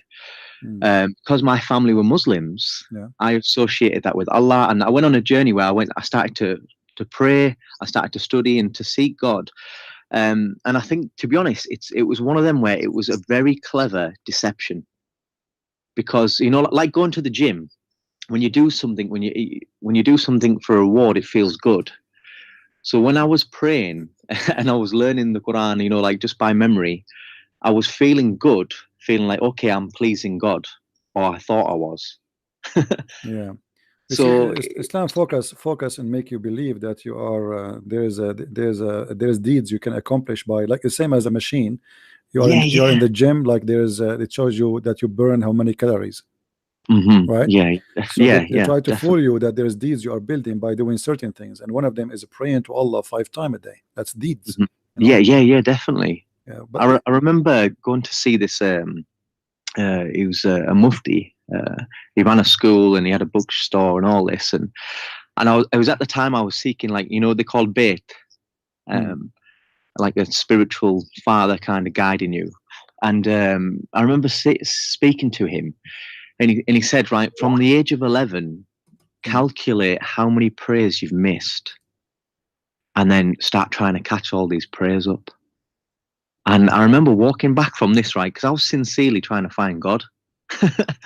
Yeah. I remember walking back thinking, right, how many times do I have to pray a day then to catch up? To break through all these veils. Yeah. Well, what about your family, my friend? Are they still Muslims? So my dad's still a Muslim. My mum passed away when I was younger, but my family is still Muslims. But the Lord, I've got a stepmom. The Lord actually healed her.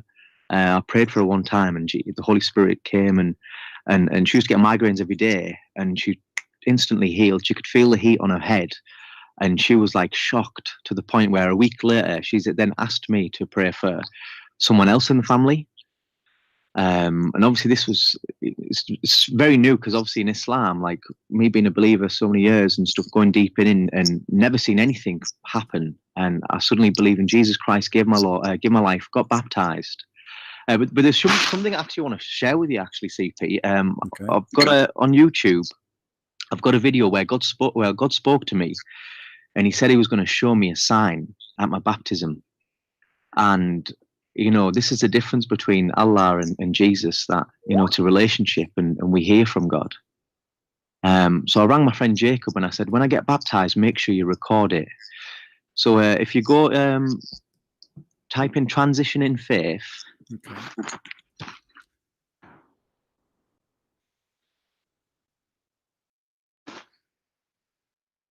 I'll send you the link, actually. All right. And basically, there's a sign that comes when I get baptized, and when you'll see it, you'll obviously know that from it's signs that are in the Bible as well. So when I did get baptized, and I was telling my family, I showed them this sign, and they all actually cried. It was quite extraordinary, really. That's beautiful. Well, I'm happy for you, my friend, for your experience. And Christianity is an experience more than just the details. The difference between us and Muslims, that Muslims are all their religion is based on excuses and false fictions. As an example, like as you see here, the Muslim trying to convince us that the reason he was praying in the direction of the Kaaba, it is just because Allah, he wanted to know who is a Muslim, who's not. But this is a funny excuse, because Allah, he's God. He can know who is a Muslim, who is not. You pray in the direction of the Kaaba or not. Same time, the Muslims, they ignore the fact that the Quran make it clear that the earth is flat. So this is not just it's just like a direction to pray. It is literally a direction to pray in a flat land, a flat earth. So the Muslims always, they try to convince you, and they try to fool you, says, okay, we have similarity with the Bible, but if that similarity exists, that's because Muhammad was trying to copy the Christians, to copy the Jews, and he is a thief. We asked the Muslim why Muhammad was praying toward Jerusalem. They have no answer. Here we go. Mm-hmm. Did you ever ask yourself why Muhammad was praying toward Jerusalem? No, but that did come in question at one point. I remember speaking to someone because I had a few Christians on my journey as well, speaking to me, asking me questions. And obviously, the Islamic understanding is that because Allah didn't want to associate those who turned away from Him, that He made a new direction of prayer. This is your video? Yeah. So you can see me as a Muslim, but if you go further on, okay, is it okay if we play it all of it? Yeah. I don't mind. Yeah, I don't mind. Right. Guys, we will play the video for you. This is him, as our brother here he said in the video. I'll play it from the beginning. Is the video contain any music which is not allowed? No, it's just instrumental. I mean, does it have any copyright or anything? Oh, maybe. Okay. No, it's fine. It's fine. It's yeah. Because we don't want to get a flag by Facebook.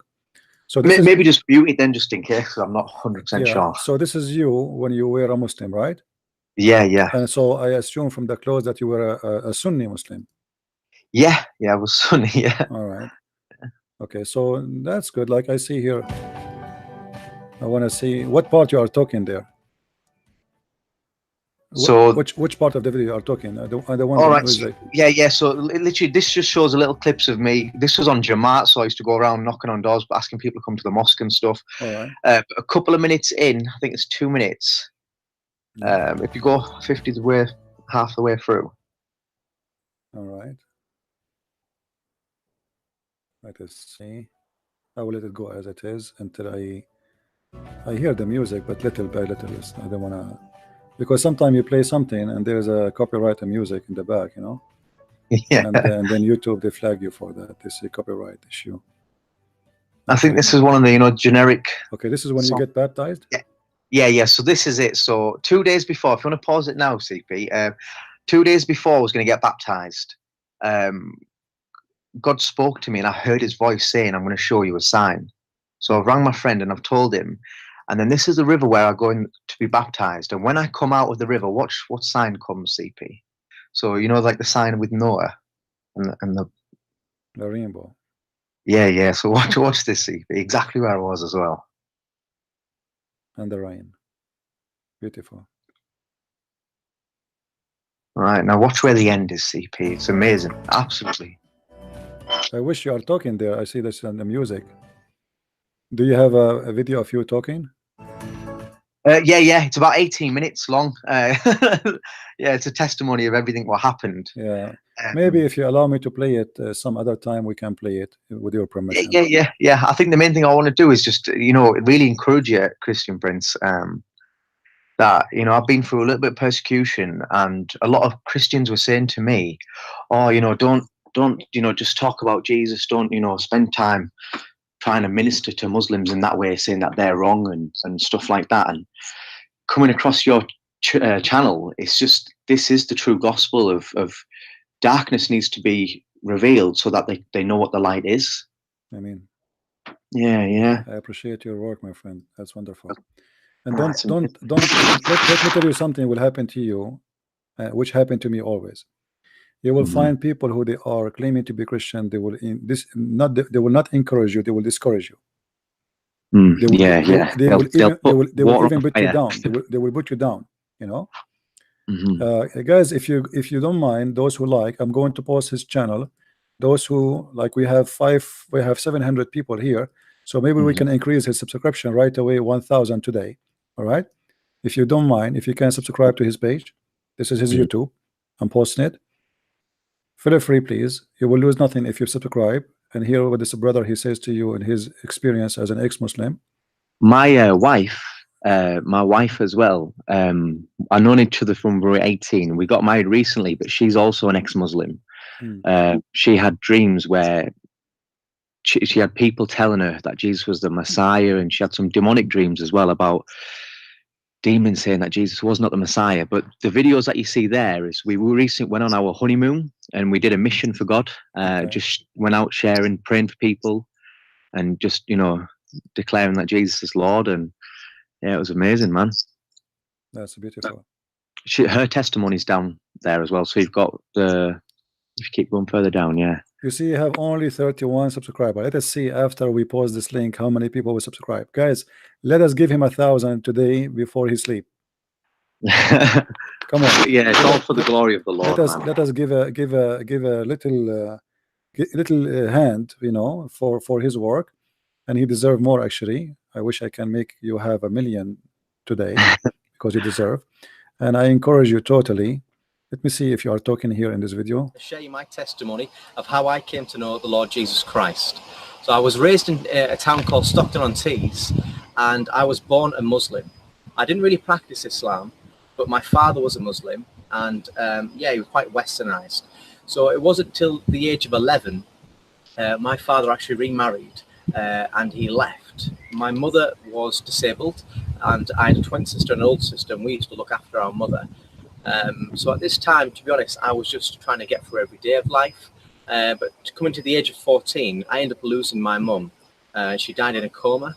This left me, my twin sister, and my older sister in a situation where we were quite traumatized by this situation. We ended up smoking weed, and we got to a point where every day was just a survival tactic. And basically, so many years went like that, where our family took us to Bradford, my sister-in-law Sonia, which was great of her, and we tried to make it work as a family. And yeah, we ended up going to our fathers after that, which didn't work out for me. I ended up joining the British Army to make a change and try and become something.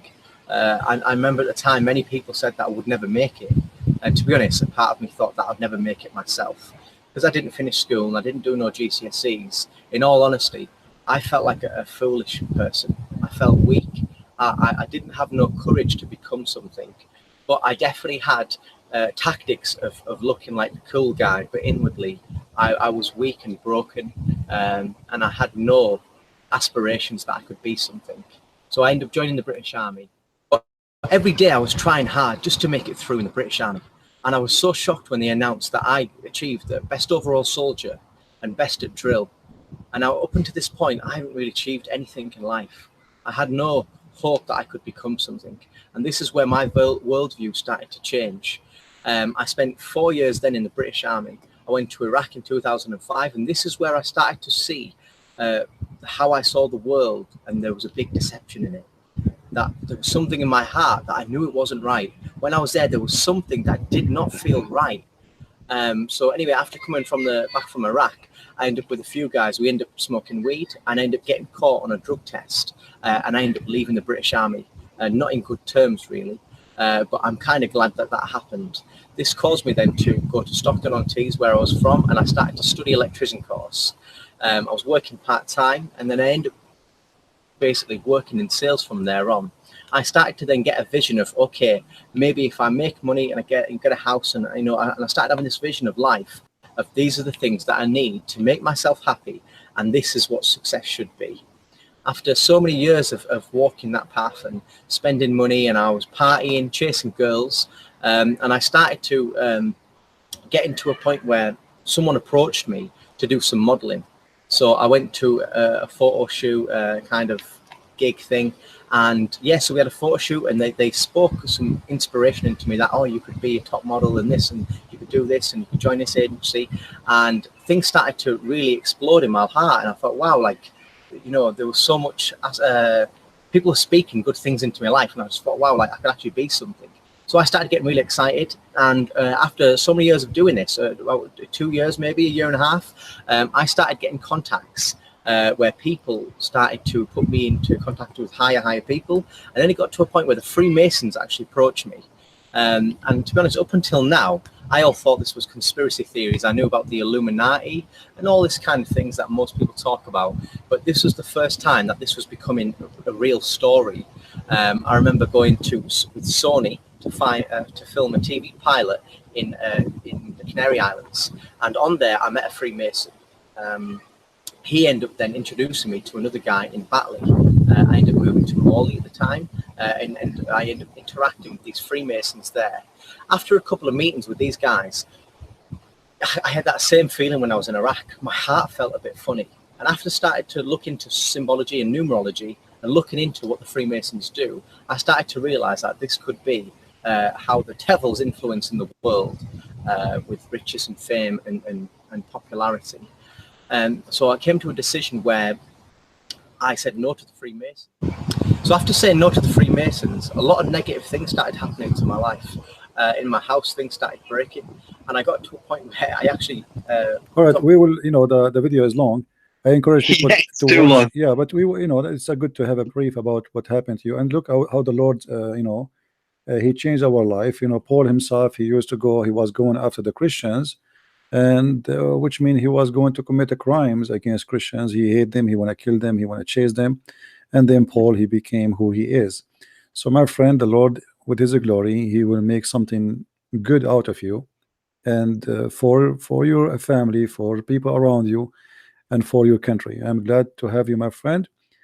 And call me always. Anything you want to say, any share. One thing I'd like to ask you to speak about, I think what would help Muslims, is about the spirit of truth, and maybe relate that to, you know, the Bible, to what they say the Quran is, because they believe that Muhammad's the spirit of truth. Yeah, well, the funny Muhammad, how Muhammad can be the spirit, but he's a man. Yeah, aren't you Muslim? You refuse the Trinity.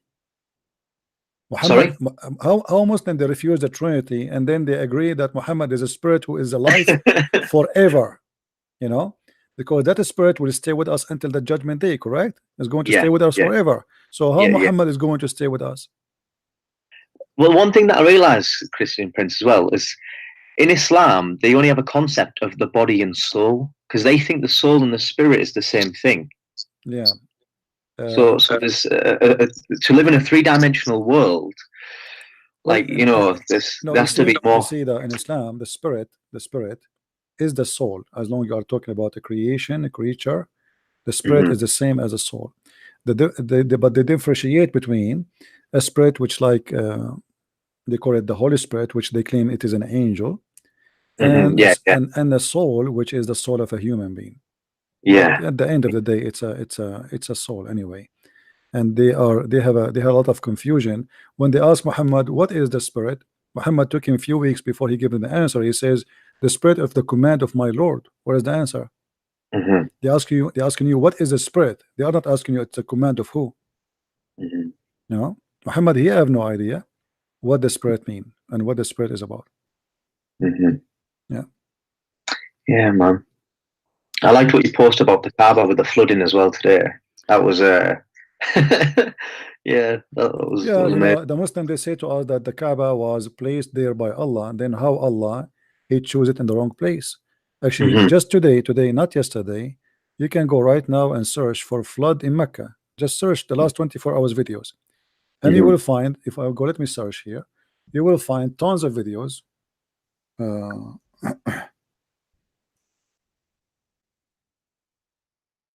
I will try to find you. Let us see. Maybe in English. Let us see first in English. But it doesn't matter because it's going to show the date anyway. Tofan Al-Kaaba. We cannot play the video, but we can show you where to find it.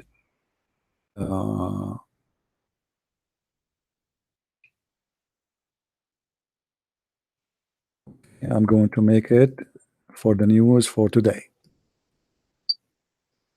Here we go. Guys, this is 6 hours ago. Look with me in the screen. Do you see it? Yeah, I'm looking out. It's not popped up yet, but this is 8 minutes ago. This video have no view yet.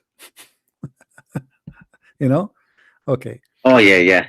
This is just minute ago. This is 6 hours ago. If I make it for the last 24 hours or the last, let us say, 2 days, you will see that the Kaaba, how the flood is killing the city. Look at this.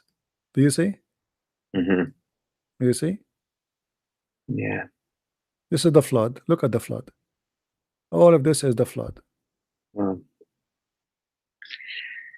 you not think it's funny that Jews now, they pray to the wall in Jerusalem, and also Muslims pray to the wall now as well, and Jews have the box on there. You see, this guy, the one who called me before, he quoted for me from First King, and he said the verse they are saying that wherever the army goes, pray toward Jerusalem. All right. Now, It says there in that verse why they do that. The question is why Muhammad did that. yeah. Where's the wisdom in Muhammad's? What he have to do, what he have to do with that temple, what he have to do with it's written there, and how he can do that in the same time. You see, I can say I want to pray toward Jerusalem, but I am not going to pray toward Jerusalem for real, because this is impossible. Anyone he think he is really praying toward Jerusalem literally, he must be a foolish person, right? But this is an army praying, and they are defending the city, so it's possible they can see the city and they can face the city. But if you go far away, that's it. So I can accept that somebody praying toward direction as long it's a metaphorical for his belief. But Islam does not teach such a thing. Islam teach that the earth is flat, and because the earth is flat, therefore we can pray toward the Kaaba. Same time, the real reason behind Umar saying let us pray toward the Kaaba can be found in chapter 9 verse number 28. If you go in the Quran chapter 9 verse 28, it says clearly, let us go and see the translation. For some reason this website is not functioning. When you click at the link, it doesn't take you right away. It should take you right away. So if you go here, 28, yeah, if you go there, it says the following: oh, who you believe, truly the pagan are unclean, so let not them after this year of theirs approach the sacred mosque. Okay, wonderful. The verse after it, okay, until here in the same, actually the same verse, it says, and if you fear poverty, soon Allah will reach you of his will. Okay, so look what happened.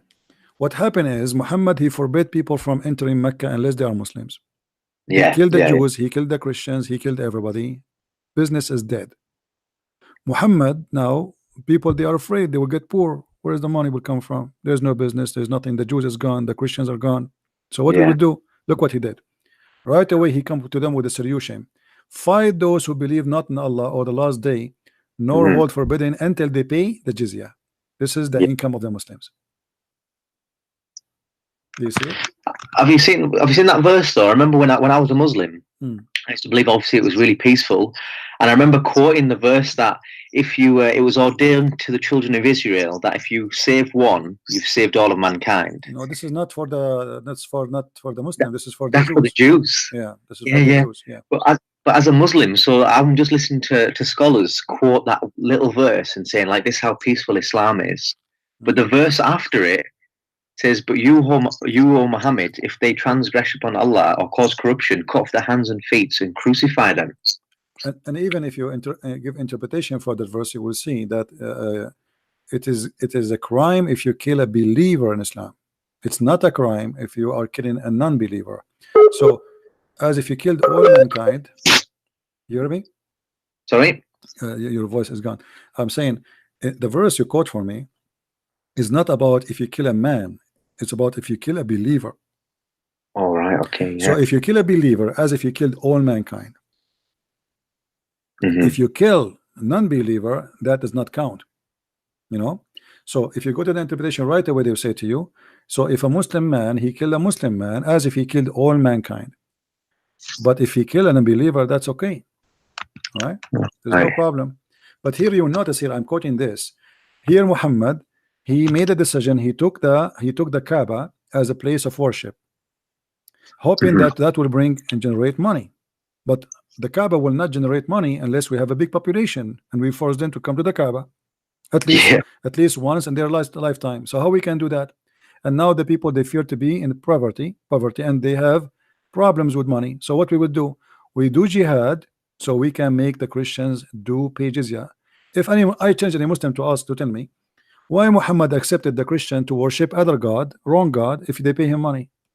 Yeah. You know, if this is wrong, I mean, he want to kill the non-believers. Okay, why you accept to fight them, but in the same time you don't mind to live and worship the wrong God if they pay you money?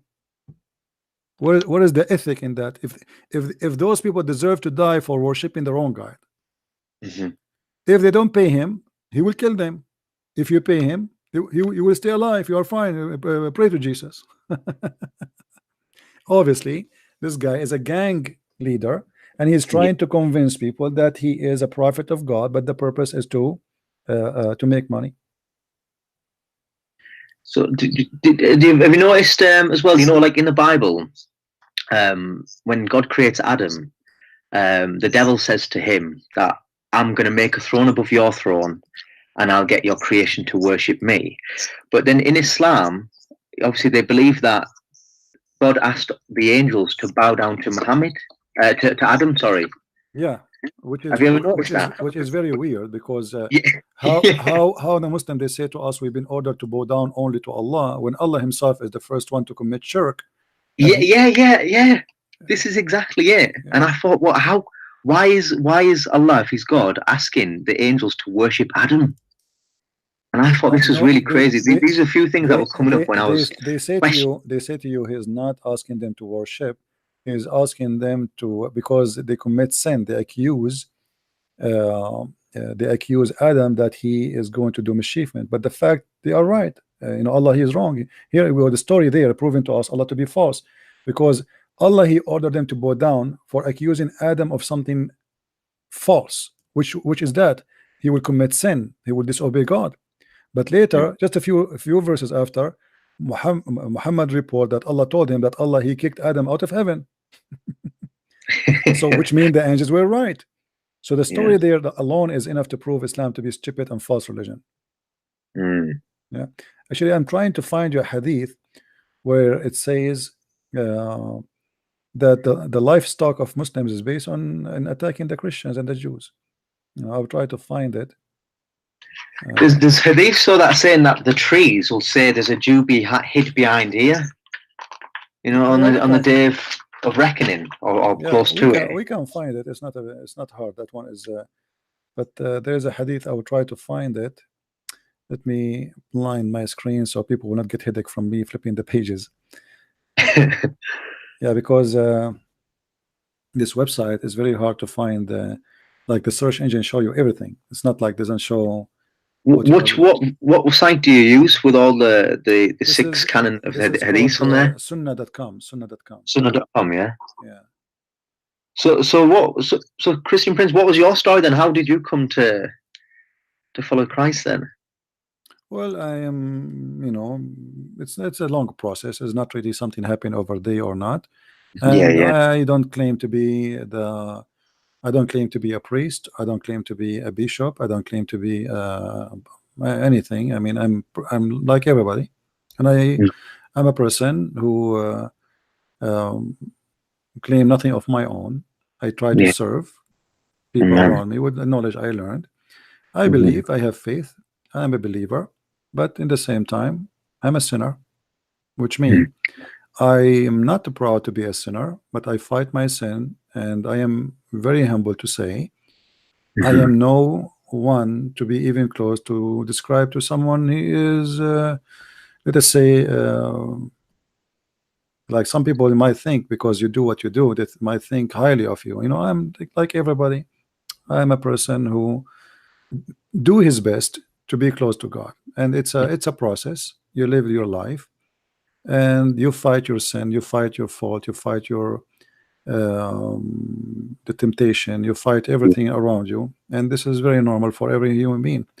You see, when you live with the Christ, you have a process of a journey, and the journey you go through many things, the same as what happened to you. Like you went through many things, and those things make us stronger. Like there is something called iron, and there is something called steel. The difference between the iron and the steel is not really too much. It's just a process. So if you go through a certain process, the process can make you stronger and more powerful. But it's very important for us as a Christians not to be proud, and not to think we are better than others. All of us, we do sin, and we don't talk to Muslims because they are bad and we are good. And this is not the point. The point is you are following the wrong one, not the right one. You put your trust in the wrong God. Amen. I think that's it. When I look at my family, when I look at my people around me, and just God's creation, Like everybody needs a savior, man. Like everybody needs, like, if we can't stand before God and feel justified without Christ, man, and just getting that revelation of repentance of like, you know what, my nature's not good for God. Yeah, it's, you know, because remember the Bible says there is no good but God, and anyone he think is good, yeah, obviously he is hypocrite. This is why I always I insist not to consider the word good does not fit for any human being unless that is God himself who came in flesh. You know, all of us, we we commit sin, we face temptation, we do hurt others sometime, you know, we do bad stuff, but there is a difference between somebody who wanna live the wrong life as a lifestyle, yeah, and somebody he do wrong but he fight the wrong as much as he can. He do his best, he is sincere in fighting what he go through. Islam teach you, one of the ugly things about Islam, it teach you to live the wrong style. As an example, Muhammad, when he taught the Muslims, when he taught them that anything I do you take from me, which means whatever, even action. So Muhammad, he married a child, she is 6 years old. So now Muslims, what they do, they marry children. You see old men marrying 9-year-olds, and yeah. So Muhammad, by doing that, he made sin a lifestyle. Muhammad, when he flirted with the wife of his own son, Zayd, well, this is not a good example for me to follow. You know, you see, when we speak about, like, as an example in the Bible, Muslim, they say to us, do you know that David was a sinner? Yes, David was a sinner. We are not proud, and he is not proud about his sin. Yeah. David, he cry asking God for forgiveness. There's a huge difference between somebody praise his sin and make it a best example to live, and somebody he admit his sin and ask God for forgiveness. And that, well, I think that's the thing as a Muslim though, because when I did read the Bible before, I was reading it and as scholars and all that would say, it's like, look, they believe the perfect prophets did these things. So I would look at it thinking, oh, that can't be the truth. You know, prophets are meant to be sinless, and you know, so but when you read the Bible with an open heart, you can clearly see that these people needed God and depended on God. And it's such a real example today to inspire you to walk with God. Yeah. You know, it's there's a huge difference. We cannot compare. You know, Muhammad he focus. He tried to make the Muslim focus in rituals to avoid thinking about the deep stuff. As an example, before you go to the bathroom, you have to think or have to make a certain prayer. Otherwise, Shaitan, he will play with the anus of the Abdul. Now, not only this is stupid, but this is Muhammad is trying to occupy your brain with the stupidity, so you don't think about what he do. So now definitely. Yeah, now and even like wuzu as well. Like I remember getting to the point where if I would fart, I'd think, okay, right, I need to go and do ablution again. Yeah, so if you fart, your prayer is not accepted, etc. So you know, he come with rules. He put too many rules. Yeah. So you cannot move. You cannot think. See, the more rules I put on you, the more I freeze your brain, because anything you do, it's haram.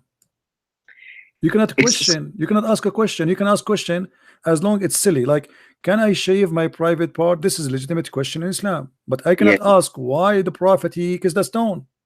No, it's true. That's true, it. Man. He kissed the stone. You don't ask why. He did.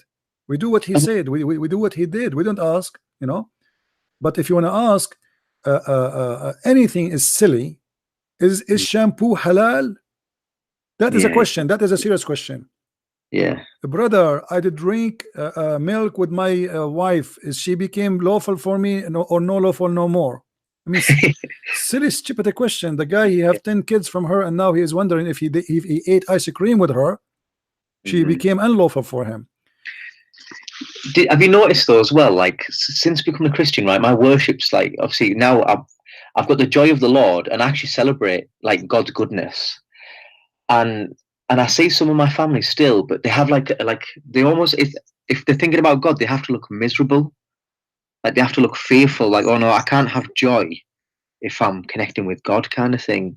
Like, have you experienced this when you've been a Muslim coming to Christ? I never been a Muslim in my life. You know, I never. Okay. Thanks God. At the same time, I'm not born of a Muslim family, no. But since I was a kid, let us say, I was under the pressure because you are surrounded by Muslims, right? Yeah, They attack you. You know how the Muslims are. Like Christianity is false, a Trinity, blah blah blah blah blah. So you start investigating, see maybe they are right. Maybe they are telling the truth. Why not? But the more I study Islam, the more I notice how stupid, crazy this cult is. Yeah. It is a religion making you literally living in disability, even you are not a disabled person. Yeah. See, when like as an example, the Bible says you are not allowed to draw or to make a statues or images of anything to worship, right? Muhammad, he's trying to copy the Jews. So what he did, he copied what the Jews they say in the book of Genesis. And then Muhammad, he told them, if anyone draw a picture, Allah will bring him in the judgment day and he will force him to blow his breath into it and move him. So, and he will torture him forever. So now anyone he draw a picture, so all the Muslims in the Islamic world, there's no art. That's it. He frees you. He frees your brain of art. Why? But this is not what the Bible says. The Bible says that if you draw an image to worship, like an idol, isn't it? Yeah, this is not the idea. The idea is not about you drawing or doing arts. The idea is if you draw, if you make an idol to worship, that is not allowed. But Muhammad, he take it and he put it in the wrong way, and that froze the brain of Muslims. So they are zero art. You go all the Middle East, right hand brain, isn't it? Yeah, there's no painting, there's nothing, and now they focus on what the ant move, the art, sorry, move to be the art of writing Quran. This is the only halal. That's why you see the Muslim they spend a lot of time to learn how to write Quran in an artistic way. This is the only art is okay. You cannot draw a rose, you cannot draw a flower, you cannot draw a tree. And the hypocrite, they have TV. And they have pictures in their ID. I mean, if the picture is haram, why you have the picture of the king? Yeah, that's a really good point. Isn't it the picture a drawing of a person? But nobody there in the heart of Saudi Arabia, the picture of the king everywhere. You will see the mutawa, the police, they have a stick and they go from a store to store. Hey, you have a picture there, take it down, haram, Allahu Akbar. But the picture of the king is there in the middle of the store, but nobody there to say take it down.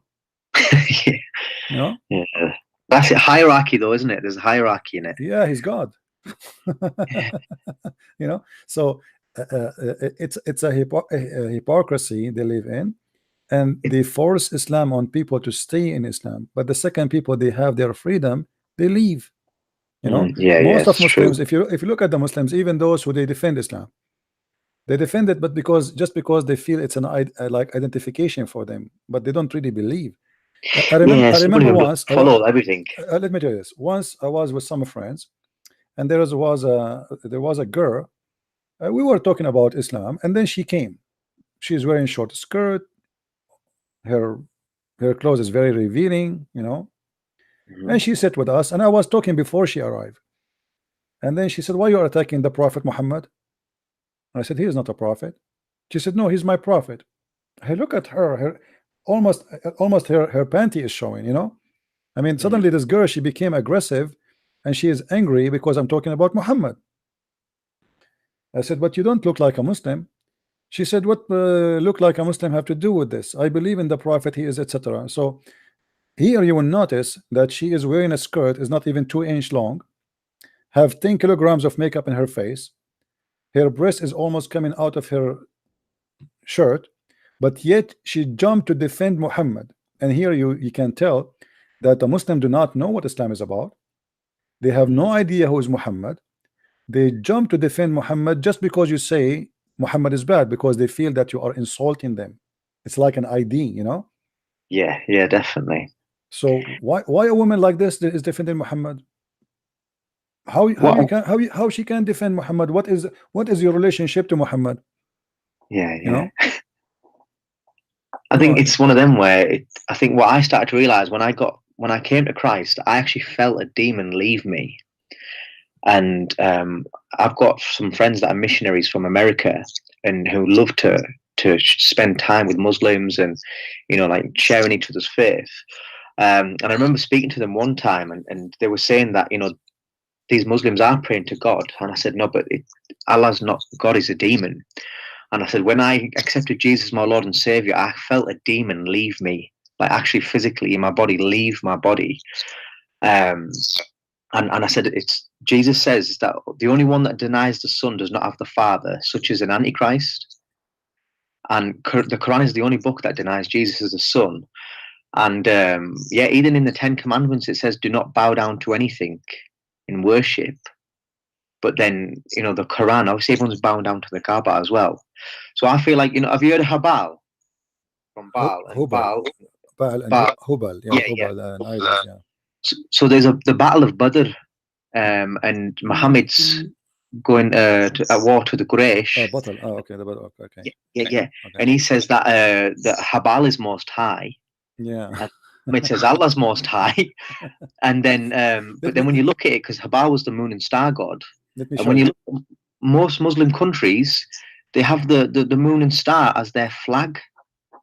You see, the Muslims, I want to show you something. When Muslims they talk about Tawheed, I want to arm you with something. Yeah. I will show you something in the screen. Who is the one who taught the Muslim Tawheed? Was it Muhammad? It was a Jew. Right, I didn't know this. Yeah, look.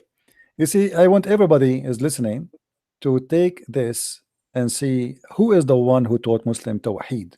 Muslims don't believe in Tawheed. If Muhammad is a prophet, how this story can be possible? He is a scam. Look with me. Read carefully with me, guys. Does it say Muslim?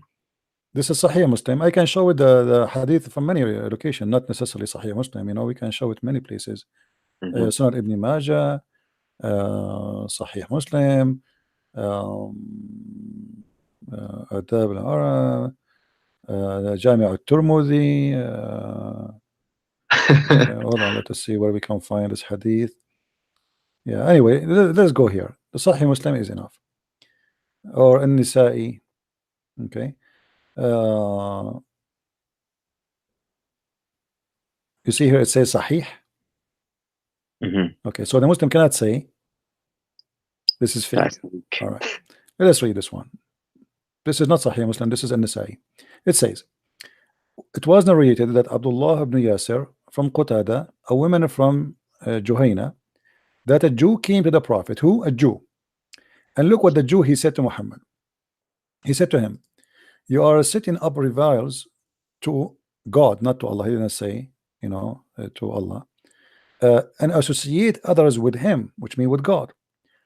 How? He continues saying, you say whatever God will and you will, and you say by the Kaaba, which means they swear by the Kaaba.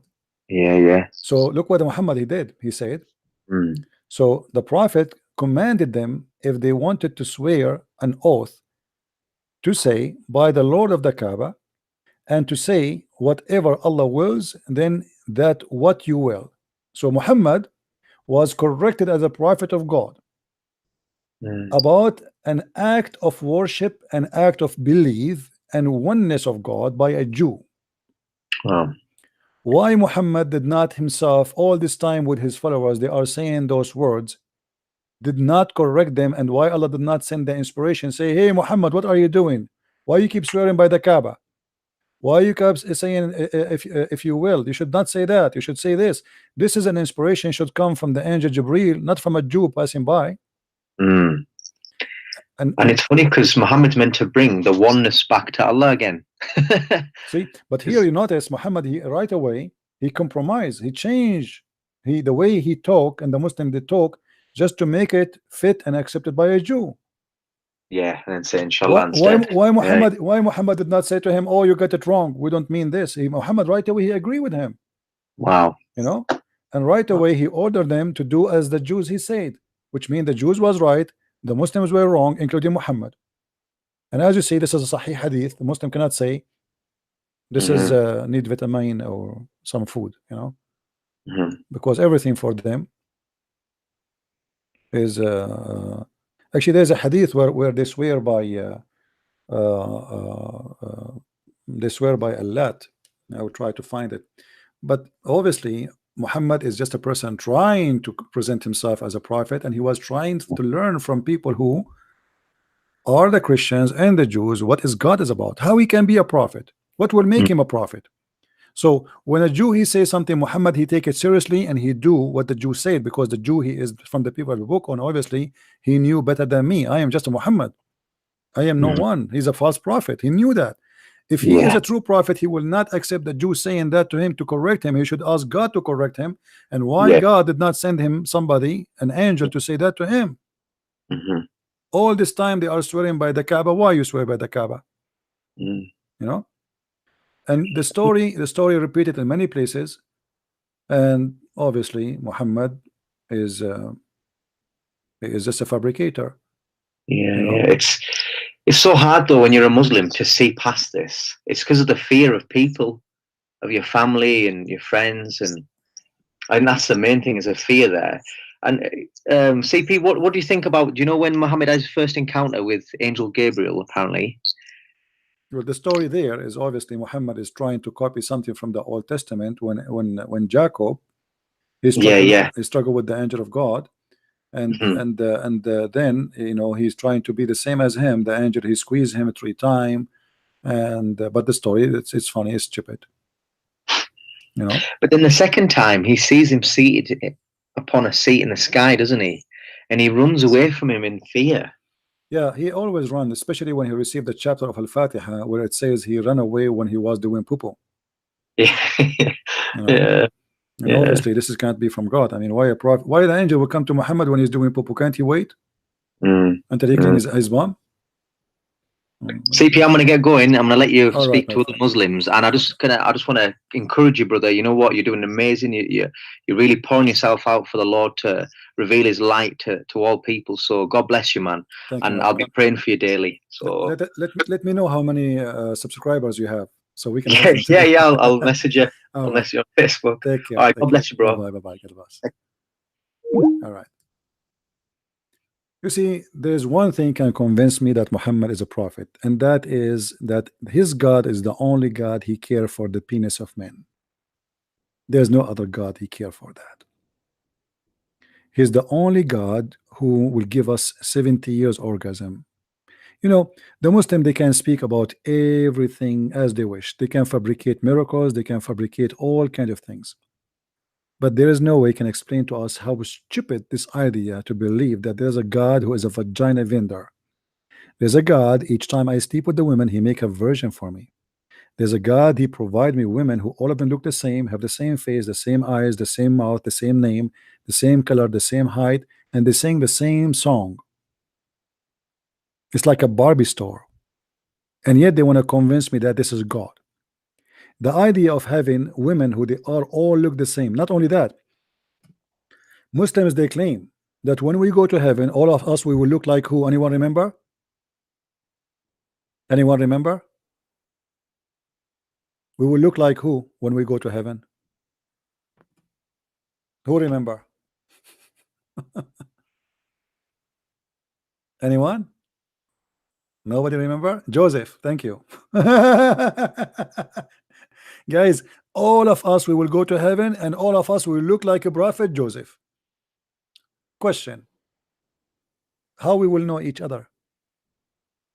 How I will know who is he, who is who? I mean, if all of us look like Joseph, have the same age of Jesus, 33 years old, we are 60 arm tall like Adam. I mean, this is the most funny, stupid heaven ever. How we will know who is who? All of us, we look exactly the same. How that can be from God? You know what I mean?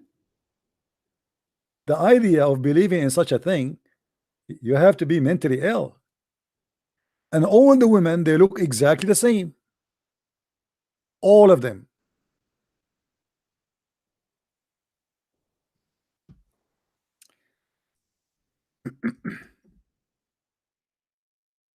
Imagine you sign in a dating website, and then all women there, they have one profile, one age, one picture.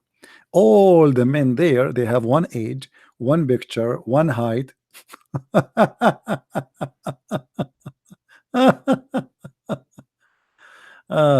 I will play a video, a short video. Don't lie, don't lie. Just to make some tea. All right, give me a minute, guys, to make some tea. I will play this video for you, and I will be right back.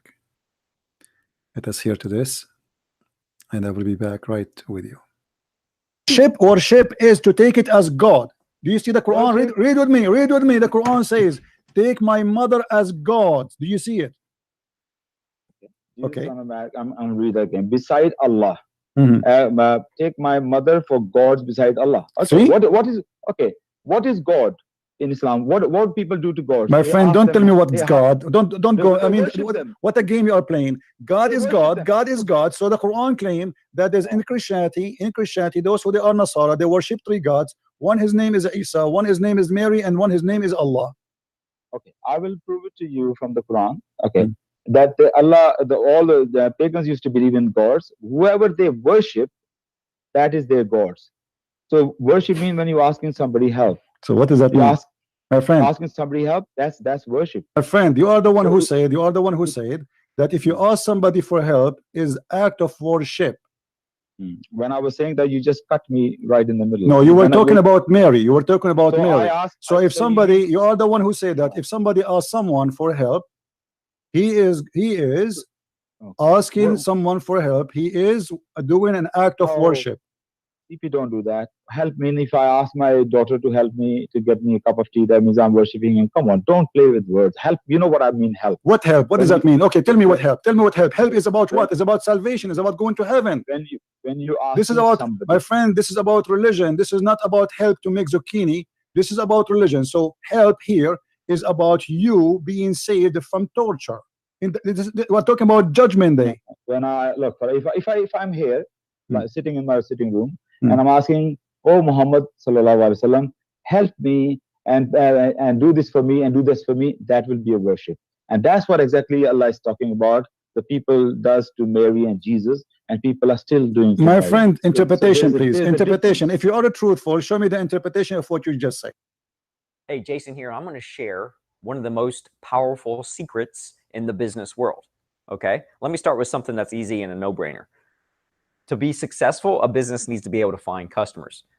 We all know that, right? But here's the key. Most businesses suck at finding customers. Enter the most powerful secret and most powerful business that I know and love is what we call the bridge man. The bridge man does nothing but helps this business owner find customers for their business. And sorry, there's an ad. Catholics do. What's God? What's God? Okay, you're the one who said that if the Catholic they ask Mary for help, that will make her God, correct? If they know, in the eyes of God, that's a worship. So that is no problem. That's a worship. So if you ask Muhammad, to pray for you, that is an act of worship. No Muslim asked Muhammad to help. He's dead.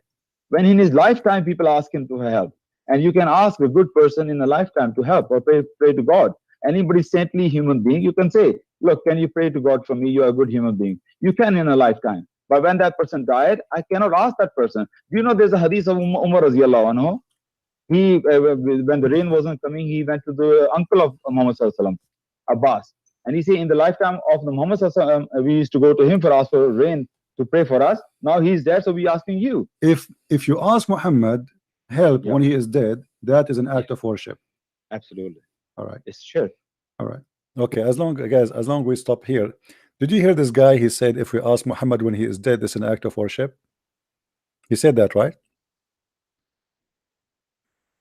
Last time, he like the conversation was long, and we did not finish because I was going to show him actually that yes, Muhammad obviously he was worshipped. Because Muhammad he claimed that when he is dead, the prayer of the Muslims will be played in front of him.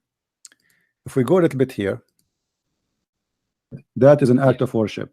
Absolutely. All right. It's God. Anybody saintly human being, you can say, look, can you pray to God for me? You're a good human being. You can in a lifetime. But when that person died, I cannot ask that person. Do you know there's a hadith of Umar radiallahu anhu? He when the rain wasn't coming, he went to the uncle of Muhammad Sallallahu Alaihi Wasallam, Abbas, and he said, in the lifetime of the Muhammad Sallallahu Alaihi Wasallam, we used to go to him for ask for rain to pray for us. Now he's dead, so we asking you. If you ask Muhammad help when he is dead, that is an act of worship. Absolutely. All right. It's shirk. Absolutely. Okay. If you go in the hadith, we will find the following. Look what Muhammad he said.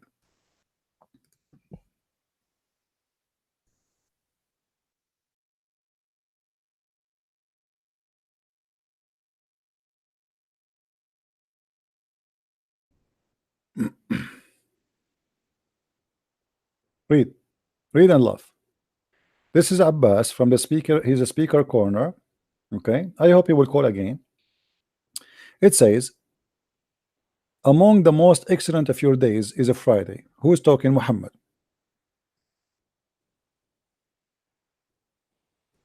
So invoke many blessing on me. By the way, it doesn't say blessing. Again, this is the praying on me on that day. So Muhammad is asking Muslim to pray on him in that day. Okay. For your prayer, not a blessing, will be submitted to me. Do you see it, guys? Do you see where the prayer is submitted?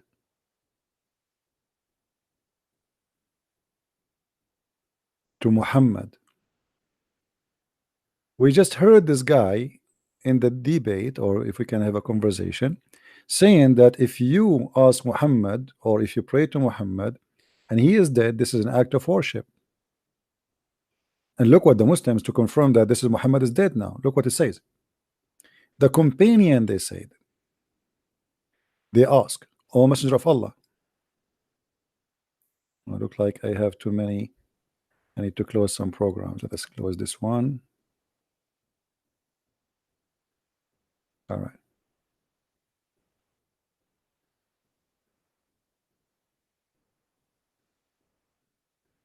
Okay. They said to him, O Messenger of Allah, how can our prayer be submitted to you when your body has decayed?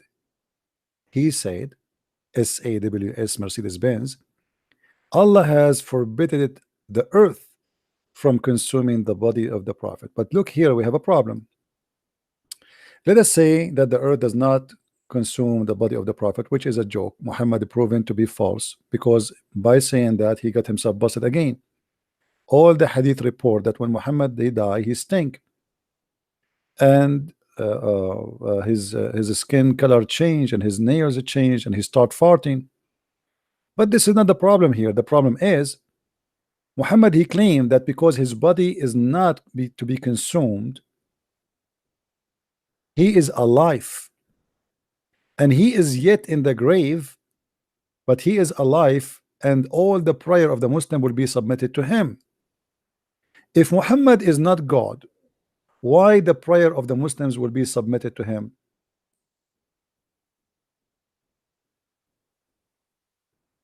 Do we have any Muslim have an answer?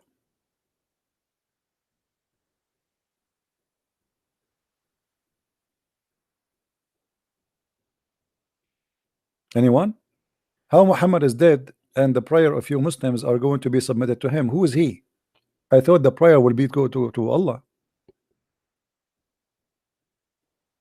And you see, they lie when they say blessing. In Arabic here it says صلاتكم معروضة علي.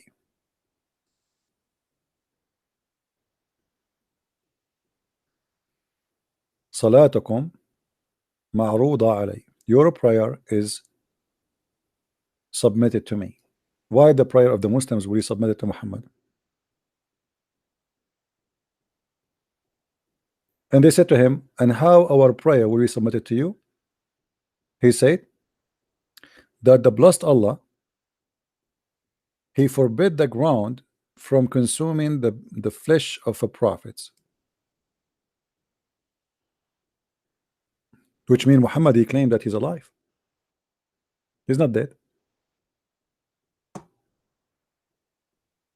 And Muhammad, he claimed to be God. Because if Allah he made him the one who received the prayer of the Muslims, that means he's God. The Muslim, they pray and their prayer will go to who? To Muhammad, not to Allah.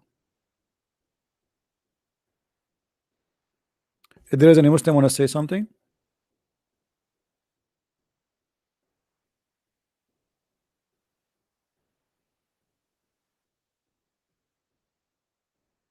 Any Muslim want to have a comment about this?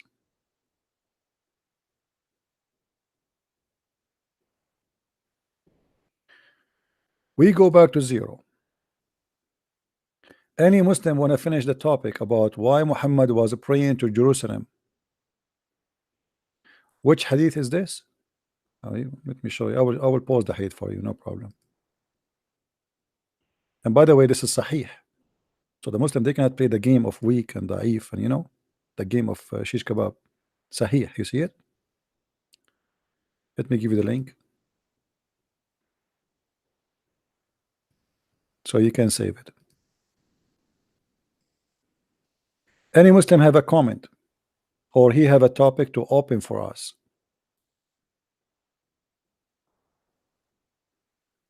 Who is a Muslim wanna call me to correct me?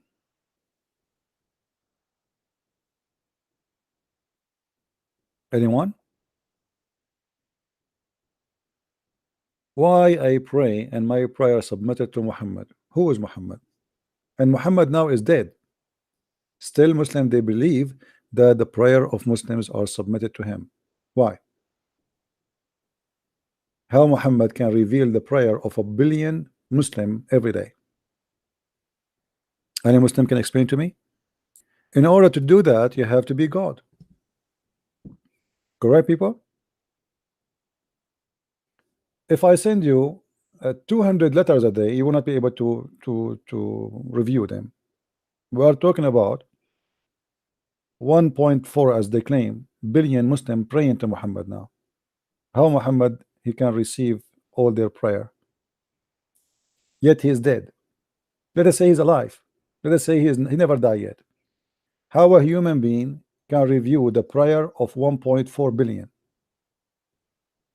Unless Muhammad is claiming to be God.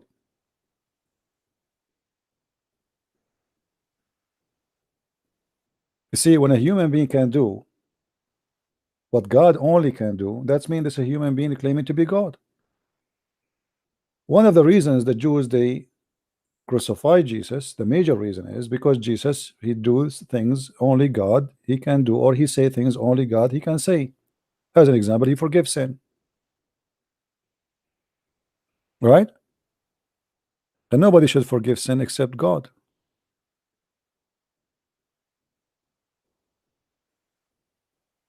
Sheikh Asrar Rashid to have debate with you. Yeah, he can. You want to call me now?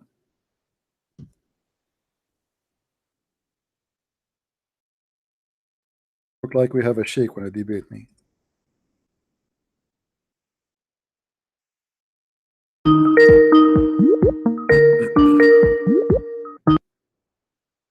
Hello?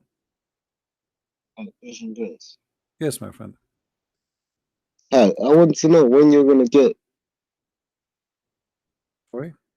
I wanted to know when you're going to get Muhammad Hijab or Ali Dawa, one of them on your show. Well, Because I am here every day. As you see, they are not calling me. What I can do? I'm interested to see the debate. You know what I mean? Why, you know, for me, they don't really. I mean, they are not really important. But I made a challenge for them because they claim to be a people who can debate. That's all. Otherwise, they are not. No one. They are just a bunch of kids. And yeah, I'm interested in seeing it. I want to see it. I want you to. You see, if you go and see my videos, I'm putting the name of Muhammad Hijab and Shamsi almost every day in the title of my video. Yeah, why? To invite. Hoping they will have the courage to do it, right? So what I would do? I mean, I cannot chase them.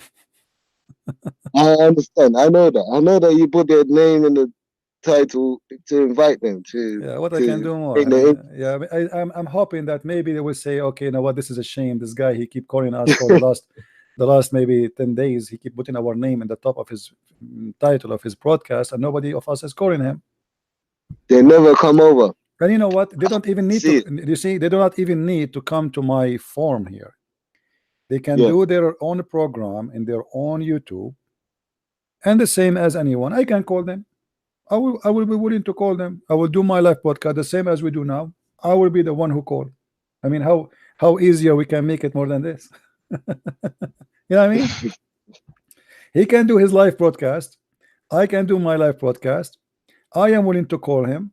If he don't want to call me, I will call. You know, I will humble myself and I will around. They talk. Especially Shamsi.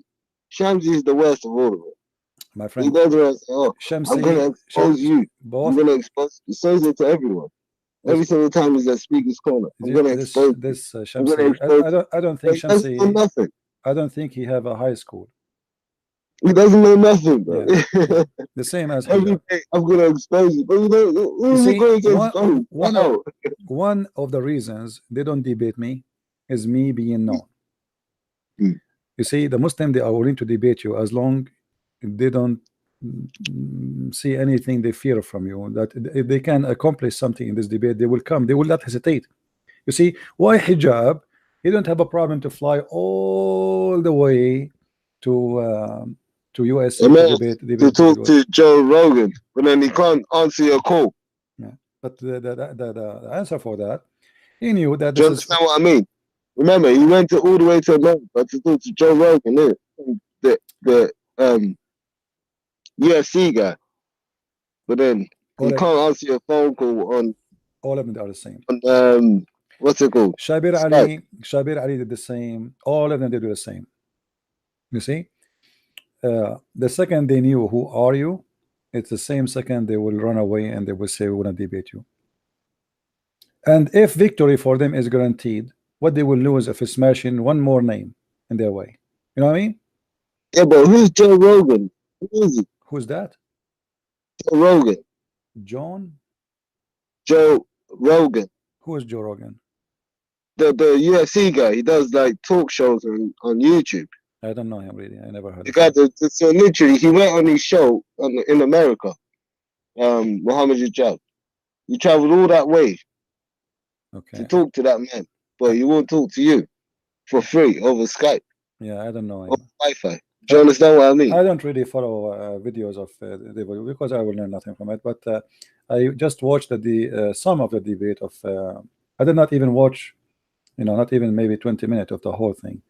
I just forward where Muhammad Hijab was talking, most of it, and I used the video a little bit to refute and get Hijab busted by many stupid things he said.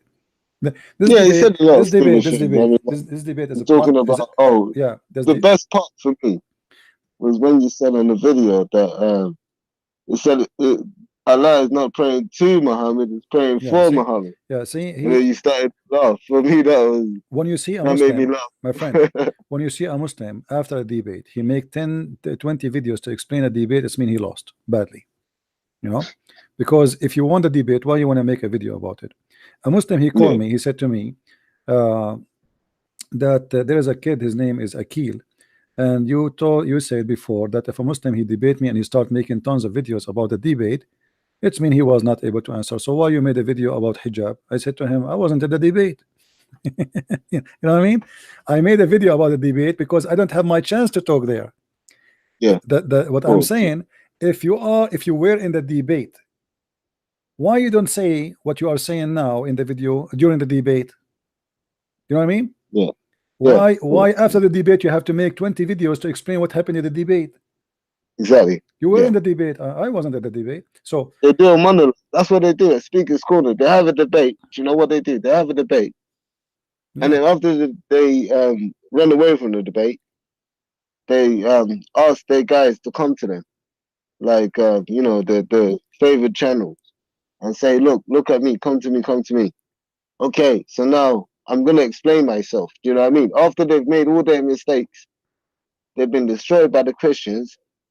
They'll go back and say, oh yeah, look at me, yeah. Let me repair myself. Oh, okay. So all I've said, like Shamsi, you know what I mean? Yeah. Okay. So this is what I'm saying now. All these Christians, they're stupid, blah blah blah.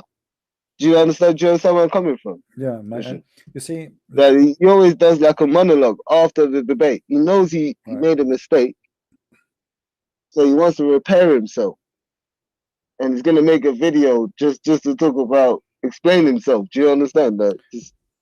And we all know he's wrong. He's talking rubbish. They don't even know. They don't even know what they are talking about. They have a stickers over. They have the Bible, and they have a stickers. They collected like what they call bad things in the Bible. They have a stick in the top of every page. In this page, Jesus said, "Hate your family." How Jesus says, "Love your enemy," and he says, "Hate your enemy." Muhammad, he said the same. Muhammad is trying to copy Jesus. You know how the Jesus, the loving God, he says. The merciful God, he says, if your child he insulted you, kill him. You know, Muhammad he copied that. He have it in the Quran, chapter 18. They don't know what they are talking about, and this is why they want to get close to me. They knew how to criticize, but they do not know how to hold the ground with their attack. They are just like a cat. I saw this guy with Jacob. Jacob, he was chasing him in the corner, the speaking corner. Jacob, he said after you go after him, "Hey Shamsi, I want to talk to you. Where are you, Shamsi?" And Shamsi is moving like, "Oh, yeah. Hey Shamsi, you know they are waiting for you, Shamsi. I have a question for you." And the guy is sneaking like a snake. And then he claimed that he is a lion in the speaking corner. Yeah, he says he's a lion, but he's running away. Anyway, my friend, everybody here can make a judgment. You see, Muslims are welcome to call me, and here we go. Today we have many Muslims call me, and they did their best. And people, they make the judgment. Either the Christians, they were right, or the Muslim, they were right. I mean, here we go. Who was a Muslim of them? He dared to have his Skype open every day. To be honest, I want a Muslim to call you because I find your show entertaining.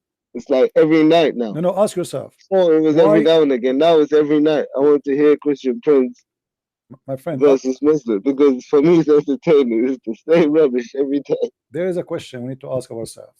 If Muslims are sure of their religion, why they don't dare to have an open line for anyone to ask question? I want to see this guy, if as an example, Muhammad Hijab or Shamsi, he do like the same as I do, and he have a Skype open, and I will be the first to call him. Yeah. Do he dare to do so? Or Muhammad Hijab? Nobody wants to call Ali Dawa. It doesn't make any sense. Ali Dawa, the nurse of Muhammad Hijab, you mean? Yeah, they are kids. Yeah, they are kids. You know, they and right away after they finished the debate with David Wood, they made a video asking people to donate for them £50,000 a month. You know, obviously it's I mean, okay, you finish a debate and you think you did a great job. Why you are asking for money right away? They will take advantage because Muslim, they thought they made victory, you know. So they are Muslim now, they are willing to debate us or to give us to us. So let us make a video. And they ask every Muslim, we want only, look how humble they are, only 500 people who give. I think I think Islam is a scam. No, listen. Money. A guy, he is a speaker corner. Why he need £50,000 a month donation? What he will do with it? He starts saying we need a studio. Studio for what? You're a speaker corner. Sorry. You do what you do in the garden, in the backyard. What studio? You want to buy a computer? You do not need all £50,000 a month. No. Those guys, they are guys. It's a great business. And you know, when you ask the Muslim to donate for you, and you say we need only 500, are you going to stop by with the 500, or you would take even if it's 1,000 donation, 10,000 donation? 500 is an excuse to make everybody donate for you, but still it's a lot of money. Hijab, he made a video, was saying, and I have it in posted. He said that David Wood is like Islam because he's making a living of it. But the coward he himself, he have in the same video a big sign says, "So sponsor this video with £50." How you are saying the guy is making living from attacking Islam, and you are asking the Muslim to sponsor this video with £50? Exactly. Yeah. You know. Hypocrite. You see, and why you asking for £50? I mean, you don't accept £1. You know, in the Middle East we say shahadum sharat, which mean you know the bigger, the one who big for money. Yeah. He is a beggar, but he put conditions. I don't accept less than 50 pounds. You know, I mean, if you are asking people for donation, first of all, okay, people to donate, but you don't need to say I accept from 50 and above. Yeah. Sponsor this video with 50. Why I need to sponsor this video with 50 pounds? Yeah, exactly. You know, why 50 pounds? What about 49? Is that okay? It's stealing. It's called stealing, isn't it? It's great. And the funny, he talked about David Wood, that he's making living from attacking Islam. Isn't it you who's making living from? But he's making living, and he's making not only living, obviously he's trying to be rich. You know, he's asking a lot of money. Like you see, people they donate for me. You can go and you will find somebody who donated $1. Okay, God bless him. $2. But the thing is, that okay, Islam is pretty much a way people use to make money. Anyway, they don't join Islam because they feel like it's a spiritual thing. It's because they feel like it's a financial or economic and social. So it's like, if I join Islam, now I have my brothers around me. I have enough people surrounding me to help me if I'm in a problem. Or I have people who can give me help when it comes to jobs, for instance. Like, if I don't have any money now and I'm jobless, maybe they'll put me in a shop, one of these Arabic, shops, and I stand there, I work for them. I'm a black guy, bro. Do you understand what I mean? I love black people, my friend. So if I join Islam now, that's the kind of thing they're gonna try and, push onto me. For me, it doesn't make any sense. It's not. I just think this is what they did, because I look around and I see every single day what they're doing. I see how they corrupt the London area as well. Yeah, I've seen it every single time in the evening. I go somewhere, I look. It's always some sort of Muslim guy, Muslim people. Every time in the evening, I look around, Muslim person, Muslim. But do you know what I mean? Yeah. I go to a Nigerian shop, bro. Yeah. And what do I see? The woman selling the food is Nigerian, but she's got some like Pakistani, Indian guy or whatever working with her. Do you know what I mean? Mm-hmm.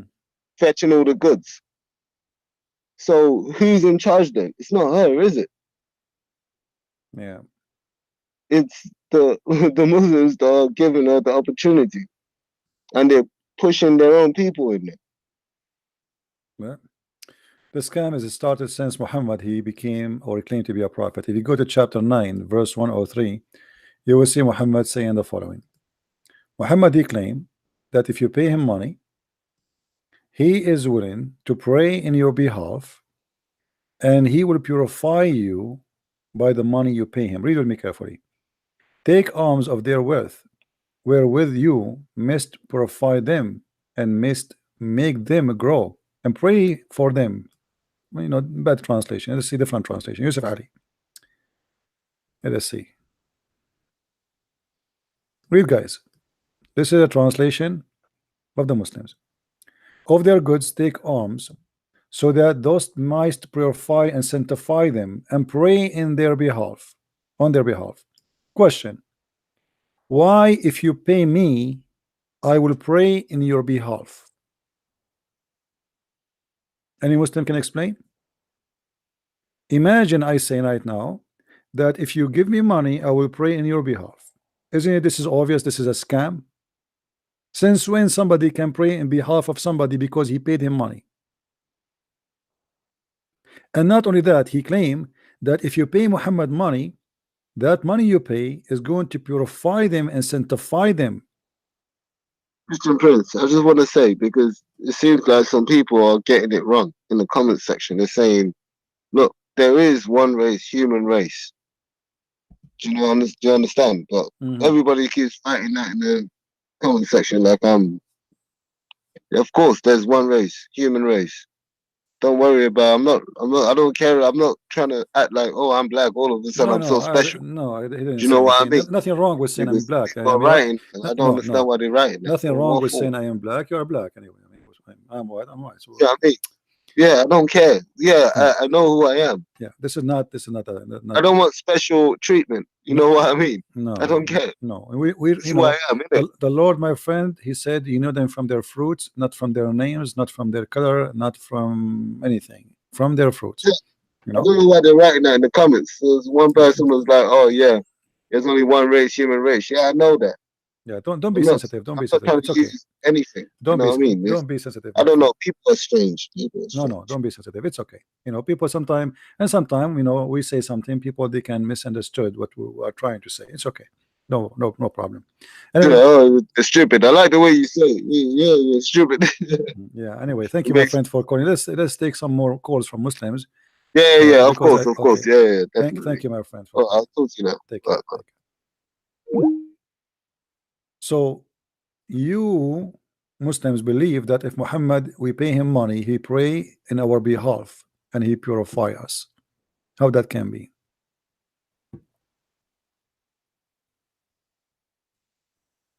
Anyone?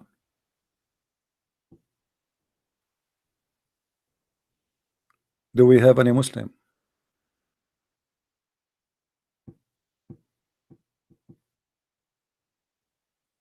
Anyone? Who is a Muslim wanna call us? We can change the topic, no problem. We are here with you. Okay, Doris, you can call.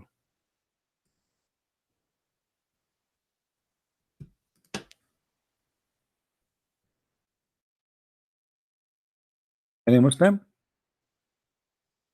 Who is next?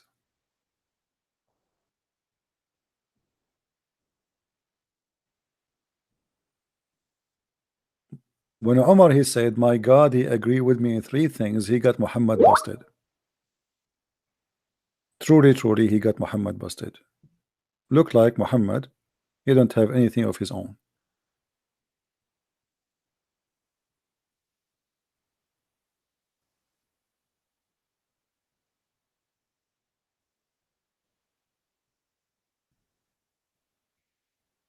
Anyone?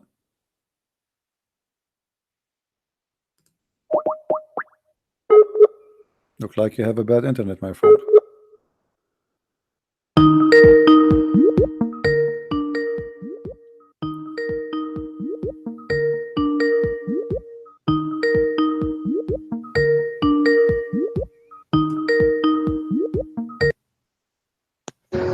Hello?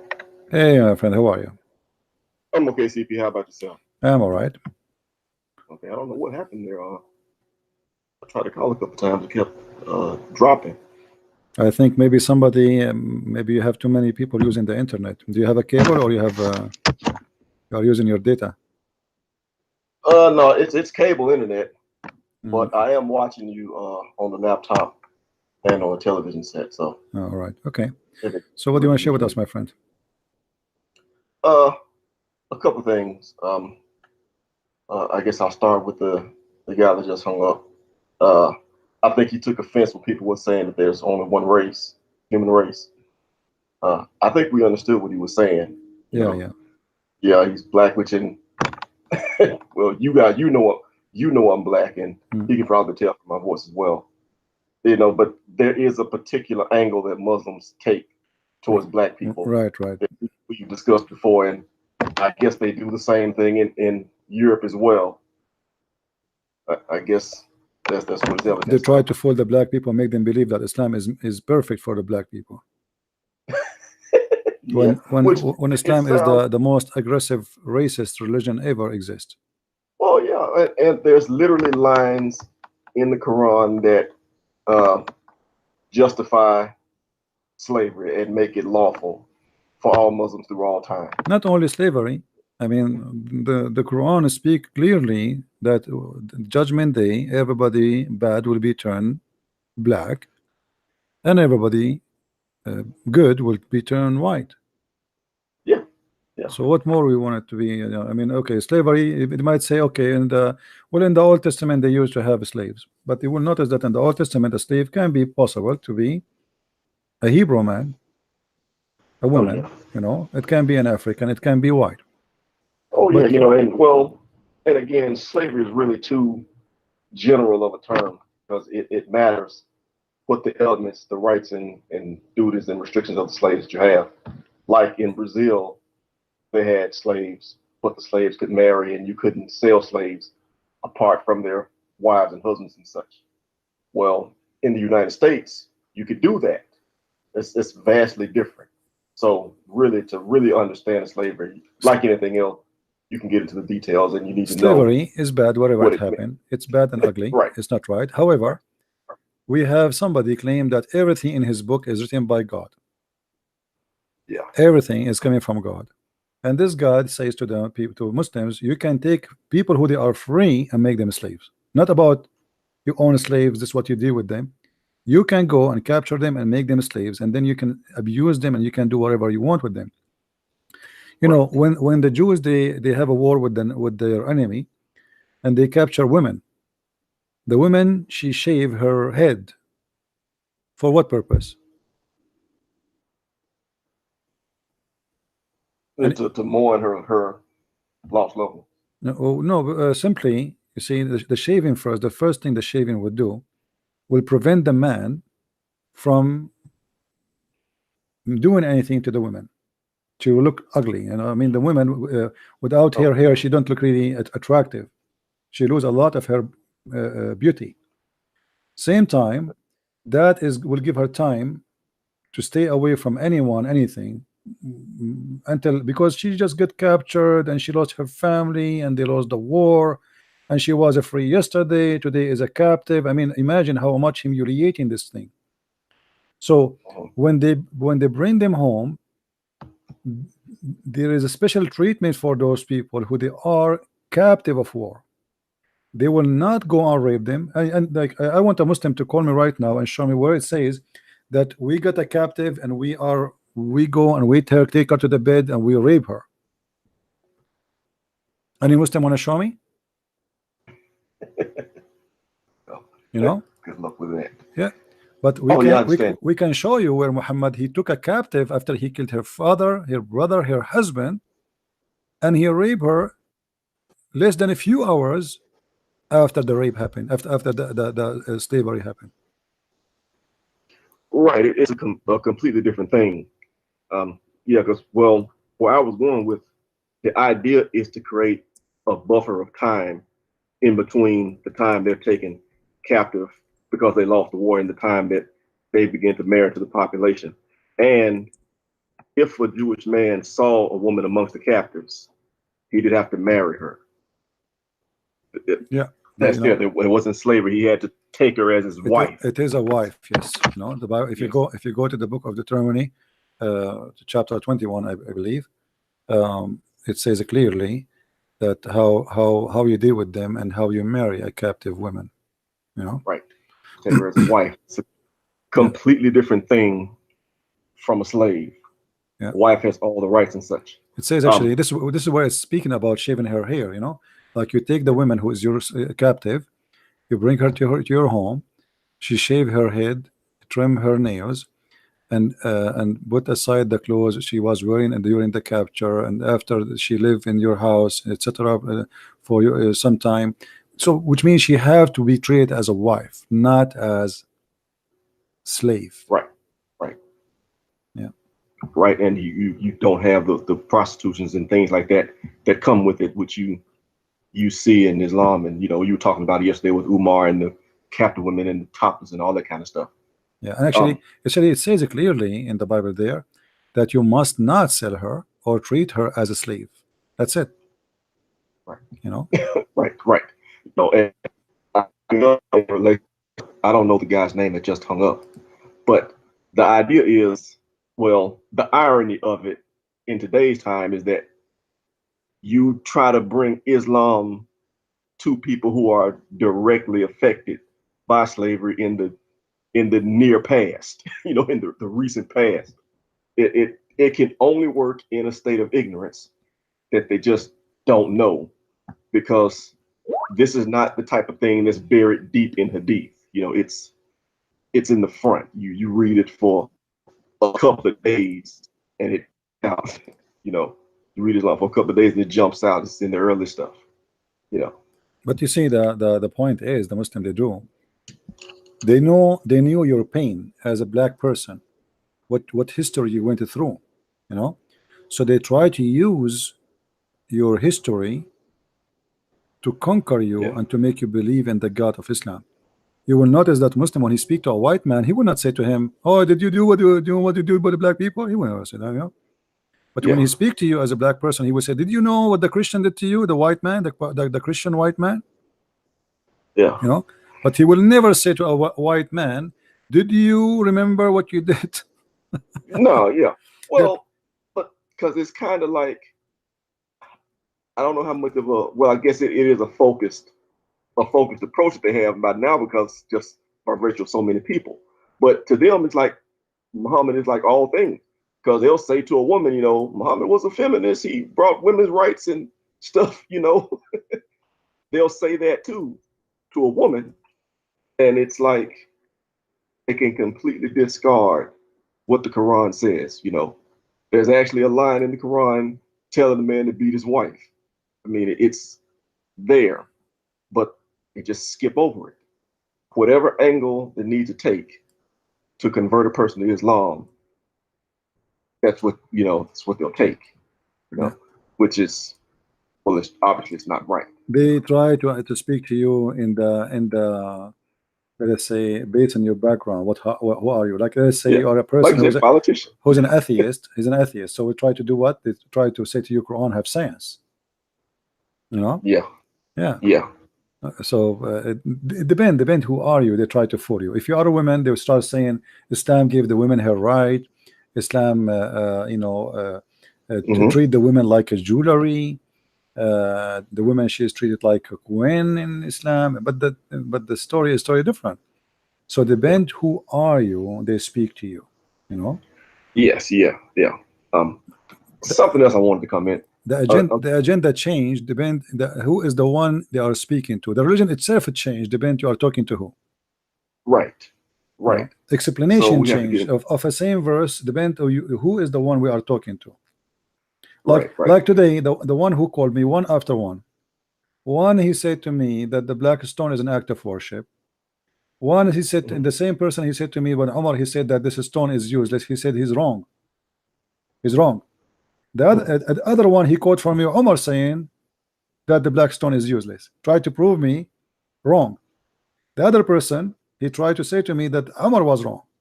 You know what I mean? Yeah. Depend the person who is trying to talk and his logic, which means the Muslims, they have no agreement about anything, and they are like a person. They are in a ship, and the ship suddenly they notice there is a hole in the middle of it, and the water is coming, and everybody swim in different direction. Right. They do not know which direction will save them, and so they speak against each other in the opposite direction. Right. They need something on the other side to pull them together, so to speak. So you mentioned Jesus, they'll all argue reflexively against Jesus.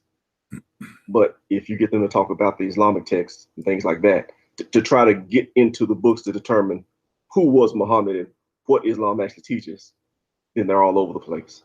You know. You mentioned actually, I don't want to forget this. A girl called yesterday and she said that she had some Muslim friends that she would talk to, and they were having problems understanding the Trinity, and she called and asked you to explain it. Yeah. You know, I just wanted to say to her, they're yanking your chain. It's not that hard to understand if they just don't want to, you know, they don't want to accept it. But they're just using that as a backdoor attack. And she should not spend all of her time trying to defend the Trinity, but rather ask them to try to defend prophethood of Muhammad or the eternalness, the uncreatedness of the Quran, and they'll start to trip all over themselves. But all this Trinity talk that they're having such a hard time understanding the Trinity, that's you know, they're yanking her chain. That's bull, and she should not fall into that trap. You know, she should listen to you more. Well, you know, and now after I explained the Trinity, do they accept the Trinity? No. Now the question is, why the Muslim don't question that Mary, she is a virgin and she gave birth? But they question the Trinity just because Muhammad he said that. If Muhammad he put two words in the Quran, say the Trinity is true, well, all the Muslim nobody will question it. That's right. As simple as that. Or if he had got the Trinity correctly, which he didn't. He did not even quote the Trinity correctly. We asked them who are those Christians who believe in Mary and Jesus and Allah as God. We cannot find them. Yeah, but I just because he sounded like a young girl, and I just didn't want her to be deceived, thinking that this is an honest criticism, that they're honestly having problems with this. No, they don't believe it because they just believe in Muhammad, but it's not hard for them to understand it.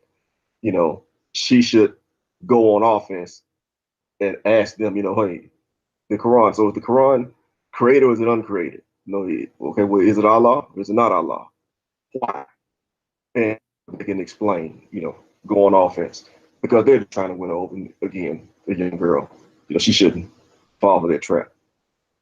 Well, I don't think she will fall in such a trap because she is listening. I believe she is learning, and they will notice that Muslim they have the oppose of Muslims to Christianity, not because Christianity makes sense or does not make sense. It's simple that Muhammad he said, and whatever Muhammad he said, that's it. Yes, simple as that. As simple as that. That doesn't make sense that Jesus have no father. Why?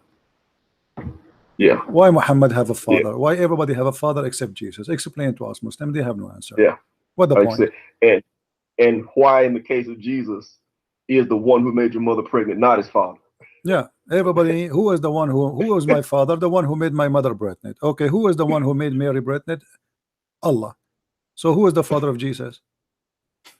Yeah. It's just simple as that. Now, every other person in the world, it's really that simple. The one who made your mother pregnant with you is your father.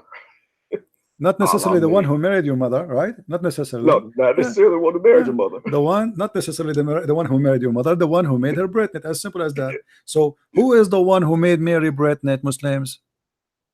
Give us an answer. Yeah. Even by the way, even this one, they have many stupid stories about it. As an example, interpretation, some Muslims believe that Allah, when he created Mary, he created a sperm inside her. So he sent Jibreel and he breathed into her vagina. It's not Allah who breathed, but the Quran says, I breathe, he breathed. So he breathed into her vagina, and then by doing that, he made her horny. And when he made her horny, the desire of the sperm moved, and the sperm moved and made her pregnant. Imagine. Yeah. And so breathing into her vagina and making her horny, that doesn't count as sex. Right. It's not sex. And the sperm is not sex. And every woman, she have a sperm inside her since she was created. Yeah. But wait a minute, but that would still count as Allah being the one that makes a mother pregnant. I mean, if he created her with the sperm, he created the sperm. Women are not normally born with sperm already inside of them, so Allah did that. And then Allah breathed into her again. Crazy. And just made her horny so she get pregnant. Yeah, that counts. Islam is a collection of stupid stories. Like it's like you are going in a field, and the field have many like it was bombed by millions of bombs, and there's many holes in the ground. So you go out of a hole, you jump inside the other hole next to it. You can't walk in the flat ground. The holes are all over. Yes, but that's all you've got is holes. Yeah. I mean, there's no solid ground. I mean, I have to tell you, I learned it from you. If you ask Muslims, okay, what book do you stand on? What book do you trust? They don't trust anything. They say, well, I don't follow the Hadith. Okay, well, first of all, if you don't follow the Hadith, how can you follow the Quran? The same people that gave you the Hadith gave you the Quran. But then you ask them, okay, well, you reject the Hadith and you follow the Quran. Okay, so the Quran says 3 prayers. Why do you do 5? Can't explain that. There was a guy that called you a couple of days ago going rounds over that. Okay, so you say, well, I only do the Sahih Hadith. So then you show them a Sahih Hadith, and then they say, well, I don't accept that Hadith. It's, and then if you ask him for what interpretation you want, well, he likes Ibn Kathir's interpretation for this verse, but he doesn't like Ibn Kathir for the next verse. There's nothing that they won't stand on anything like a Christian will stand on the Bible. How Islam is based on the Hadith and the Quran, but the Hadith at least is not totally. I mean, they don't even agree about which one is the authentic. No. So how we can stand in Islam anyway? How Islam can exist if you are saying the only thing is preserved as the Quran, but Islam is based on not in the Quran only, it's based on the Hadith and the Quran. So if we see what is the percentage of Islam based on in following, is it in the Hadith or in the Quran? You will see maybe more than 80 to 90% of Islam is based on the Hadith. Yeah. So why Allah he preserved only 20% of the religion and he did not preserve the 80%? Yeah, well, and how can you know that the Quran is the Quran? Nobody without knows. the Hadith? Nobody knows. Actually, it's very easy to know that the Quran cannot be from God. Like you remember the Hadith where it says the verse in the Quran, "Today I completed your religion for you." Yeah. Okay. How he completed the religion for them today, and if this is in chapter in the beginning of the Quran, and he he did not finish the Quran. I mean, this verse, in order to be true, have to be the first the last verse in the Quran. It cannot be, "Today I completed your religion for you, accepted Islam as religion for you." Okay, but this is in the beginning of the Quran. How this can be from God? If you want to say to me that this is not how it was revealed, how you say to me that the Quran is preserved, but yet you say to me we Muslims we play with the Quran? You know what I mean? Yeah. Even the Muslims admit that the Quran today is not the way Allah he sent it. Who are you to change it? Yeah, well, and how do you know? I mean, even the classical tale of how the Quran was composed. Muhammad was dead. They got a bunch of Quranic material from everything written on paper, scratched on bones and rocks and stuff like that. But if Muhammad is not there to tell you this is verse 1, that's verse 2, that's verse 3. Hold on, I think we have a Muslim. Sorry, hold on. Go ahead. Hello. Hello, Christian Prince. Yes, my friend. Hello, Christian Prince. I hear you. Hi, this is BC from Nigeria. Okay. I am not a Muslim. Thank God. How sad. But I was hoping that. Okay. I was hoping you can talk on Surah 555. No, Surah 355. Okay. Where it says that Isa died, but Muslims changed the translations to Gada. To what? To Gada, to, let me read it. Surah 3. I know what you're talking about, but I know you know everything in the Quran. Okay. But I don't understand what you are saying in English. Okay. No, I was hoping you can comment on it if you have time. All right. Well, I don't know if Thank you. Okay. If we go back, if you remember, just last week we have a Muslim who called us and he says no, that Jesus he died. I don't know if anyone remember which day it was, so they can go and listen to it. The Muslim there, he said no, Jesus he died because it says there that Allah he caused him to die. Now the Muslim they say, some Muslim they try to be smart, I suppose. It says it means he terminate his life. He terminate his life. Okay, how he terminate his life? The word here inni mutawaffika,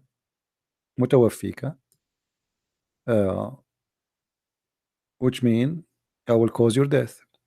And when you try to be smart and you say to me, he meant that he is going to terminate life. Look at the translation here. I am gathering thee. What gathering thee? Like what? He was in the ground like seeds? What do you mean gathering thee? Is Jesus many people? How we can gather Jesus? I'm gathering thee. Allah saying to Jesus, I'm gathering thee. What does that mean? Collecting him? Fast translation. If we click at the translation here, let's see how this thing here work. Okay, let us see if we can highlight all the translation just to show you how Muslim they play with the translation. I'm going to use all the translation which is available in their software.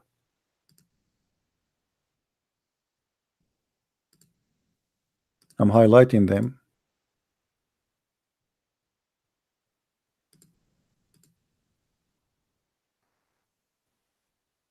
Okay, if you read all of them, look at this.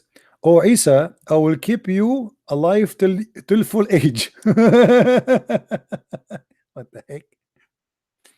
O Isa, I shall take your soul. What? I shall take your soul? All right. O Isa, or Jesus, I will take you to myself. Where is the verse says I will cause your death? It's gone. This guy, he took it all totally off. Isa, verily shall I make you thee die. See, here there's a different story. Every translation is different. The same sentence. Isa, verily I shall make thee die, and I am lifting thee to myself. So this guy, he is trying to be more honest, that Allah will cause Isa to die, and then he will take him to heaven. Continue. O Isa, Jesus, I will take you and raise you to myself, and clear you of forged statement. What is the statement of Jesus will mutawaffi is gone. It's not in the verse no more. This guy Maududi, when Allah said, oh Jesus, I will recall you and raise you to me. See, here we go, another fast translation. I will save you from your enemy, I raise you to myself. Save you from an enemy? What is that? Where this guy he came with this translation from? Oh Isa, I'm going to terminate the period of your stay. Hey Isa, you are fired. I'm going to terminate your contract on earth, okay?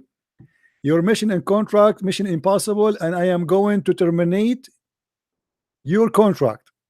What a joke. If the Muslims are truthful, why the translation is far from each other? How come they don't even close to each other in the meaning? What terminate your period of stay? What is that? Is in a hotel? When Allah said, oh Jesus, I'm gathering thee and causing thee to ascend to me. Wow. Oh Jesus, indeed I will take you and rise you to myself and purify you. Wow, where is the death? It's not gone. I am terminating your life. This is the only one who is saying the truth. Do you see it? Oh Jesus, but he's using the word terminating. God said, oh Jesus, I am terminating your life and rising you to me. Question: why this Muslim he have terminating your life, but the rest of you Muslims translation don't have it? Why Yusuf Ali don't have it? Somebody is lying. Why this guy don't have it? Sahih intel. Where is the life? Where the word life is gone? Where is the word death? What happened? All those translation. Look at this guy. I will terminate the period of your stay. What stay? On earth? Really? It says that? Where? I will save you from your enemy and raise you to myself. Where it says that? Hello? Hello? Yes, my friend. SCP. I just wanted to, make a contribution on Surah 3, verse 55. Okay. So it's just amazing to see all those translations trying to avoid a very clear thing. Yeah. When Allah says, "Inni mutawafika wa rafiuka ilayya," I will cause you to die, and I will bring you to myself. So why are they avoiding the word? It's just amazing. Gathering you, terminating your life, all those things. Where are they found in the Arabic? You see, Very simple. Yeah, the problem, if they don't deceive the translation of this verse, then they will have a problem, because that verse confirmed that the crucifixion of Jesus happened. You know, the death of Jesus happened, and that would destroy all of Islam, because Islam based on what? That the Muslim, all of them, they say that Jesus was taken up to heaven, and then he will come back at the end of the time, and then he will die. You know, that is very funny, because if you say he was taken up and then he'll come to die, it means you are rearranging this verse, because this verse says, before I bring you, I will cause you to die. Right. See, now the Muslim, they try to explain it. So they say the word mutawaffika, tawaffa in Arabic, you can ask anyone. The second you say tawaffa fulan, which means this person, he died, pass away, that's it. He died, yes. So they say to you, oh, here he mean that he will take him in a sleep. So when you are asleep, you are dead. You know? Yeah. But this is not what the verse is saying in the mutawaffika, you know? I never heard of somebody saying that you are you know, we use the word mutawaffi to say somebody is dead. You know, I think they point to the verse in the Quran where Allah says that He's the one that causes you to die and then causes you to resurrect in the morning, you know, during sleep. But if you look at the way Allah has used the word, it means death. And that's why the other verse that you were discussing, Surah Al-Ma'idah, verse 116 and 17. Hold on, we have a Muslim, hold on. Forgive me. Okay. Hold on. Hello? Oh, we lost him. Let me call him. This is the same guy.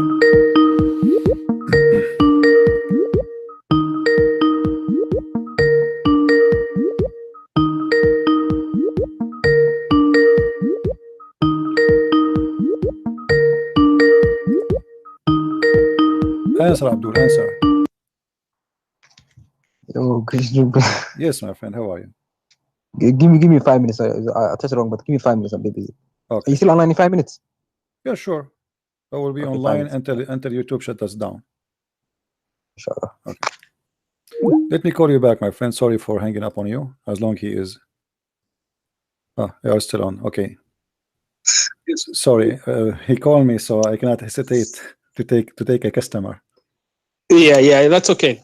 Now, I also, maybe just to make a confusion on chapter 9, so October, verse 130. I mean, verse 30. Yeah. Allah says, I don't know whether it's Allah speaking or Muhammad speaking.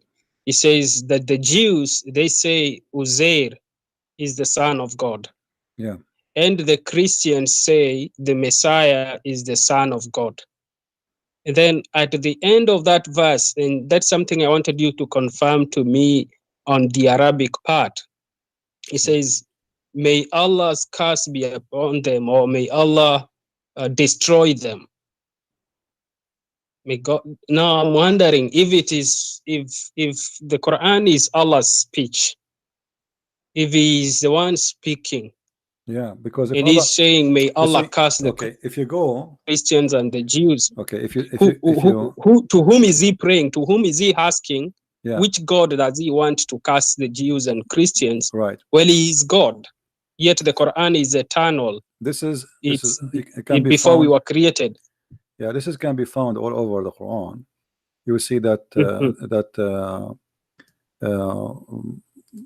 there's verses speaking about may Allah. May Allah. Now, how Allah is the one is talking, and yet He says me. All right. Yeah. That's very funny. It looks like somebody is speaking on behalf of Allah and begging Him.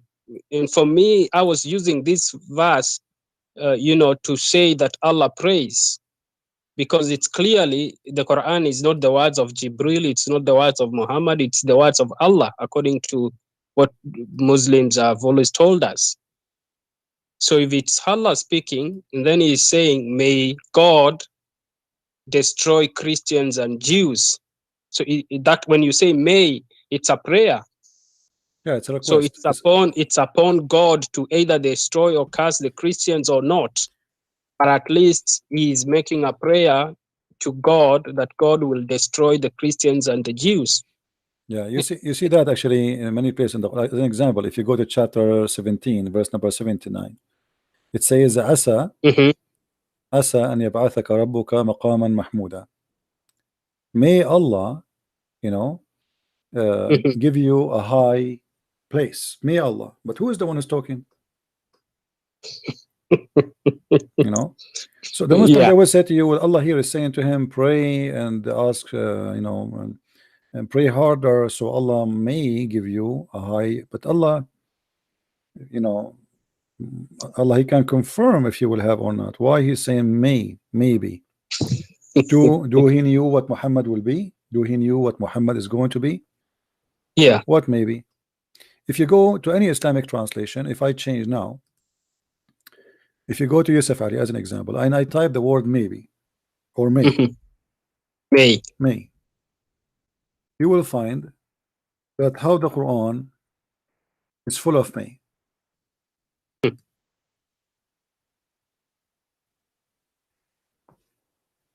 And we will not take the one. We will not take the one where it says like you may to people maybe you fear something or etc. We will talk about Allah. He is always saying may, and look here, and that I may complete my favor on you. Yes, that is 5:3. This is 150. All right. Okay. Yeah. So what do you mean I may complete my favor on you? Is it I'm going to complete, is it completed, or maybe I will complete? What does that mean? Okay. And you may be guided. Okay. What may? So there's tons of places, or like when the Quran speak about Allah, that it is He who created the earth and the heaven for you. Who is talking? Allah. Why Allah saying it is He? And even swearing by He, when He says "Waman khalaqa dhakara wal untha," so he's actually swearing by another one who created male and female. Yeah, Allah is all knowledgeable. Anyway, let us give a chance for the Muslim Abdul to call. Maybe we can find some. Maybe we can find an Abdul. Yeah, thank you. Yeah. All right, my brother. Thank you, my friend. Thank you. Take care. Call me, Muslim, the Muslim guy. We have this guy when I call. Or he is just trying to send text.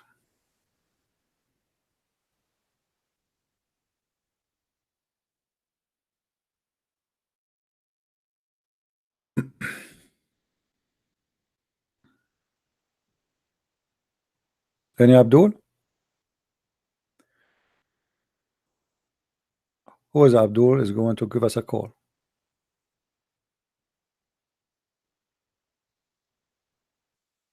Anyone?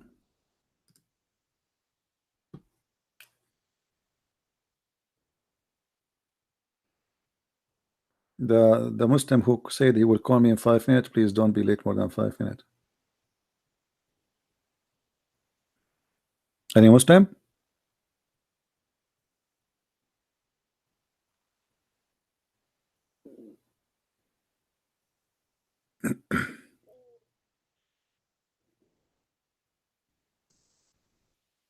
Let us give him a call. Is it 5 minutes already? The guy, he said 5 minutes. This guy, he went for a few hours and he did some homework and he came with something. Let's see what he came with. Maybe he did sharp his teeth. This is the guy who could not answer us why his prophet was praying toward Jerusalem. Maybe he did some search in Google.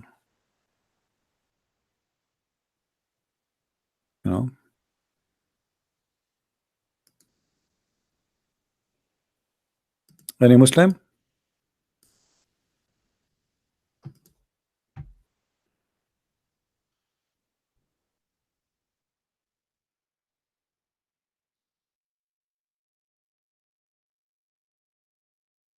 All right, so like I receive a message from somebody. He's an ex-Muslim. That's wonderful. Good for you, my friend. Happy to hear you. If you feel you want to talk, you may call me. Feel free. But I am live on air now.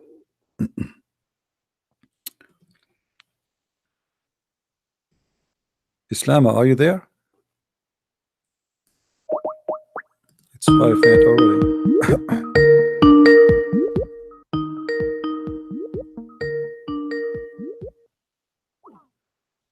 No, he's not answering now.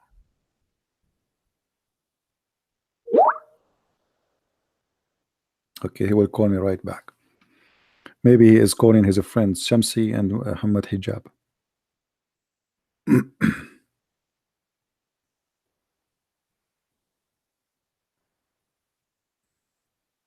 Mayday, Mayday. Guys, invite your friends. Why we have only 600 people? What's wrong? Those who attend our program, Allah will provide them with a lot of virgins. And the women, Allah will make them 70 times more pretty.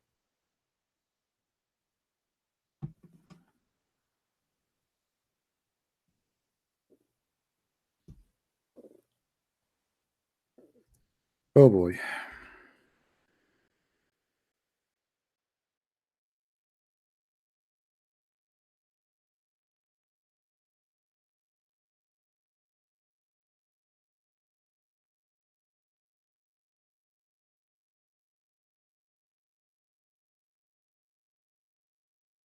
And Abdul, I'm waiting for this guy to call. They will call me.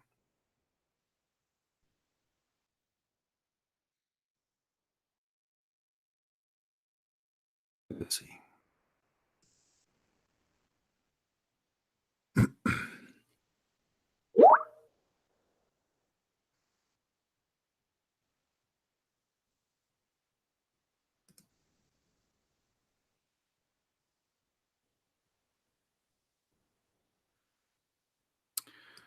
Where we can find, okay.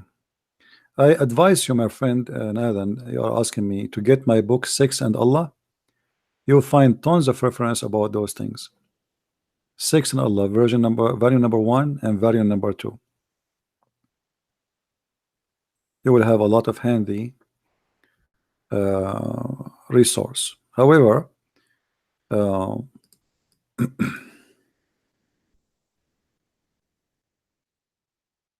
if we go in the Quran,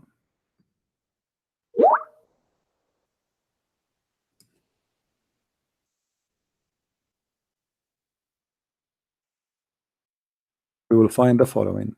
In chapter 55, verse number 74, in chapter 55, verse number 56, the Quran promises us that we will have women who their skin, the skin inside their vagina, which means Allah, He described the skin of their vagina, that is not going to be touched, and nobody played with it. Read with me. Wherein both be those medians, those are, these are like sex slaves Allah created for you to be supposed to your wives, restraining their gallants upon their husbands, whom no man or genie yatmuthahun, which mean has opened their hymens with sexual intercourse before them. Imagine. The God is describing for me what is inside the vagina of this woman who is going to be waiting for me in the heaven. I have a great news for you. The skin inside her vagina is brand new. No man touched or did intercourse with her vagina. No man, no genie, because Muslims believe that genie, they have sex with women too. All right.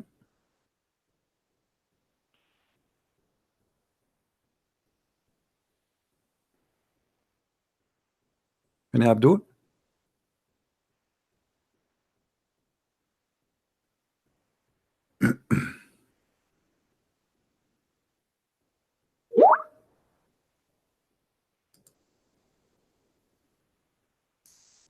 All right.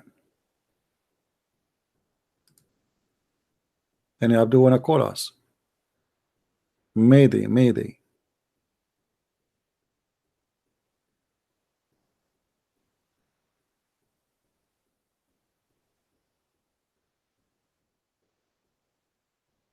Nobody?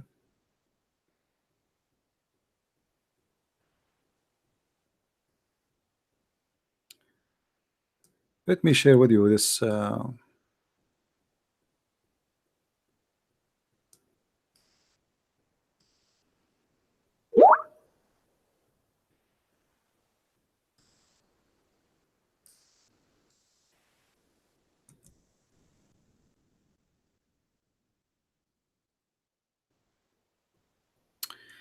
An example of the Muslims lying when they translate their hadith. This hadith here, you will see it says that Allah will ask the Muslims, what do you want me to give you more when you go to heaven? What else? What are you asking for? The Muslim, they will answer and they will say, hasn't thou not brightened our faces? It doesn't say that. It says, didn't you made our faces whiter? What more we want? It doesn't say brighter. And those who speak Arabic, they can call me right now, and I challenge anyone to say to me I'm lying. Allah is asking the Muslims, what more I can do for you in heaven? And you say to him, didn't you make us whiter?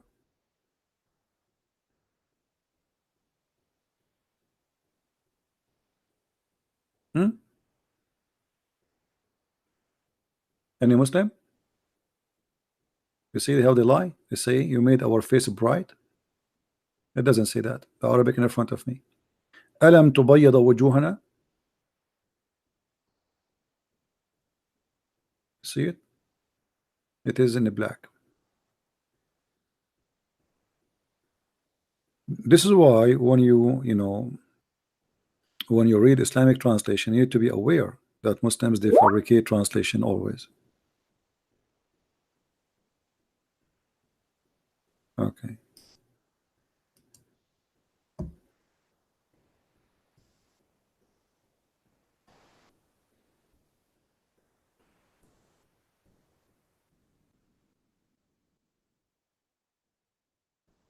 Any Muslim have a comment? And by the way, one of the funny things about Muslims, when they go to heaven, they will have no hair,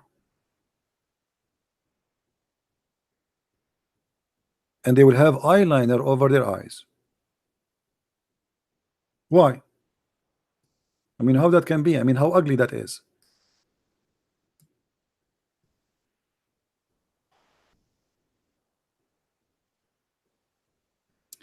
The people of paradise will enter without body hair. Murd, actually murd, al-amrad, is the same as we say married. Married is like the genie, afrit. Afrit is a person who have no hair in his head, he have no eyebrows, he have no beard, he have no hair in his body. This is what amrad mean. Muhammad, he promised you when you go to heaven, you will be like a genie, and you will have kuhl in your eyes, you will have eyeliners in your eyes, and you will be 30 years of age, or 33 years, same as the age of Jesus. Who is a Muslim will tell me why Allah will not make me have hair in my body? What the problem? Why I will not have eyebrows? Why I will not have mustache or a beard? Why?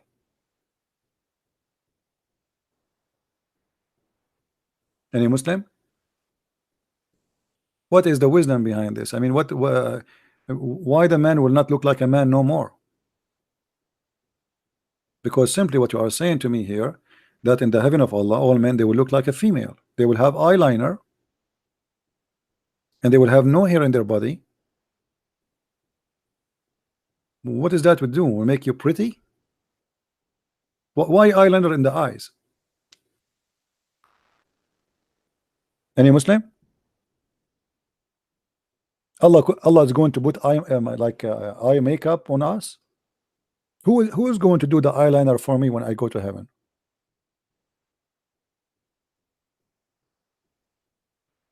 Any Muslim?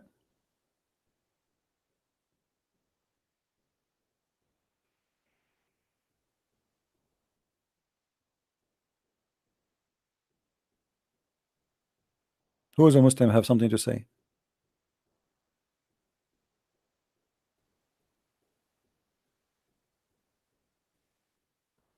Don't you find that this is something stupid? It sounds like a gay. Do you really, a man, you as a man, do you, Muhammad, by the way, he used to put eyeliner too. Muhammad in earth, not in heaven, he put eyeliner too.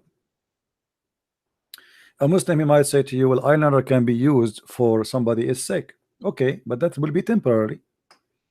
Yeah, in some traditions in the old days, they can use eyeliner to fight what they call it in Arabic, ramad. I don't know what they call it in English. But Muhammad, he put it obviously for decoration, to look pretty. And not only that, he promised even men in heaven, there is no way you are in heaven and you are sick. All right? But don't tell me they are in heaven and they have a problem with their eyes, so they need to put eyeliner.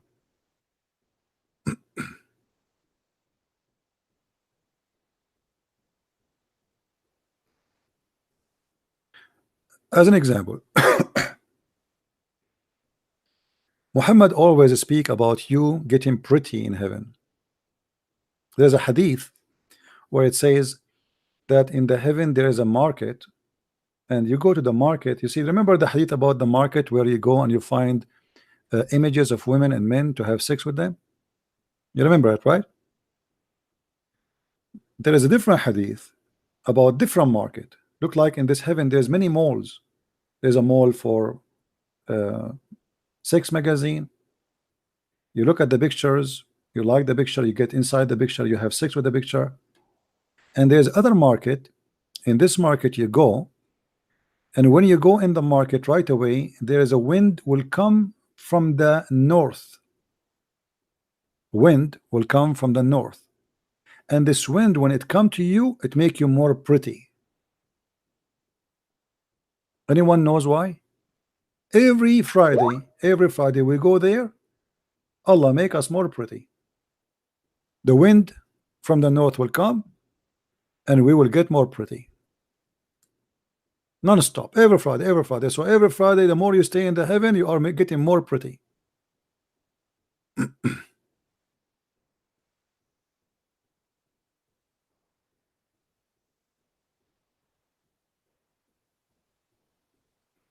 Yeah, you can call, no problem.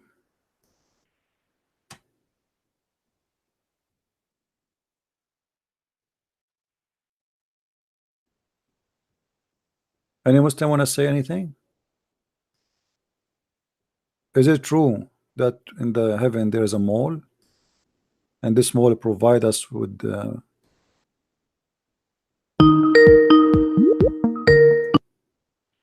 hello? Hey, Christian Prince. Hey, my friend, how are you? Quite well, enjoying your content as always. I had a quick question for you. Sure. With respect to Quranic text criticism. Okay. I didn't know if you were familiar with the Quran gateway or not, but gateway. You mean the gate to hell or to, and heaven? It's the first time that textual variants in the Quran are going to be publicly available on the internet. It's a project that's been in the works for a while. So far, the scholars have photographed 3,000 variants. Oh, this is a website you are saying? Okay. That's correct. And I'm one of the beta users, and it's fascinating. I mean, I'm looking now at, Surah 11. So far, they've cataloged 398 variants with images. And I was wondering, how do you think Muslims are going to respond to this? I mean, for the first time publicly, you're going to have demonstrable proof that the Quran has not been perfectly preserved. I was wondering if you think their arguments are going to shift and how they will. If you can send me this project website, would be good, so we can. Absolutely, I'll send it to you in Skype. Okay. But know that it is not public, and okay. So as beta users, we can't show it publicly until it's released. So it's under a peer review process right now, and hopefully will be released within the first couple of months of 2019. So okay, don't send it to me then. As long as it's not public, I don't want to be responsible for releasing something is not mine. You know what I mean? Yes, sir. Absolutely. Yeah, it's all right. Yeah, but I like the the more work you do studying Islam and Quran, you will find that there is no Quran exists. What Quran? There's no Quran. The Muslims, they say, even the Muslims, they call the book they have between their hand Mushaf Uthman. It's not Quran. And Mushaf Uthman, that's mean the pages of Uthman. It's not even a book. So where is the Quran? They don't have it. What is the Mushaf of Uthman? They don't have it. If you open the Quran in page A, it's like it's like titled as A because it's not a number, you know, it's a letter A. It says there that this Quran is according to recitation of. Okay. The second you say recitation of, it's mean there is no book, correct? That's correct. Otherwise, why we say recitation? You know, they are concentrating in the recitation because they don't have a book. So this is a book according to recitation of Hafs, according to recitation of Asim, according until we arrive to Muhammad. So where is the book? And where is the book of Hafs? The one that the same guy you are saying to me you receive his Quran from, which is more than 200 years after Muhammad. Where is his book? They don't have it. Right. So on one hand, they claim to have authentic recitations, and on the other hand, they claim to have an authoritative written text that goes back to Uthman, which of course is not the case. First of all, there's nobody can claim such a claim. It's a lie. And at the same time, because science can prove, you know, if you provide me a book right now, scientists, they can prove what is the age of it. They do not need to be there. They can study let us say the skin or the paper, or the ink, which is written with, and then they will decide when thing is done or made. So they can do that. Same time, the book itself proved that it says according to recitation. Recitation, not according to somebody who wrote something. Recitation. So where is recitation is coming from? The last recitation they have is Hafs. Where is the book of Hafs? They don't have it. Hafs himself accused by Muslim to be a fraud. So how he is a fraud and yet you take his recitation? Muslims don't allow any hadith from Hafs to be accepted. It's rejected right away. Why? Because he's a fraud. How you reject his hadith, you accept his Quran. So what is the source then of this perfect preservation of the textual Quran that is so prevalent in the West? I mean, everybody says it. So there is no preservation. It's a lie, big fat lie. Right. What is the origin of that, given their emphasis on recitations? Like repeating the same lie. People, you keep saying we reserve. The Muslim, he will say to you today, I can bring you a kid from Pakistan. He is 10 years old. He recite the whole Quran for you by heart. Right. Okay. Yeah. But you are reciting according to a guy. His name is Hafs. Right. What is my guarantee that Hafs give you the correct recitation? Yeah. What if Hafs change a few words? Especially you Muslims say is that Hafs and his father, because Hafs, he learned the Quran from his father. Him and his father both are accused to be fraud by Muslims, not by Christians. Yeah. Hafs, he learned the Quran recitation from his father Asim. Asim is not his father from like he's a stepfather. So as long as the Muslims they agree that both of them they are fraud, then how you can guarantee that this is the correct recitation? They say to you the most accurate recitation between all the Muslims is the recitation of Hafs and Asim. How you can prove that? Do you have a book to compare? You know what I mean? Because in order to compare between what is written and what is said, or let us say what is said and what is true, we have to have an original book. Where is the book? Yeah, it exists in at best fragmentary manuscripts preserved in museums that Muslims have been told for years are actually complete Qurans and that they agree perfectly.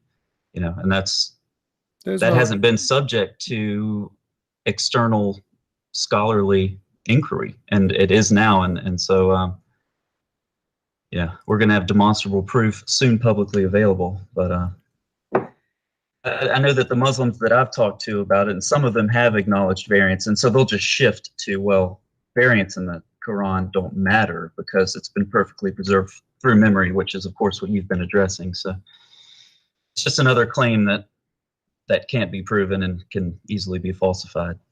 you know, always when somebody he claims something, they have to prove it. As an example, the Muslims, if you remember, when they found a 2 pages manuscript for the Quran in the University of Birmingham. Yes, this was yeah. a few years ago. Okay, the Muslims, they went so crazy and like etc. Why? Because they have nothing, you know. And this one, actually, even this one is not the same as the Quran today. Absolutely, yeah. So what is what? Okay, the Christians and Jews, they have thousands of manuscript, thousands.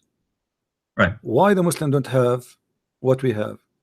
You know, when the Muslim, they were debating, each time they debated, say as an example, like this kid, he was debating David Wood. He said the book of John is written 95 or 90 years after Jesus. Yeah. Okay. when the Quran you have today is written when? Yeah, over a period of several hundred years, it seems. No, 8th, 9th, 10th century. Even that one is a copy, and there is no proof of the copy. Where he copied from where? You see, if let us say I found the Quran written in the 800 years after Jesus, or let us say 900 years. Okay, where this copy is coming from? The one who copied copy from who? They don't know. How we can trust it? They don't know. And what if the copy is different from the copy you have? They don't know. There's the Quran of Sana'a is different from the Quran of Samarkand. You know, they found the Quran in Samarkand is different from the Quran of Sana'a. Okay, so what we will do now? Which one is the Quran? Which one is the one we need? We should take. You know? Yeah. So there is no source, and you know, for me, I don't debate about which version of the Quran is. I take it as it is today because I don't want to waste my time. I will leave that for somebody. It's not a waste of time, let us say, but for me, I like to get Islam as it is busted because that's what I believe in. Right. You can take the received text and do enough damage. You don't even have to go beyond that. Yeah, why I need to go and study if it's there, and I was, you know, let us go to what you have. This is what you believe in. Okay, let's see how good it is. Right. You know. Yeah. Absolutely. But is it is the Quran today the Muslims they believe in? Is it can't be accepted to be from God? Absolutely not. Let us say the Quran was preserved. I mean, let us say assume it's still preserved. Okay, and what kind of Quran this Quran is? The Quran which preserved says the women have a sperm coming from her ribs, and the man he have a sperm coming from his backbone. You know, okay, we preserve the Quran, but it's full of fairy tale stories. So the Quran is preserved or not, the same as when the Muslim they speak about the Trinity. You know, when Muslim he speak about the Trinity, to debate about it. They love to debate about this. If let us say, for the sake of argument, there was somebody he believed in 1,000 God. 1,000 God. You don't believe in one God. We Christian, we believe in one God. But we discover later that his 1,000 God are a true God. So what the one God or 10 God have to do with the truth? You know what I mean? Right. Yeah. Truth isn't determined by number. Yeah. Who cares? I mean, okay, maybe there is. Okay, what if God is really not one God? What if there's a million God? You know what I mean? That will not change the fact. If the fact it is what it is, it is. That's it. So they focus in something silly, and I find it very silly because they think that this is the only strong point they have against Christianity, that we believe in one God. The Christian, they believe in the Trinity, so they want to debate you only about the Trinity, not about the ethic of Muhammad, not about the ethic of the God of Islam, not about the stupidity of the teaching of the Quran, not about the contradiction. Let us focus in worshiping one God. There's a church, it's called the Church of Satan in San Francisco. They worship one God, his name is Satan. Wow. So is that God? So their logic is naive. It's like a child logic. They don't have the mentality. They don't have a high IQ. If somebody is a Hindu and he have 4,000 gods, and later we discover that yes, his God is a true God, that means he's the winner. It means those who believe in one God, they lost. You know? Yeah. I mean, talking about their IQ, I do view it like a filter. Muslims see everything through their Islamic filter, and it distorts their worldview. And it's deeply ingrained, and it's very sad. Because like you alluded to, I mean, when you bring these things up to Muslims, if you bring up something controversial about Muhammad, their response is to criticize something from the Bible or something in Christian history. They have no idea how to defend their faith. They feel much more at home attacking Christians, and they'll bring the argument from preschool math, 1 + 1 + 1. You know how it goes. It's the same old thing, and they're very juvenile objections, but they think that they have something original and substantial.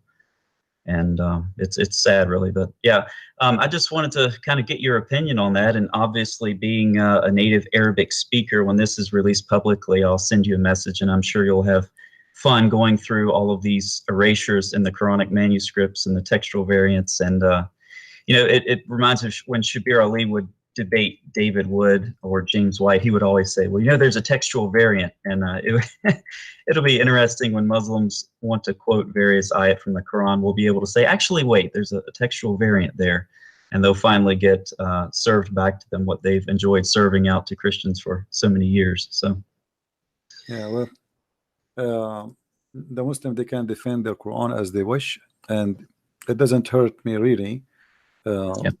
To have hold on, we have a video here. To have a Quran is preserved. Actually, I wish, and truly I wish, the Quran is preserved, because that will help us more to expose Islam. As an example, you remember the story where Aisha, she said the goat ate the Quran, and she absolutely, ate, and ate the verses of 10 adult breastfeeding. I wish the goat did not eat that one. Like if I can speak to the goat now, if I can feed her, I will volunteer to feed this goat for the rest of her life. But just for the sake of leaving that verse in the Quran, I wish. I will give her 1 bedroom, free cable, free internet, free zucchini and cucumber every day. That's comical. I've never thought about it like that. I told a Muslim about that recently, and his response was, where do you come up with this stuff? And I said, it's in your own sources. It's amazing how many Muslims don't know about this stuff that's in their authentic narrations. But yeah, that's a unique way of looking at that. Yeah, I wish the Quran were preserved. He said, Umar al-Khattab, he said the Quran was 1,025,000 letter. Okay. What is left today? The Muslim, they say, I think it's 260, 270,000. That's mean more than 80% of the Quran is gone. Yeah. So imagine we are exposing Islam with the 30 or 20% of it. It will be a lot nicer if we have the rest of the 80%, because you will find a lot of poo-poo more. Yeah, I'm sure it's a lot of good stuff in that 80% that dropped out, for sure. Yeah. So I wish time will come and we will discover more chapters in the Quran. Somebody will dig somewhere, will find more stupid things, so we can love more. But what we have now is more than enough to prove to us that Islam cannot be from God. Yeah. Yep, you do a great job exposing that. So thanks for taking my call, CP. Thank you, my friend. Thank you. I enjoy listening to you. Feel free always to text me and update me with your project. Absolutely, will do. Okay, Take care. God bless. Bye-bye. Where is the guy? This is the Muslim guy wanna call me. What happened to him? Did he take a nap?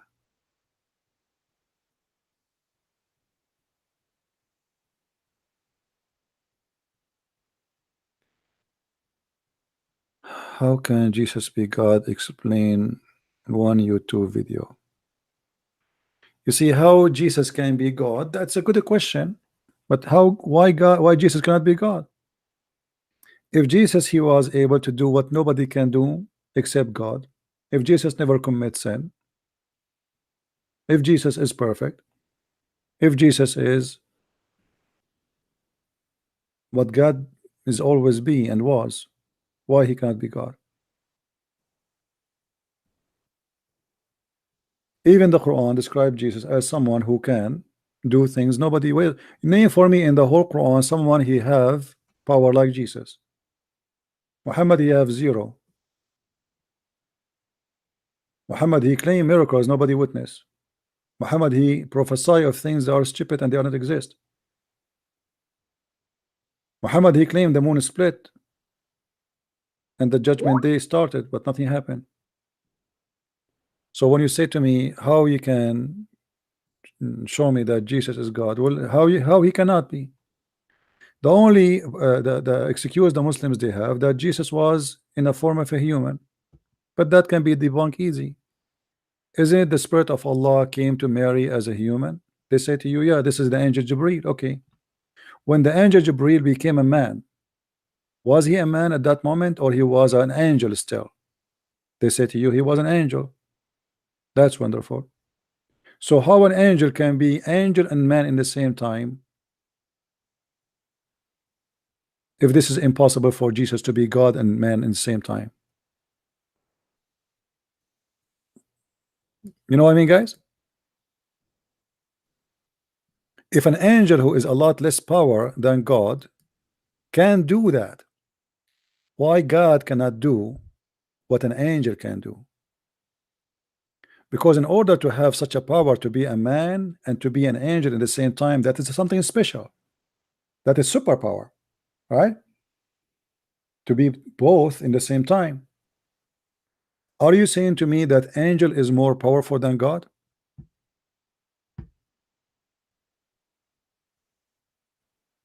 Okay, gamer, you can call me. Guys, you understand me? The Quran confirm that Allah, he sent his spirit. The Muslim, they claim that this spirit is the angel Jibreel. Okay, wonderful. The angel Jibreel.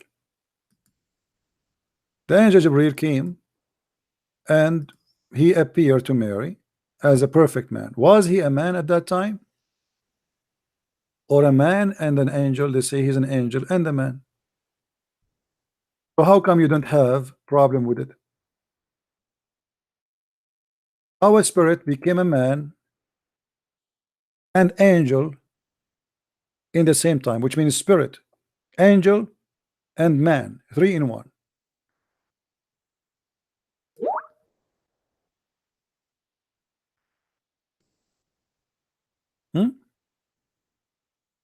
Chapter 19, verse number 17. And this is the interpretation of the Muslims.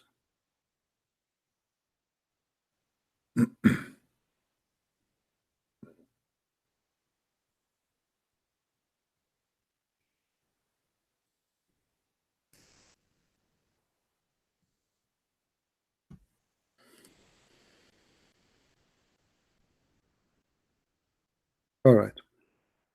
Only, my friend. Here we find the hypocrisy.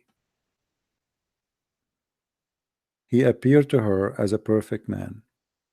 Muhammad himself, he claimed that the angel Jibreel, he came to him as a perfect man. Was Jibreel an angel or a man at that time? Right?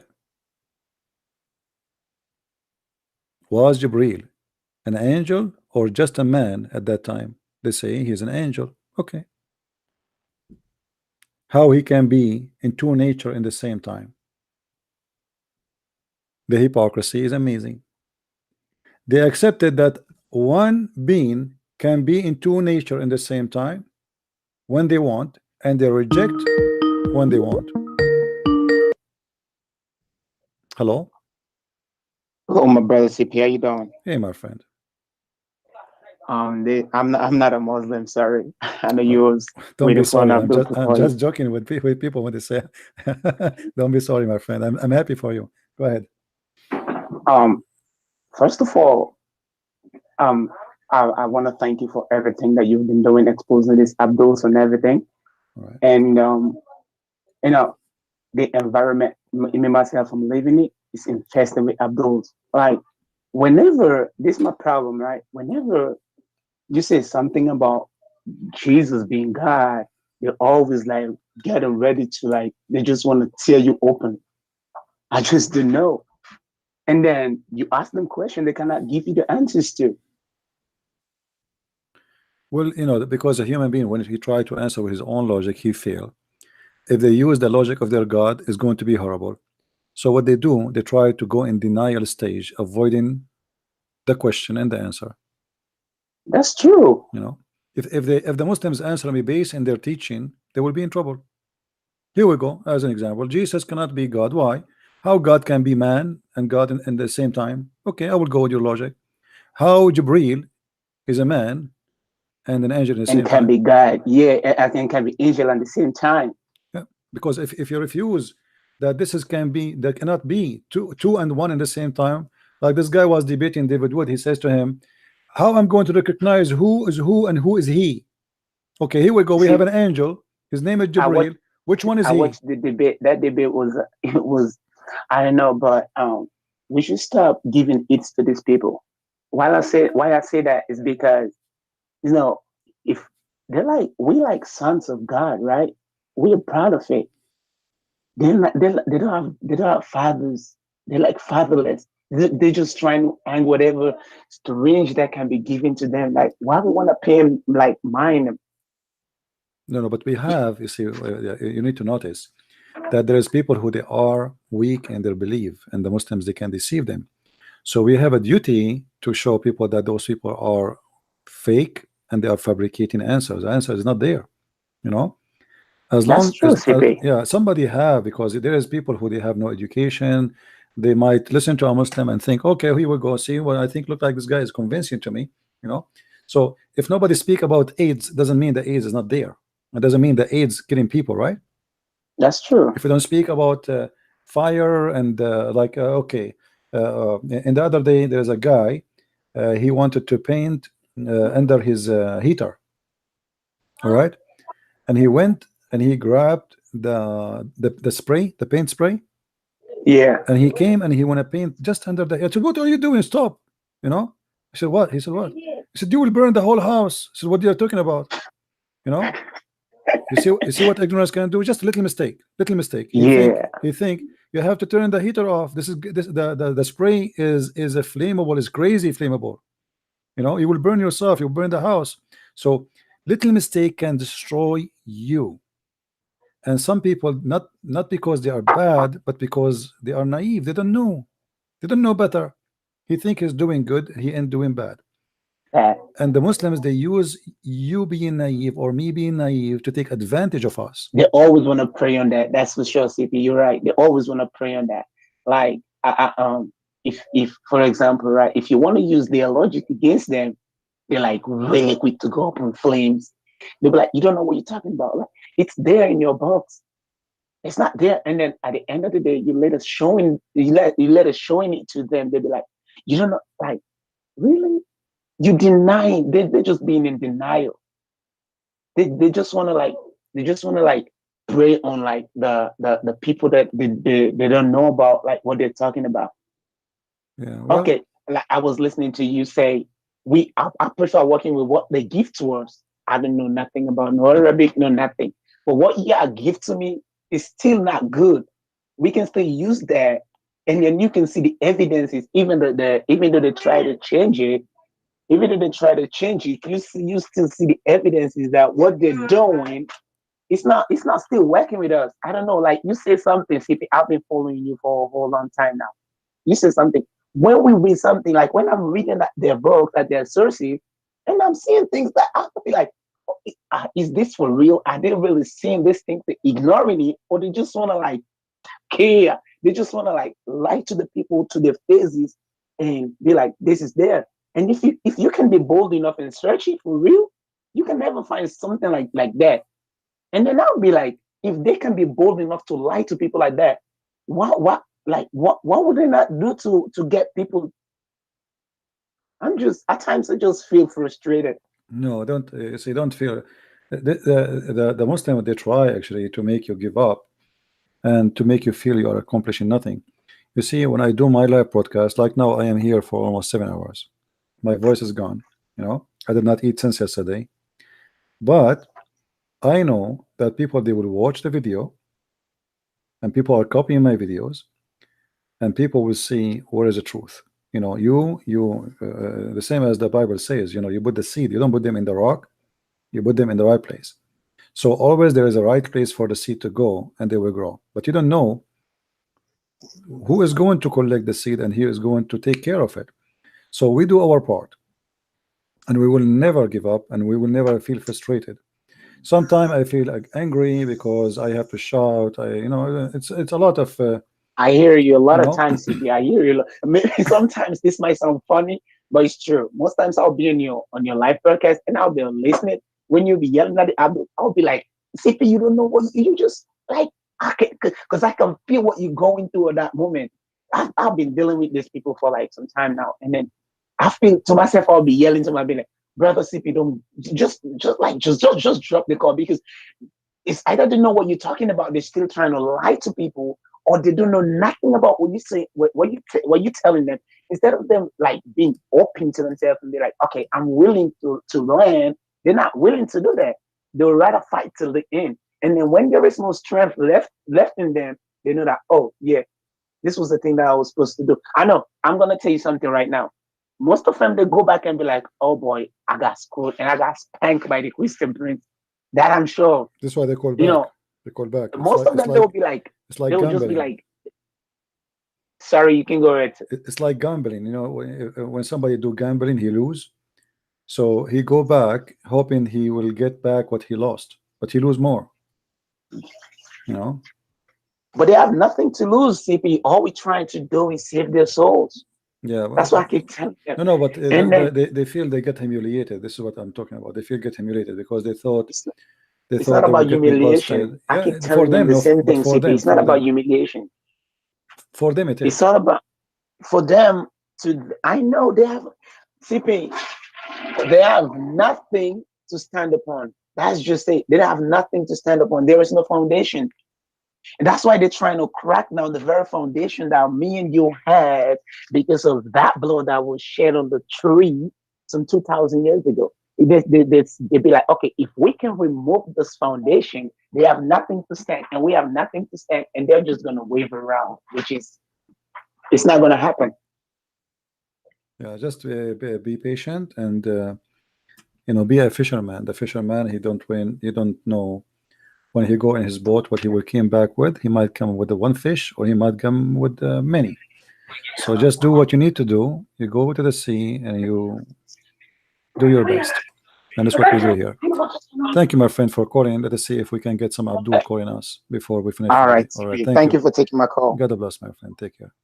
You too. What happened to this guy? He wanna call me. He sharpened his teeth and he was ready. Look like he. Muslims, I advise you to call me now because I'm really tired. Honestly, this is your best time to take advantage of me. Who wanna do it? I'm really now tired. I'm hungry, and this is the best time you can take advantage.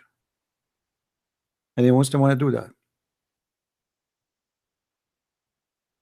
I think will take you this time maybe 30 seconds to take me down because I'm really tired now. Anyone wants to want to do that?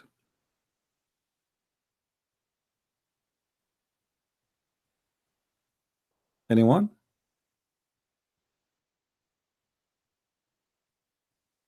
Hello?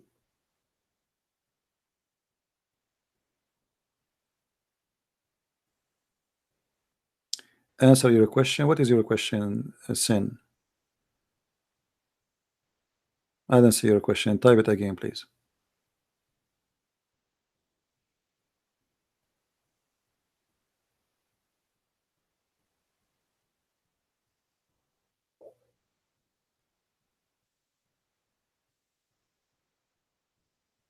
I don't see your question.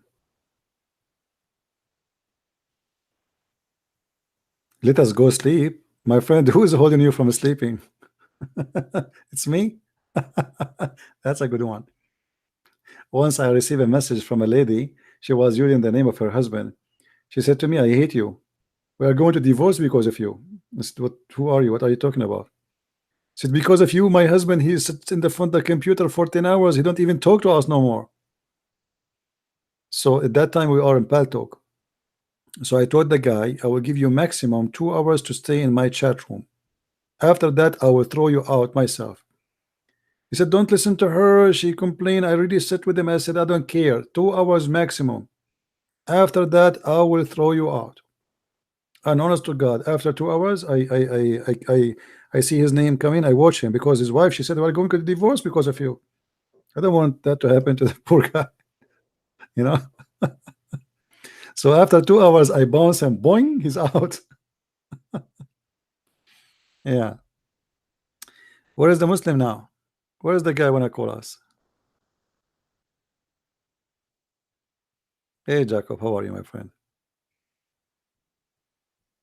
So as you see, guys, here the Muslims here always they have a double standard. They don't have a problem. They don't have a problem that Allah Himself He have two shape.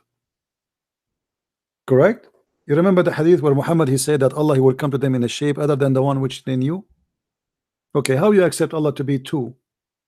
Because if Allah have two shape, was that to Allah or one Allah? They will say one Allah. So how Allah can be two physical being?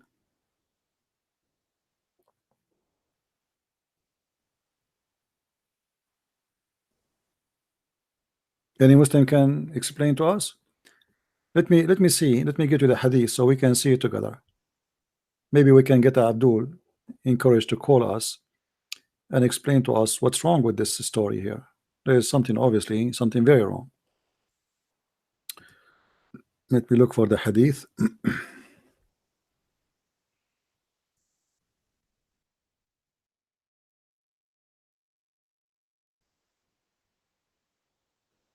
All right.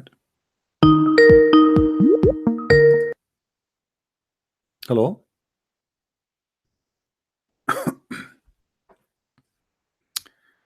Hello.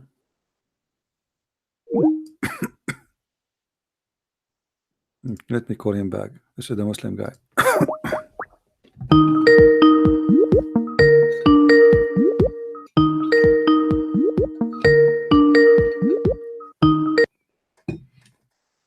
Hello.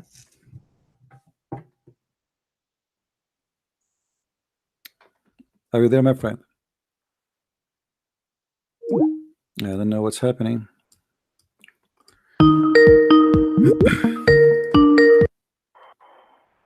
Hello. Yes, you hear me, my friend? Yeah, can you? Go ahead. I don't know if you were listening to us. Did you listen to us? What we're talking about? No. Still me.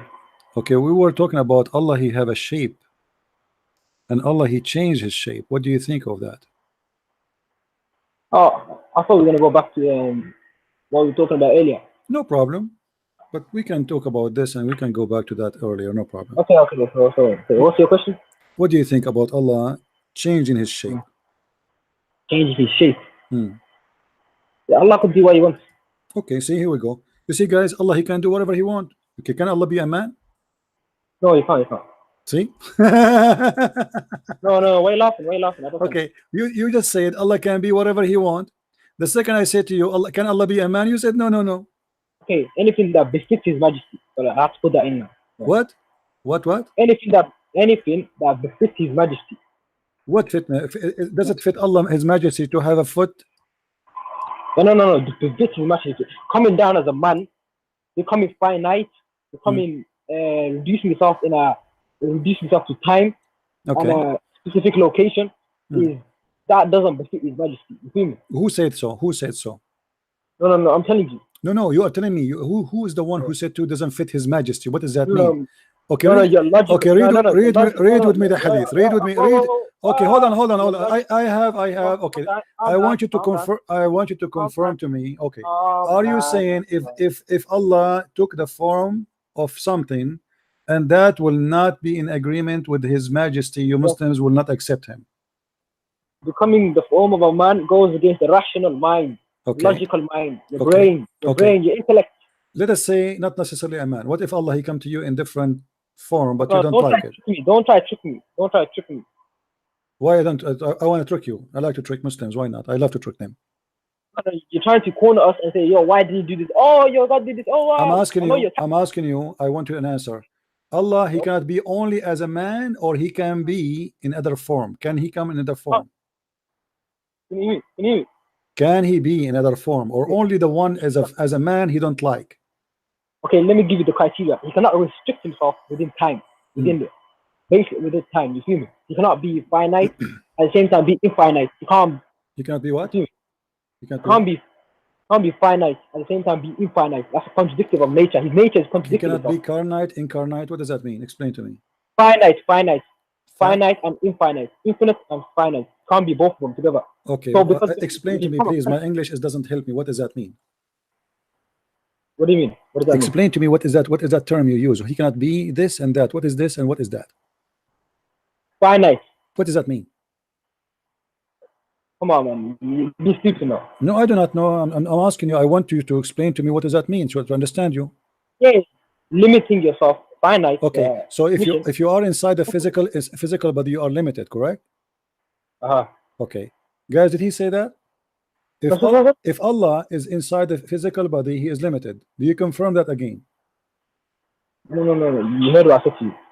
You see, after 2 seconds, just because I repeated what he said, he swallowed it again. No, I never. I just repeated what he said. He swallowed it. He don't want to. You just said that to me. Why you want to swear the words? Isn't it you who just said to me? If Allah is inside a physical being, he is limited. No. You heard what I said to you. Don't try to throw man what I said to you. You heard what I said to you. Let me repeat myself. I said to you, he cannot be finite and infinite at the same time. That's contradicting his nature. His nature is contradicting. Okay, so if Allah is inside the physical being, he cannot be what? Oh, you can't hear me. He can't be what? Did you hear what I said to you again? Do you want me to repeat myself like a parrot again and again? You need to explain to me because I don't want to misunderstood you. Okay, Bismillah. I said to you, if God, let me give you an example. Jesus, he said he became a man, correct? Okay, am I correct? So what? Jesus became a man. Yeah, not Jesus became a man. Jesus is a man. No, he became a man. He's not a man in the beginning. God became a man. Yes. So he became a man. No. Jesus became a man.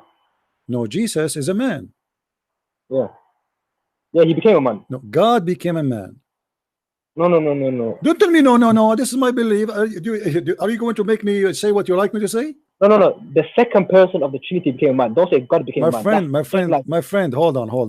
No, don't do second person. There's nothing called the second person and third person became a man.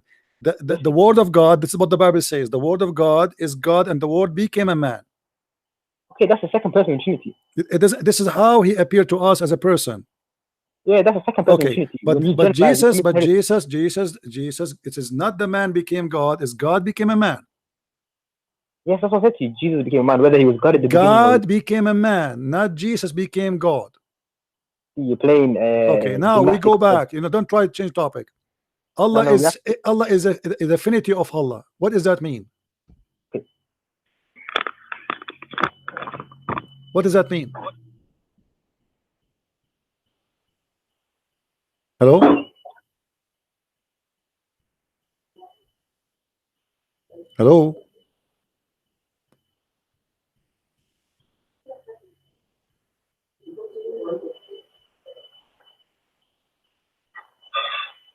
My friend, if you want to call me, if you want to leave the microphone and stay away, at least apologize, say I have to go. You see, guys? God, he can be whatever he wish. Can God be a man? Suddenly he said no. God, he can be whatever he wish. You see how hypocrite they are? How a second ago you said to me, God, he can be whatever he wish. And then you said to me, it doesn't fit with his majesty. What will happen to his majesty if he become a man? What does that mean? God will be insulted? His majesty? And what majesty?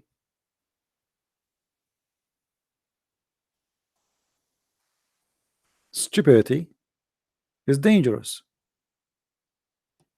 Their God, he can be whatever he wish. Can he be a man? Right away he said no. So your God cannot be God. We call God Almighty, for he can do whatever he wish. When God, he is limited for what he can do, what he can be, then he is not God. Somebody might say to me, can God be scenarios? If you want, he can. Why not? But this is against his, who is he? It's not about he cannot. This is not about he cannot. This is about he will not. Otherwise, committing sin is very easy. It's very easy to be a rapist. It's very easy to be a thief. It's very easy to be a hooker. But it's very hard to be a woman who work 10 hours a day to get the minimum wages to feed your children.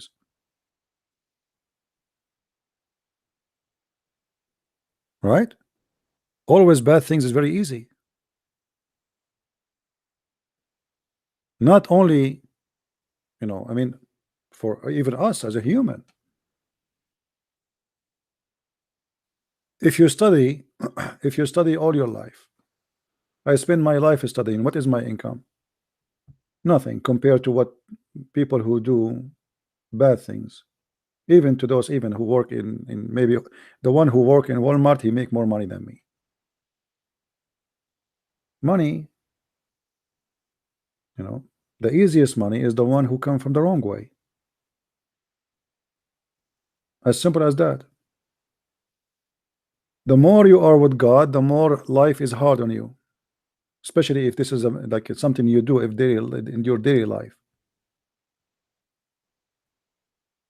As simple as that.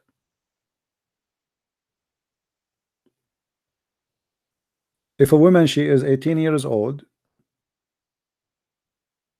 she want to make real money, all what you need to do just to take off her panty and you will see how the money come.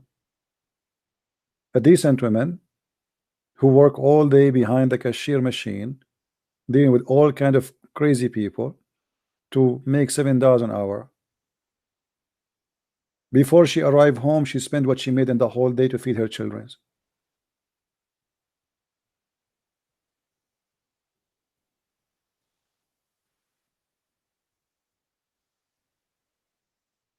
Now, can God be God in Islam? He cannot be God.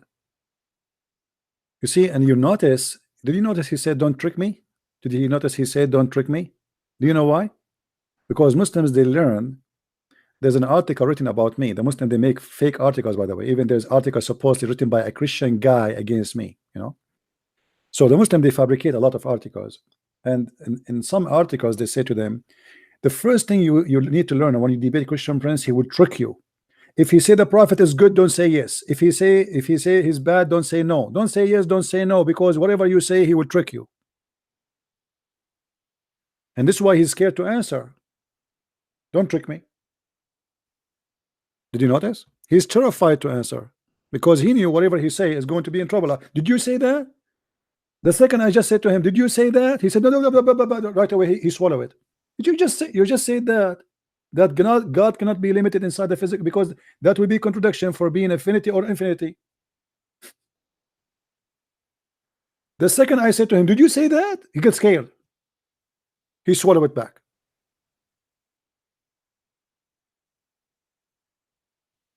Because he's terrified. Okay, what is coming next? What does guy here for me? Uh-oh, he's digging a hole.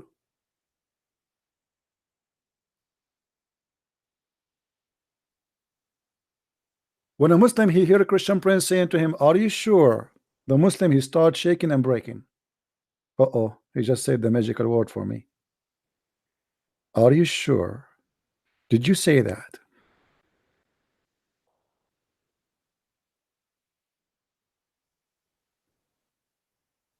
And now look, he hang up. He claimed that his internet is bad. The fact we hear him very well, we hear the sound.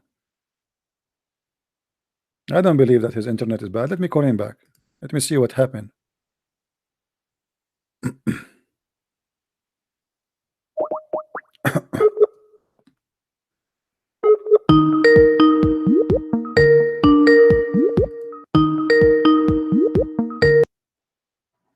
Hello? Hello?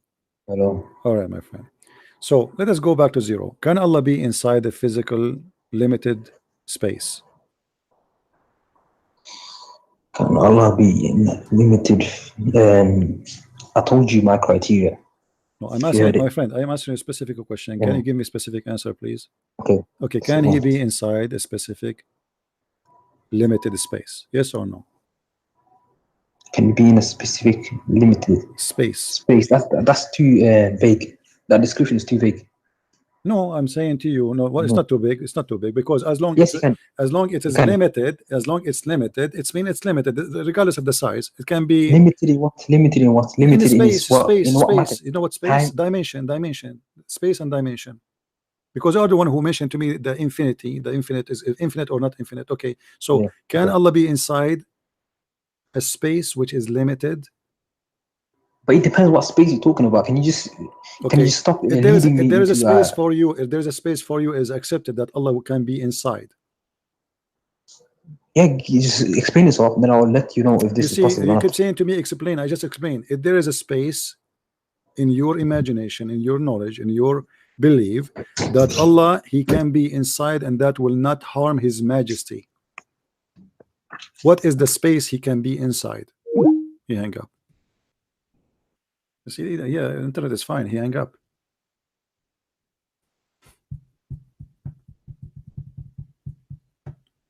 Unbelievable. Let me call him again.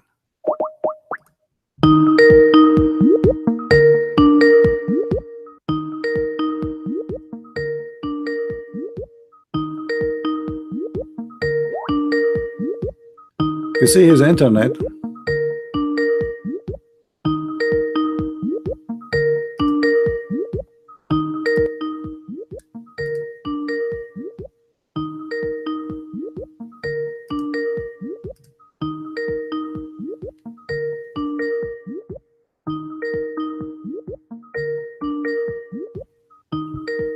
So your internet is working because this is why.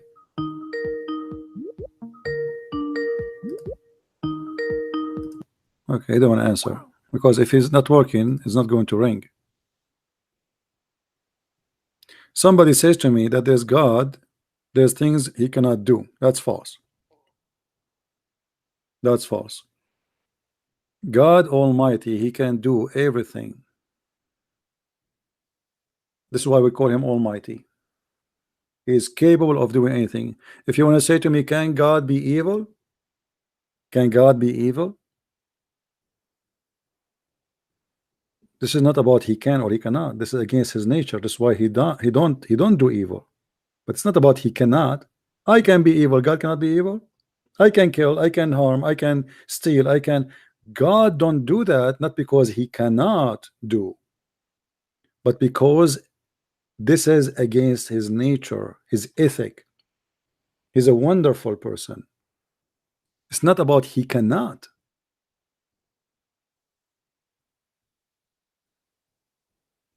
God cannot lie. This is not about Him. He cannot. That's because this is against His nature. It's not about He can or He cannot, because anyone can tell a lie. You know what I mean? When we say God do not lie, that's because this is against His nature. He's always decent. All right. Yeah, you see, you are misquoting the Bible. My friend says that God, it's impossible to God to lie, not because He cannot, that because His nature is the truth. He is the truth. So how are you expecting the truth to lie? Do you understand me, guys? If He is the truth, then how you expect from the truth to generate lies? Isn't it Jesus said, I am the truth? The truth provide the truth only. But it's not about Him able or not able. This is not about the ability. This is about the nature. Yes, my friend. Hello. All right, we go back to zero. So can God be infinite and yet He's inside a space? Can He be infinite? Oh no.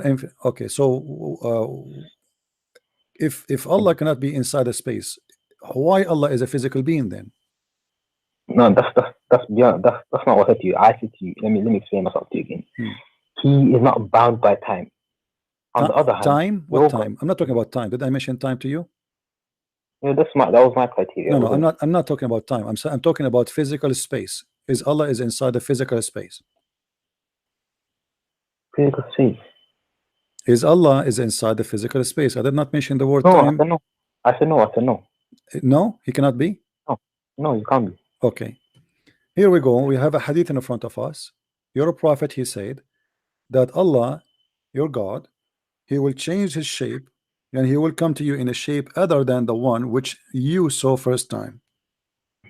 Okay, how Allah, what shape Allah He have, and how He changed His shape? Check this. YouTube. Is on YouTube. And when our Lord come to us, we will recognize Him. But with this, look what it says. Allah will come to them in a shape other than they know and will say, I am your Lord. Do you see it, my friend? Allah will come to them in a shape, and they will say, no doubt you are our Lord. I don't understand your point here. You don't make a point. You are the one who say said to me a second ago that Allah cannot be inside the physical shape, inside the physical being, inside the physical space.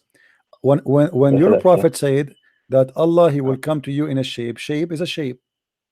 Where do you say it? Where do you say that? I can't see it. It's in front of you in the screen. Allah will come to them in the shape. It's not there, Chief. Huh? It's not there. What do you mean not there? Guys, oh, sorry. Let me see it on screen. Sorry. The screen is not on. It's my mistake. Okay, here we go. I highlight it for you.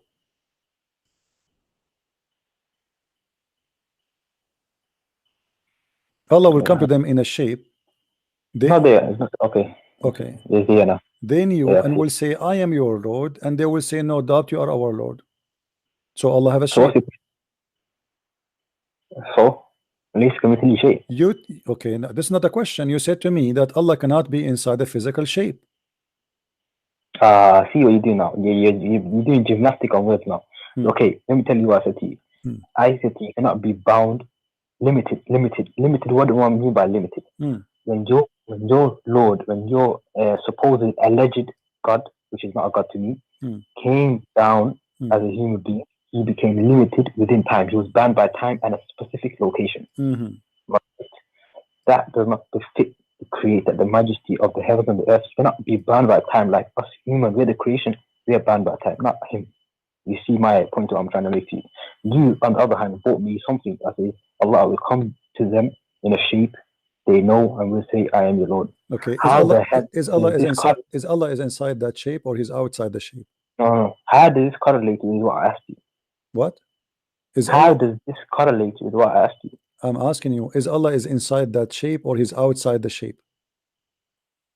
He says Allah will come to them in a shape they know and will say. So he will come in a shape they will know and they will say, I'm your Lord. So what is this? How is this? Okay, Allah is where Allah is located now. Is he inside that shape or he is outside the shape? I mean, my question is very simple. Even a child in the age of 9, he knew what I'm saying. Is he inside that shape or he is outside that shape? The word shape has the shape, whatever that shape is, whatever, it's a shape. Your prophet, he said a shape, so we have to respect your prophet. Well, your prophet, he said it's a shape. So is he inside that shape or he's outside the shape? I don't think he says he will come to them in a shape they will know. So wherever the Creator is, we don't know. We say lace come to shape, we cannot comprehend him. So wherever he is, he comes to them in a shape. You feel me? That doesn't necessitate that he's bound by time. So the shape of Allah, whatever it is, you are going to accept it. Is that what you are saying? Yeah, but it's different to yours. So there is no way. There is no way you will reject Allah if he is a shape you don't like. Maybe he came in the shape of a man. You will not reject him if he came to you in the shape of a man. No, he won't. He will not do that. So Allah always will come to you in a shape which you like, and it's okay. So I'll tell you why he won't do it. Because he denied. Okay, because it's what? Because he's what? Because he's what? Calm down. I'll bring you the verse why he cannot come in the shape of a man.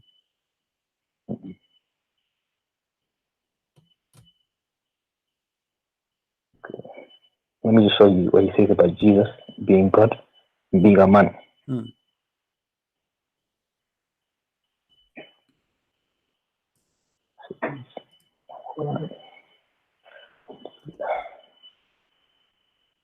Where's the ayah that says, how can Jesus be God? Allah, he eats food. You mean how Allah can have a son if you don't have a girlfriend? Is that the one? No, don't. I said to you, how can Jesus be God if he eats food? Allah says that in the Quran. Because he eats food. So, but idols don't eat food too. Pagans, idols don't eat food. Does that mean they are God? No. You claim him to be the creator. No. Hold on. Because he don't eat food, that means he's God, right? But is it in the Quran? Okay, no problem. You see, you're trying to get out of my topic about eating food. Because if Jesus eat food, and then he should be like me and you, and should not be resurrect people from death. He should not be alive until now. He should not be healing the leper. He should not making the blind see. He should not be able to walk in water. He should not be controlled the nature. He should not be able to do things nobody can do. Here we go. This what man who eat and drink do only. But Jesus, he can do what nobody can do. So you concentrate only in Jesus. This is what you see in Jesus only, that he can eat food. No, listen. The shape of Allah, the shape of Allah. You said to me, Allah cannot be inside the physical space. Allah now here is inside the shape, right? Okay, once I found it.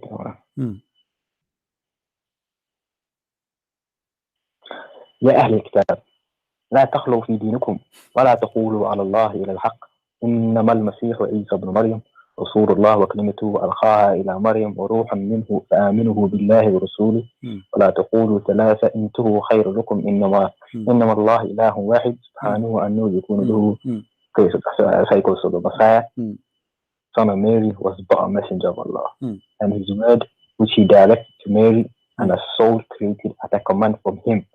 So he's nothing special. It says there that is it's a soul created from him. It says there the word created. It's in brackets. Yeah. It says there the words the soul created from him, or you are adding things up. No, it's in the brackets. I can show you. It's where? It's where? It's where? It's in the brackets.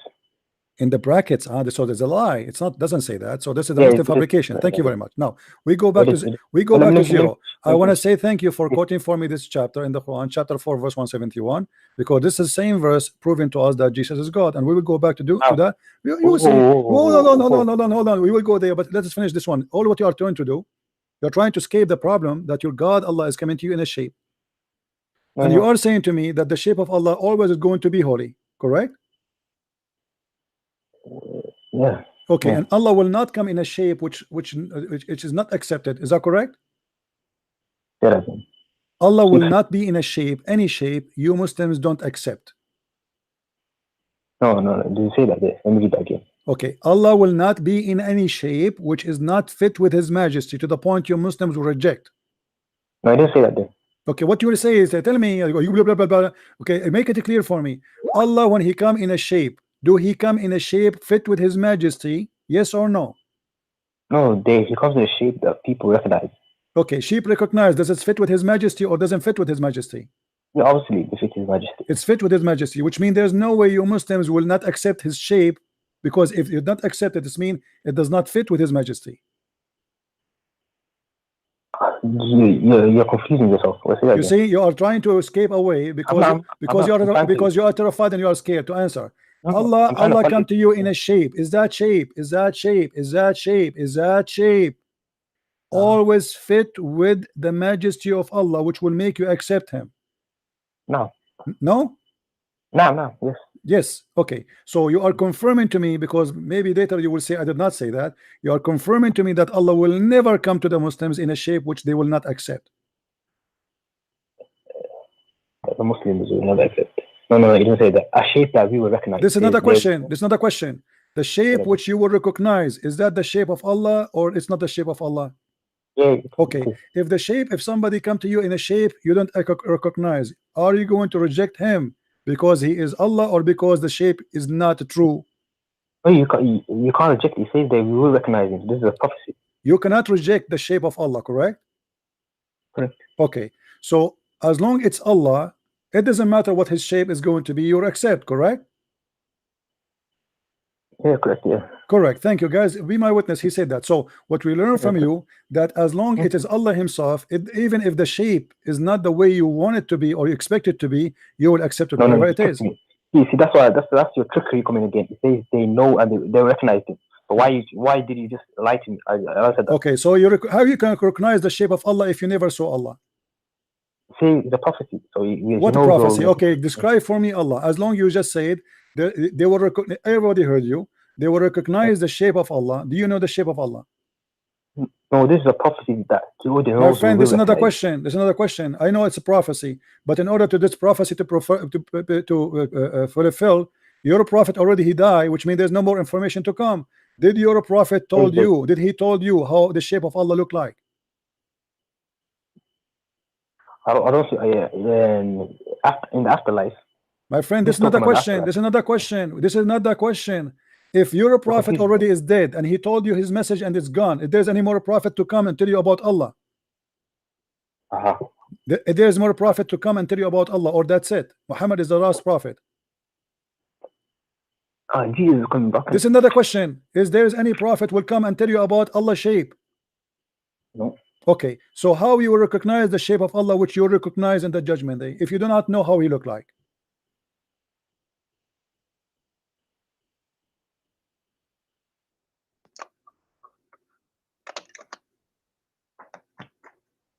Are you there? Yeah, I'm here. Can you hear me? Yeah, sure, I hear you. Actually, I'll the put my voice is headphones better back in. now. Give me 2 Okay. seconds. So how you recognize the shape of Allah? What is your criteria to recognize the shape of Allah? Is that the fingers, the foot? What?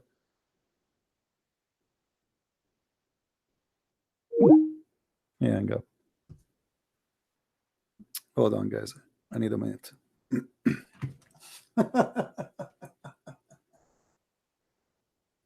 Oh boy.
All right.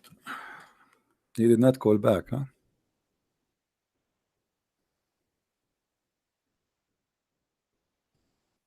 Let me call him back.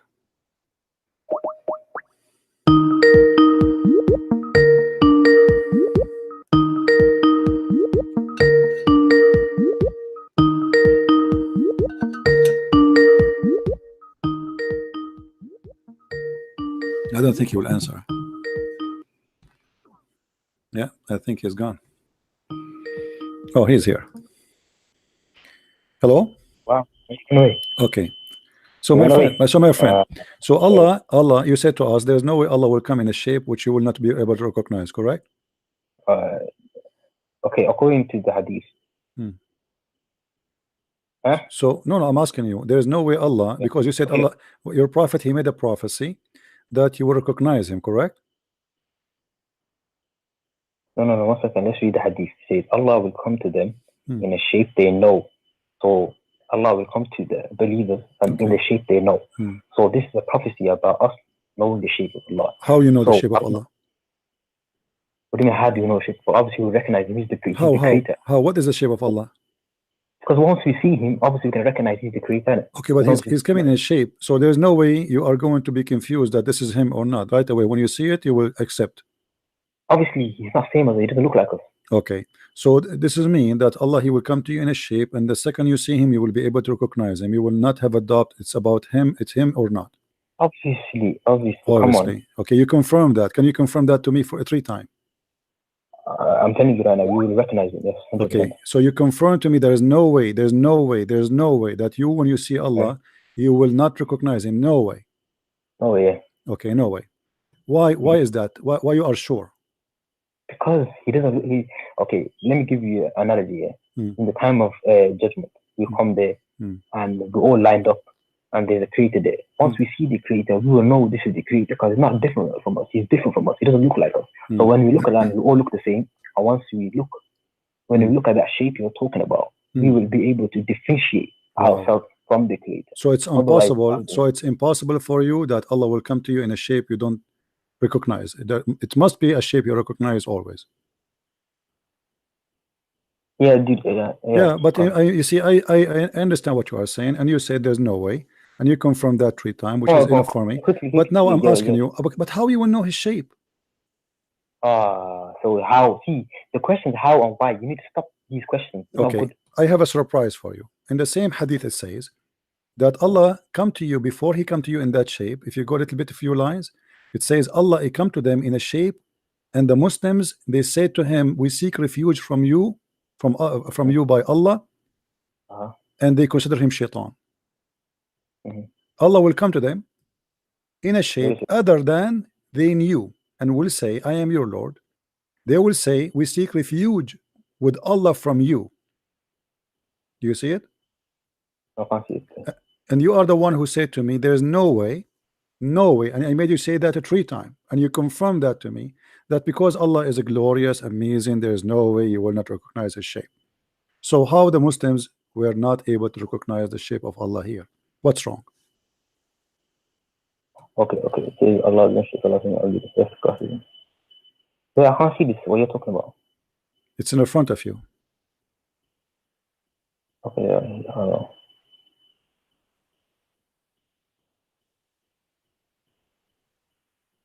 This is two different things. No, it's not different thing. It's a shape. It's a shape. It's a shape. You see, you got busted. It's a shape. Allah is coming in a shape. Allah is coming in a shape here or not? Is Allah coming in a shape or not? Yeah. Okay, He's coming in a shape. What the Muslims would do? They will reject him. They will reject the shape. And you are the one who confirmed to me that there's no way. Calm down. Okay, I'm coming down. I'm you know, you are the one. Everybody is laughing. Everybody is laughing. It's recorded. That's your entourage. They can laugh. No, you are the one who said that. I'm not me. I asked you 3 times. You confirmed to me that there's no way Allah will not be recognized because His shape is glorious. Yes, I told you. Okay. So what is the shape Allah? Okay. So now no problem. What is the shape Allah now is coming with, which you Muslims will not recognize? Let me explain myself. I will reiterate what I said to you, so everyone can hear what I said to you. I will not even backtrack. I said to you, I gave you an analogy. I said we're all in the day of judgment. The believers, the non-believers. We look at each other, we all know with the creation. But once we look at the creator, we'll be able to differentiate ourselves from him. Didn't I say that or not? What's so wrong about that? What I said to you? What's wrong with that? You said to me So that the shape. What's wrong with that? You asked me to. Did you say something to me? Should I say to? Why you are asking me to calm down? Are we fighting? Hold on. Don't you want me to answer you? You said something to me. Shouldn't I answer you? No, you said I got busted in terms of unbelievable. My friend, you are the one who confirmed that there is no way Allah will come to us in a shape which we will reject. And I asked you that 3 times, and you confirmed that 3 times. Now you see it in front of you. Okay, now let us go. You got busted. Everybody's laughing. Now, why you will reject the shape of Allah? What's wrong with this shape? No, calm down. What's wrong with this shape? What's wrong with this shape? No. You said I got busted. I'm saying I never got busted. So okay, people will judge. No problem. No, they can judge their offense. No problem. Okay. Now, why Allah shaped Allah is coming to you with this shape? You Muslims will reject him, and you consider him shaitan. Can you show me? Can you give me the book of the hadith? And then whatever. You see, a second ago you never asked about the hadith number, but now because things is getting really bad for you, here we go. This is Sahih Bukhari. This is authentic hadith number 6573. Can you scroll up as well so I can read the context? So you just highlight. Yeah, no problem. Here we go. Let us go. No problem. And after this, I have to ask you a question as well. I want to ask you a question. No problem. Here we go. The people, they ask Muhammad, can we see Allah? Can we see Allah? They are talking about seeing Allah literally. He said, well, and he's talking about day of resurrection. He said, yes, you are not going to have hard time to see him the same as you look at the moon and the sun. And then here he's talking about, he's telling them a prophecy, as you said, that Allah will come to you in a shape other than the one which you know. And then the Muslims will say to him, we seek refuge from thee by Allah, which means they consider him shaitan. You confirm to me that there is no way the Muslims will not be able to recognize the shape of Allah because His shape is holy. Obviously, no, you're going too fast. Obviously, the shape is very ugly to the point No, Muslims. you're going too fast. Too fast in what? I never read it. You just skipping. Oh, okay, let me give you the link. Let me give you the link. You can read it on your own. Okay. Go. Here we go. This is the link. Inshallah. Today I will show you how you're busted. Let us see. Already we are busted. Already, my friend. I know. To prove to you, Jesus is not God, and the Bible is correct. Okay. Yeah, right. You know, you prove to me Jesus is God from the verse you quote me from chapter 4, verse 171. No, I never. You will find out. Okay, I will show you. I will show you. Okay, I will show you. Inshallah. Okay. Now read for me. Allah turned to be the devil. Oh, this is long hadith. It doesn't matter. It's going to take you a few minutes to read it. Who cares? Some people say all that. Obviously, Allah is the devil. No. Your book is the devil, not us. Okay, let us see. Crowd, excuse me.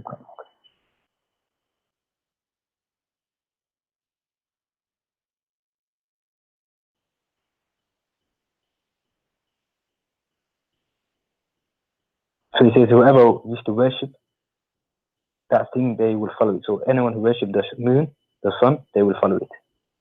So anyone who worshipped false deities, they will follow them, including the hypocrites. Allah will come to them in the shape of it. I caught you. Okay, go ahead. Abdul is laughing. Wait, hold on. Go ahead. Alhamdulillah. Alhamdulillah. Okay, go. Speak your juries. We are listening. So basically, the context of this verse is talking to the non-believers, talking to the people, the pagans. It's talking to you basically, the people that worship the sun, the moon, and they will be basically, you know, Allah will show them how false, and Allah will come to them in a shape that they don't know, and they say, this is our Lord. Like they took the sun as the Lord, they took the moon as the Lord. That's the context of this verse. My friend, you are the most stupid Muslim ever I saw all my life. Read with me carefully. Read with me carefully. You are certified donkey. Sorry to say so. Listen. You see, it is the one who is saying that is Muslims, because they say to them, I am your Lord. They say, we seek refuge by Allah from thee.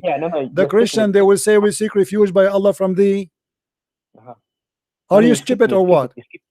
Are you stupid or what? The Christian, they will say, we seek refuge from Allah by thee. Or the Muslim will say that. No, you so calm down. You're insulting now. Let me tell you what I said to you. I'm not insulting. You are the one who insult me. You call me pagan. You call me worshiping the sun and the moon and the blah blah blah, false god, kuffar. You call me the names. And now when I say to you what you need to deserve, how you come to the conclusion that when Allah here, He come in the shape, He is coming to the non-believers? Why you are a liar? Where it says that? Where it says that? And you're not use ad hominem, say donkey and all of this. We seek refuge from Allah from you. Who is the one saying that? The Christians saying that or the Muslims? So you have scripture say, then it says, so you see him on the day of resurrection, similarly Allah, whoever used to worship anything that followed that thing.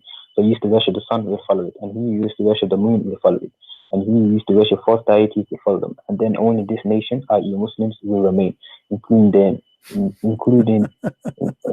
hypocrites. Allah will come to them in the shape of them they know, and will say, I am the Lord. They will say, we seek refuge this place till our Lord comes to us, and when Allah comes to you, you recognize it, and Allah will come to them and say, they know, and will say, I am the Lord. They will say, no, that are the Lord, and they will follow him. Then a bridge will be laid, and the invitation, and over that bridge, there will be hooks. Yes, Allah is right. The hooks of that bridge will be like thorns of Sudan. And so that the greatness and size going on, but these hooks will snatch the people according to these. Some people will be ruined because they use the deal that will be cut into pieces and fold into. Are you done? I'm trying to get to that position. It's in front of you. It says, i.e. the Muslim, it will remain, including their hypocrites. So this is about you. This is about you Muslims. This is about the Muslims. Muslims who they are truly believers, and Muslims who they are hypocrites. Allah will come to them, and He will say, I am your Lord. And they will say, we seek refuge with Allah from you. Now I got it. Okay. Now he got it. Okay, calm down. Okay, let's not use ad hominem civil. Okay, it says, i.e. Muslims will remain, including the hypocrites. So Muslims and the hypocrites will remain. Including their hypocrite, which means the Muslims and the hypocrite Muslims. Calm down. This is saying the hadith is brackets. I.e. Muslims is brackets. Is in the hadith. No problem. Okay. Can you just highlight it? And huh? and so it's a lie. and okay. Huh? Mm. And what are you saying? Mm. It's in brackets. My friend. Yeah. So what? Is it who is the So one what, who you know is, you like it. You like see, the no, bracket the bracket is there to get you busted. It is you who say that this is not including the Muslims. Yeah. This is your Muslim translation. Oh, you have to be. Okay, hold on, guys. The Muslim, they got him busted, not me. Be my witness. He said this is not for the witness, not for the Muslims. But the bracket there, i.e. the Muslim, is made by who? Is that something Christian Prince he added, or this is rare in your website? Okay, can I just interject a quick second? So earlier I gave you the verse and I used the brackets. You said that's in brackets, it's not there. So why are you lying? So right now you like the brackets. Why do you have this agenda? I'm not saying it's there. I'm saying this is your Muslim explanation. It says i.e. the Muslim. You deny it's for the Muslims. So the translator, he got you busted to confirm that this is what it's meant. Thank you very much. Who is the one who put the i.e. Muslims? Is that the Christians or you Muslims? Calm down. I see the game you're playing now. Earlier when I used it, why did you stop me? Why did you say you're lying? Why did you call me a liar? Because you say this is for the Christians. No, calm down. You got busted now. We caught you. So earlier when I used it, why did you say I was lying? You are lying because you said this is for the Christians and for those who worship the sun and the moon. Okay, but here it says that your God Allah is coming to you and he is going to say to you, I am your Lord. And look with me, the one who worship the sun, he will say, we seek refuge with Allah from you. The one who hold on, let me show you how stupid you are. The one who worship the sun, he will say, I seek refuge by Allah from you. No, calm down. Okay, listen. This is what it says. Okay, the monastics will be tricked. Calm down, my friend.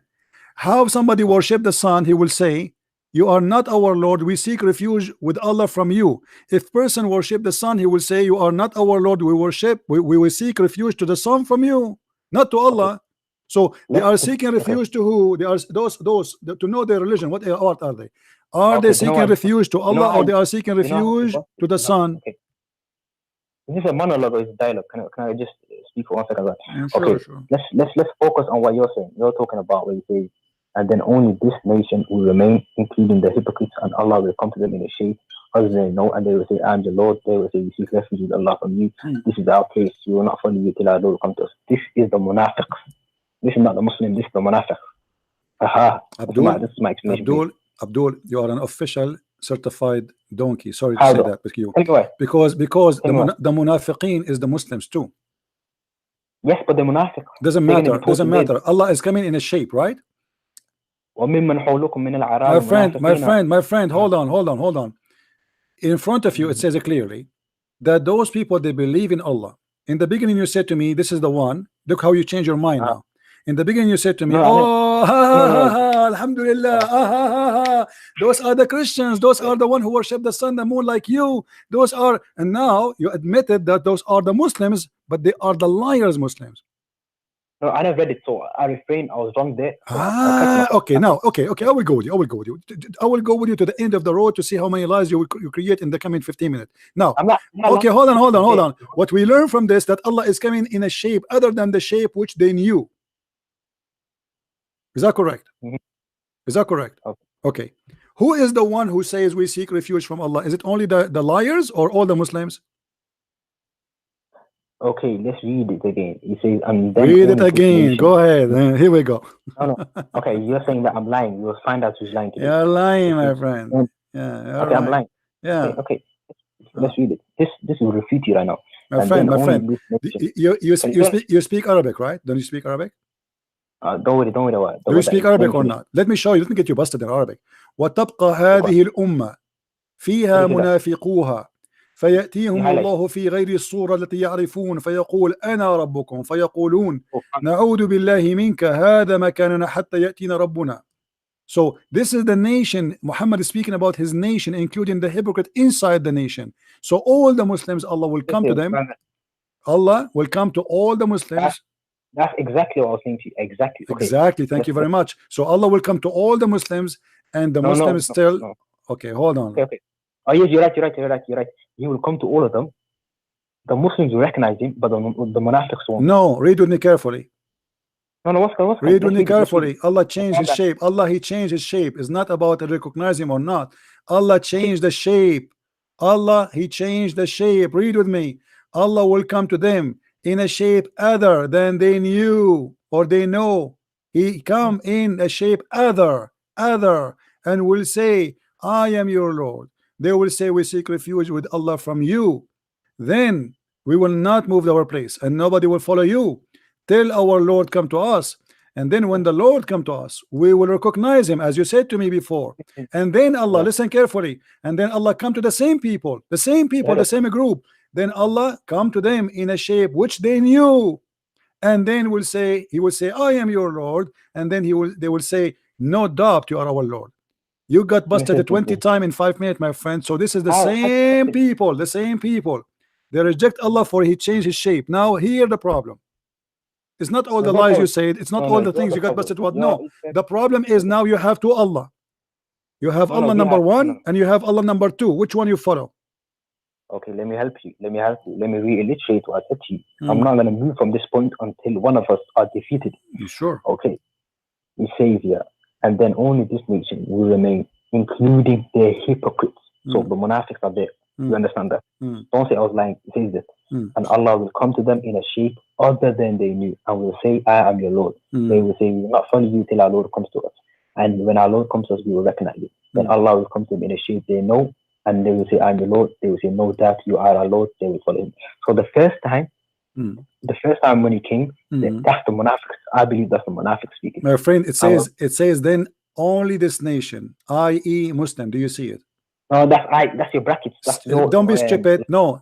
Only forget about the bracket. Delete it. Erase it if you want. No problem. It says then only this nation will stay. Muhammad, he spoke about the other nations who worship different God. Correct? Only this nation will stay, will remain in there, including their hypocrites. So the majority is not the hypocrite. The hypocrite is including between the Muslims. Allah will come to them, and in a shape other than the one which they knew. So this is a new shape. This is shape number, let us say shape number 2. And then he will come to them and he will say to them, I'm your Lord. They consider him shaitan. They say, we seek refuge with Allah from you, and this is our place, we will not follow you. Why? Because it's shaitan. Obviously we seek refuge. The Quran says it clearly. When you see shaitan, when shaitan he start inspiring you with things, seek refuge by Allah, right, against shaitan. So when we say a'udhu billah, you seek refuge by Allah from shaitan. So here the Muslim, they call Allah shaitan, and here you will see Allah, he come to them in a new shape, and then the new shape is the one they knew, and they will say, no doubt you are our shape, our God. Okay, let's establish here. There's two shapes here. Let's agree on something. Okay. So let us make it clear. Me and you, hold on. We will write every word you say, because I noticed that you are a person who swallow his words so fast. You say something in a minute and then you take it. Okay. So you just say, guys, did he say Allah he has two shapes?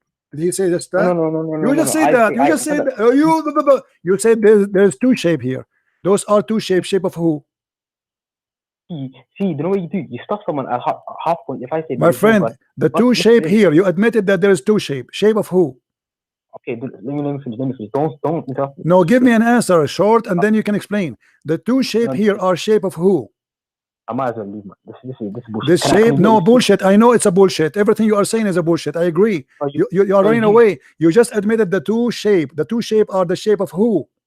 I will get it. Can you stop talking for me? No, I want you to give me an answer, because I am here to corner you, because you will speak forever saying nothing. Finally, we made you admit that Allah has two shape. No. Okay.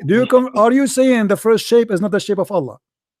You stopped me halfway through my. Are you saying the first shape is not the shape of Allah? This is a trick that you do. No, I don't, my friend. I do all my tricks so Muslims can be forced to say the truth. We have shape number 1 and shape number 2. Shape number 1, make it clear for me. You are smart and we are not. Shape number 1 belong to whom? Give me the name of the person. Okay, like don't interrupt me. Don't interrupt me. Shape number 1 belong to who? Give me the name of the person. I can't speak. Why you will not give me the shape number 1 belong to who? Is it belong to Muhammad? Is it belong to the angel Jibril? Is it belong to Aisha? Is it belong to who? Give me the shape. Is the shape of who? Allah will come to them in the shape of Thank you. This is the shape of Allah. Finally we made him say something. So this is the shape. This is the first shape here is the shape of Allah. Wonderful. Okay, now you hang up.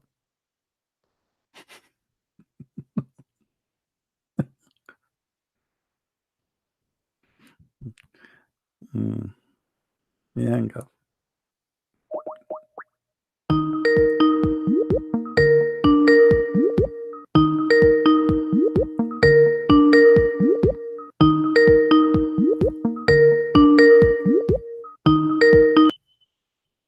Hello.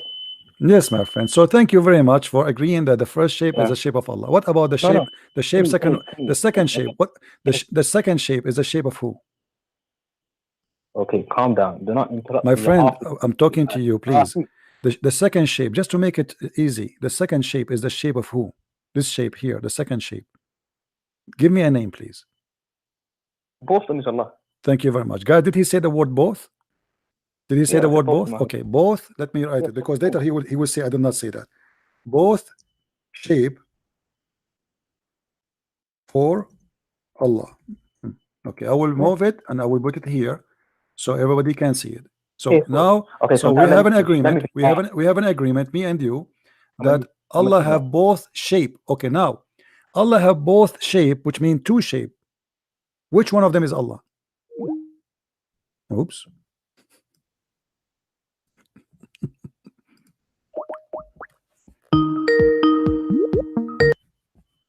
Can you stop giving me no problem. Which shape of them is Allah? Is it both? You said both of them are for Allah. So now where is Allah? Yes. Where is Allah? You heard me say it. In the shape number 1 or shape number 2? Can you let me speak? Can you have a sure? Go ahead. I'm listening. Go ahead. I'm listening. Okay.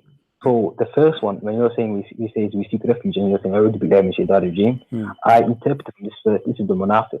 The munafiqs are not able to recognize because they're hypocrites in their nature. They are hypocrites. That's a lie. That's lie. Because it says the nation and the hypocrites, Allah will come to them. It doesn't say the munafiq will not recognize. You're a liar. Secondly, this is not my question now. Forget about it. I don't care if it's the hypocrite or not. Allah will come to them in a shape other than the one they knew. So it's a new shape. It's a new shape. It's a new shape. And you are the one who admit it's both shape. Did you say both shape? Listen, can you let me finish, man? You just say they are two shape. Now, Allah, where is Allah now? In shape number 1 or shape number 2? Listen, the two shapes in terms of what's it called, the munafiqs are not able to recognize Allah at all because they're munafiqs, their nature. The second, the Muslimun are able to recognize Allah. They're both Allah. However, the munafiqs are not able to recognize. Abdul, I don't want to insult you, but you are forcing me to say that you are a certified donkey again, because you see in front of you it says Allah will come to them again. Allah will come to them again, to the same people, the same people. Allah will come to them again. Do you know how to read? Do you know how to read? Do you know how to read? Do you know how to read? Read with me carefully. Read carefully. Then Allah will come to them, the same people, in the shape they know. So first time what happened, he come to them in a shape which they do not know. Second time he come to them, the same people, in a shape which they know. And this is why they rejected the first shape and they accepted the second shape. Calm down. Let me help you. Let me help you. Yo, please help me. Please help me. Okay. Let's set down a premise, a foundation where we all agree. Okay. Allah is talking to the Muslimun, the nation, and also the hypocrites. He's talking to two different people. Correct? No. You are a dirty liar. You are a dirty liar. How? You are a dirty liar, because here we go. It's in front of you in Arabic and in English. In front of you in Arabic and in English. Allah will come to them. Allah will come to them in a shape. Who? The Muslims, this nation, Al-Ummah. Do you know how to read Arabic? Do you know how to read Arabic or not? Yes. And who else? Okay. And وَفِيهَا مُنَافِقُوهَا. Read with me. This is your prophet saying وَفِيهَا مُنَافِقُوهَا. By the way, you said this is between two brackets. In fact, it is in Arabic. The bracket is correct. وفيها منافقوها include the hypocrite, which means the nation is the Muslims, include inside it the munafiqeen, all of them, and Allah will come to them, all of them, in different shape, and they will reject him, all of them. No, calm down. Where did I lie? I said to you, he's talking to the nation and he's also talking to monastics. How did I lie there? You said no, you said no. You were saying no. You were saying that the one who did not recognize him is the hypocrite. Yes, that's a lie. Because he come to them. Because let me get you busted. Why? Because the hadith, when it's continuous, says Allah will come back to them again and they will recognize him. The same people. He did not add a new. He did not add a new group. He did not add a new group. He did not add a new group. No. I know. I agree with you. That's where you're wrong. Okay, listen. So Allah comes to the first time he comes. First time because they're not able to recognize it. Why? So my why? Why? Why? Because they're hypocrites. No. This is not. That you are a liar. It says because he come to them. Because it says in the front of us. Because Allah will come to them in a shape other than they knew. Not because they are hypocrite. Don't lie. It says there. It says the reason. It says the reason why. Why they recognize him? Because he come in the shape which they knew. Why they did not recognize him? Because they came in a shape which they do not knew. So the reason not to recognize him, not because they are hypocrite or good, because Allah changed in his shape, and you are the one who admit that Allah have two shape.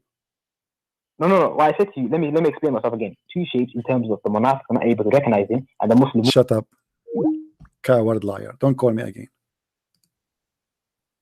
You've been cooked. You've been served. Get lost.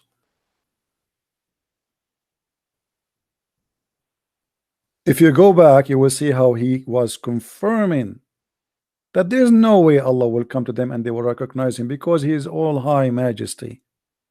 Then I scroll up down a little bit. It says, I have a surprise for you. It says they will recognize him. Now he have to play the game that this is about the hypocrites. It doesn't say that. Including the nation, including the hypocrites. Allah will come to them all. And this is your Muslim translation. This is your Muslim translation. Allah will come to them. To who? To the Muslims, including their hypocrites. And by the way, that will not change anything. Because Allah, he come to them in a shape other than the one they knew. That's it. It's confirmed that Allah, he changed his shape. So the Muslims, they lie to us, saying to us, we don't accept God if you don't come to us in a shape which is fit with him. Well, here we go. Here, your God, Allah, he changed his shape, and you throw rocks at him, and you throw zucchini at him.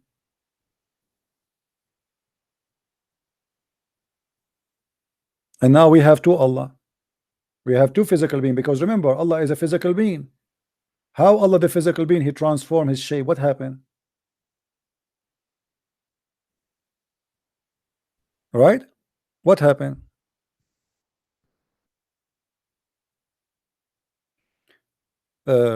We have a Muslim here. He's asking how God can eat.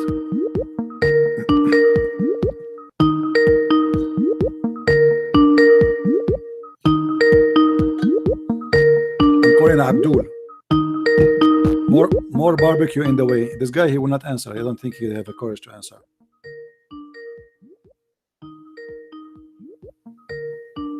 Coward. Answer. Coward. How Allah, how God, he can have emotion, how God can eat. Well, you see how stupid you are. If you are saying that not eating will make you God, not eating will make you God, that means stones, they are God. If God eat is going to change his nature, prove it to me. Jesus was holy. What eat? You see, the stupidity of the Muslims is beyond imagination. Jesus said, "Is not what goes inside your mouth will make you dirty; it's what comes from it." So to know who is God, who is not, let us judge the fruit of Jesus and see what he can do and what he cannot do. If Jesus eat, that did not change that he is God in the form of a man. If your God Allah cannot eat, that means he cannot be God. If we go in the Quran, you will see the Quran saying how Allah can have a son if you don't have a girlfriend. Why? Because he cannot be God. Your God Allah, he confirmed to us that he cannot be God unless he have a girlfriend, and that is a clear evident that Allah cannot be God. What kind of God he need a girlfriend in order to have a son? That is stupid to say, right? That officially is stupid to say. How God can be God, yet he says I cannot have a son unless I have a girlfriend? You explain to me. Our God, he can give Mary a son, yet she don't have a boyfriend. How Mary she was able to have a son, yet she don't have a boyfriend? I'm using the same logic of your God. You see, your logic. Allah is debating the Christians, right? Okay. How Allah confirmed to us that he cannot, why he don't have a son? Because he don't have a girlfriend. Well, who is the stupid say that the God of the Christians, he have a girlfriend, her name is Mary, and they have a son, his name is Jesus? Any Abdul?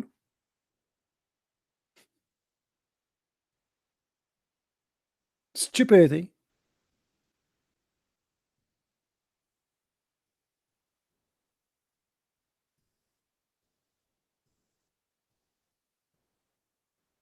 Stupidity is amazing. Your God cannot have a son because you need a girlfriend. I'm going to sign the name of your God in a dating website, and we will make some Christian to donate for him. بديع السماوات والأرض أن يكون له ولد ولم تكن له صاحبة. Very funny. Chapter 6 verse 101. How Allah can have a son if you don't have a girlfriend? What a stupid religion. That can be logical if the one is talking is Muhammad, but that cannot be logical if the one is talking is God.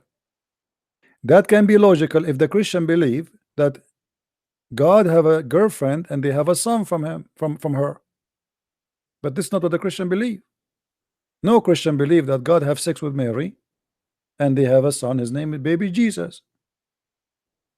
So when he say, how can he have a son when he has no consort? He is just a question his ability. Not only proving to us that he is disabled, he is a question himself, the ability of himself. How can he? That is a logic of a human being.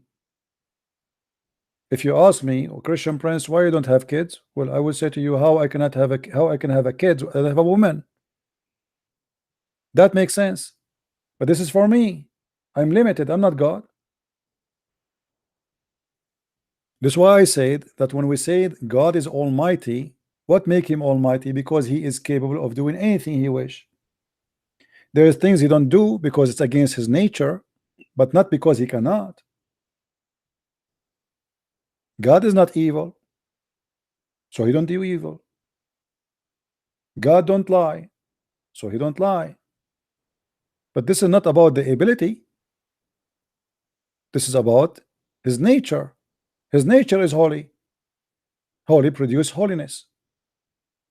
Good produce good. Jesus said, from their fruits you shall know them, which means the good tree always give good fruits. So the good God always give good fruits. But is God capable? Yes. Is he almighty? Absolutely. Obviously the God of Islam is not almighty. Same time, what is the point of this game? Allah come to us in a shape other than the shape which they need. I mean, what the point of this? Especially Muhammad, he told us the prophecy and told us a story. Here we go. Now if I was there, I will know that the first shape is not is Allah. Correct, guys? Just to show you how silly this thing is. There's a guy, his name Al-Quran Al-Karim Kamilan. Call me, my friend. Mr. Quran, call me. Guys, if I tell you a prophecy that you go, you see someone, he look like a Trump, and you think he is not a Trump, but the fact he's Trump. And then Trump will go and will change his shape, and he come to you in the shape which you know, which means the real Trump. But now you know exactly what you should do. You should say to him, "You are my Lord." So what the point of this prophecy? Stupid. And why Allah is changing his shape? Are you able to speak French? No, my friend, I don't speak French. The only French I know is un, deux, trois, quatre, cinq, etc. And qu'est-ce qu'il y a, qu'est-ce que c'est? Bonjour. However, we Arab, we are very smart. We can speak French anytime. Just add "lu" in the front of anything. That will make it a French. So when a Lu Abdul call me, I say to Lu Abdul, "Lu, are you stupid? Lu, are you crazy? Lu, are you mad? Lu, are you whatever, you know?" Just add "lu" in front of any word. That will make it a French. Ça va, ça va. Yeah. I speak all languages except the one you know. I am Allah. Have you ever heard God? He speak only one language. Adam, when he was made, he said, "Hachu," and Allah, and then Adam, he said, "Alhamdulillah." Look, what the heck? Adam, he speak Arabic before all mankind. Who taught him Arabic?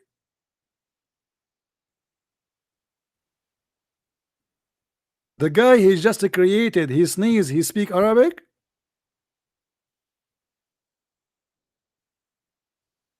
And none of the Muslims ask where those stupid stories coming from.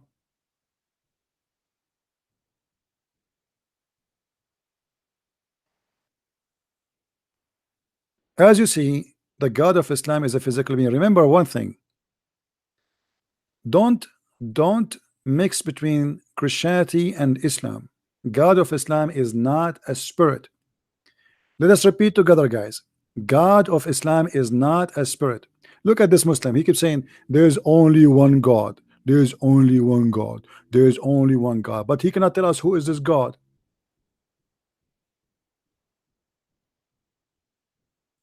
A Muslim is like a coin machine. You make a hole in it, and all the coins they come, and all of them are from one size. Boing, boing, boing. One God, one God, one God, one God. But the second you ask him, who is your God? He don't know. Call me Mr. Quran. Here we go. The other guy is saying there's no God but Allah, and Muhammad is his messenger. Look how stupid this statement is. You are a mushrik. You associate the name of God with the name of a man. How dare you to say that Allah and Muhammad in one line? Are they equal? Mushrikeen, kuffar. Muslims are kuffar.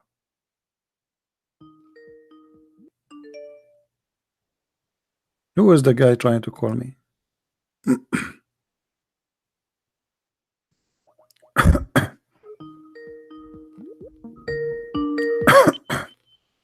Hello? You blocked me, man. Huh? Oh. You are a kid. You are a kid. You are a kid. You are a kid. Why you are lying? I want you to swear by Allah. I want you to hold the Quran, open the camera, and to hold the Quran in your hand and say, where do you go?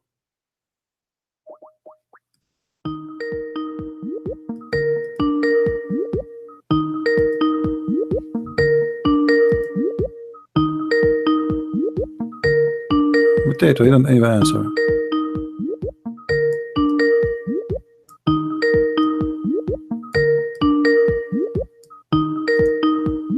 Don't answer.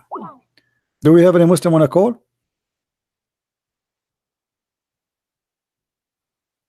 The second you start going in denial, I'm not going to waste my time with you.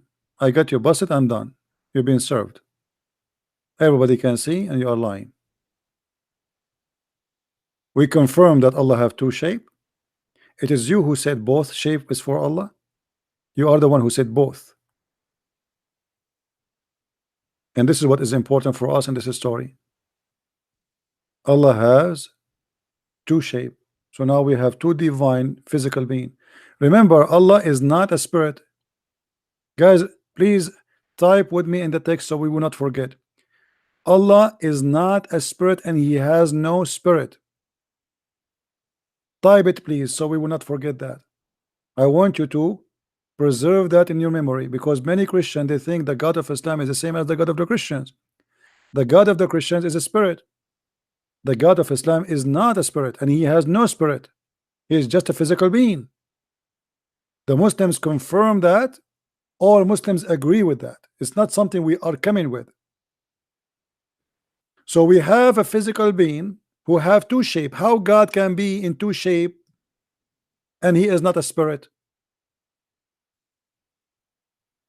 As long as the Muslims is the one saying that God cannot be inside a space and he cannot be two person in the same time.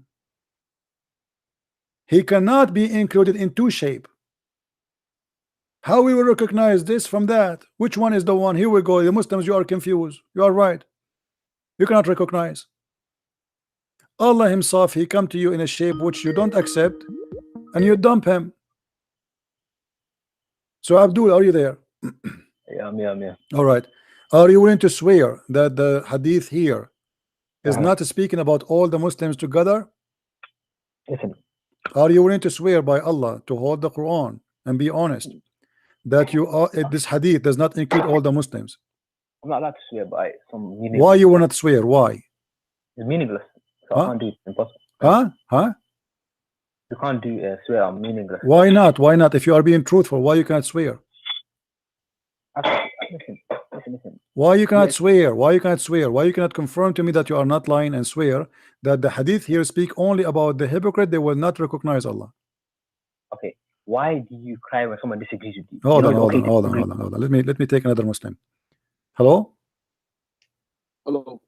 Yes, my friend. What's up, Christian? Friends? I'm fine. How are you doing? I'm doing good. You believe in God? You believe in your God, Allah? What's it called? Can you educate me? No problem. Do Jesus you believe the Son of God? Okay. How Jesus can No, be no, what? I mean can be like God. Okay, that's wonderful question. Okay. If Jesus come to you in a shape you don't like, you reject him, right? What is the problem with Jesus? He came to you in a shape of a man, correct? What do you mean? Is that the reason why you reject Jesus to be God? Is that because he's a man? No, Why reject him then? because I'm not sure, but it's not. You're not sure. A second, you see, you're not sure. This is not honest answer. You reject him because he's a man. Is that correct or not? Yeah, let's go. Yeah. Okay. See why you said to me a second ago? No. Now, as long that's mean Okay. the shape of Jesus is the one who prevent you from believing in him to be God. Correct? Okay. The hadith in front of us says that Allah will come to you in a shape other than the one which you know, and you will reject him. Maybe he come to you in the shape of a Jesus and you don't like him. Is that the case? How I'm not Allah sure, man. how Allah can come to you in a shape which you don't like and you reject? He is Allah, the same person. Allah will come to Okay. them. Allah will come to them in a shape other than they know, and will say, I am your Lord. What the Muslim they will say to him? Get lost. How you do that? How you do that? How you do that to your God? Maybe it was maybe the form was like Maybe a form of a man. no, not about that. It's What, a like form of a goat? I'm not that own. I'm not sure about that one. What is the problem with the form? You said the form. I agree with you. There's a problem with the form. So what the form? What's wrong with the form? Maybe maybe it was a test for the. No problem. But he is the same. He's your God.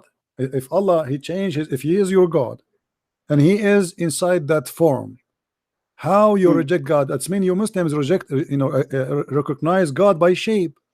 Okay. Okay, that's mean you worship idols. Yeah, because guys, if I recognize a person by shape and I worship that shape, isn't it this is idols? I don't recognize him by his power. I do not recognize him by his being almighty, by his glory. I recognize him by his shape. So what happened? The same God, he came to you in different shape, you reject him. Okay. Okay, so you're addicted to a sheep. You are the same as little chicken, like when the chicken she the eggs they come out to life. Whatever walk in front of them, even if it's a cat, they think this is mommy. Okay, so now you think Allah in a certain shape will be to you is your mommy, and then Allah he go and come back, he changes shape, you do not recognize him, you say to him you are the wolf.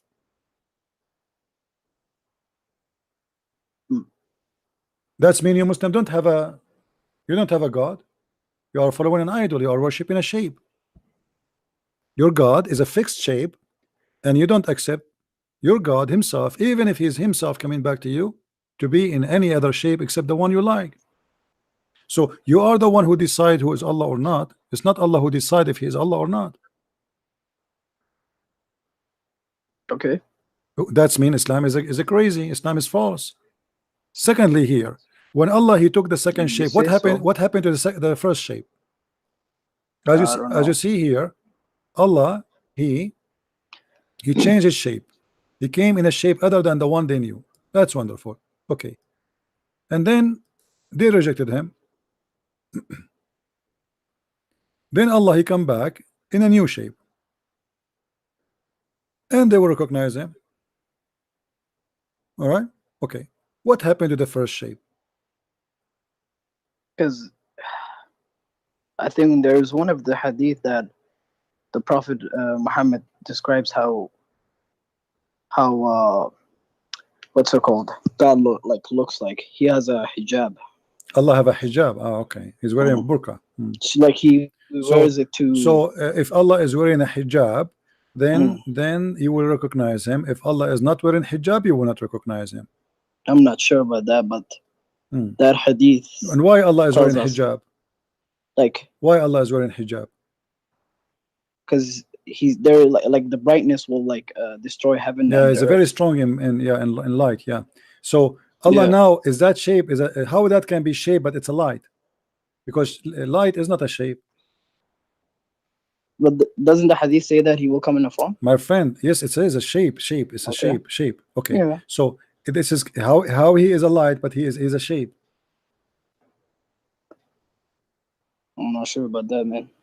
Can you put the light?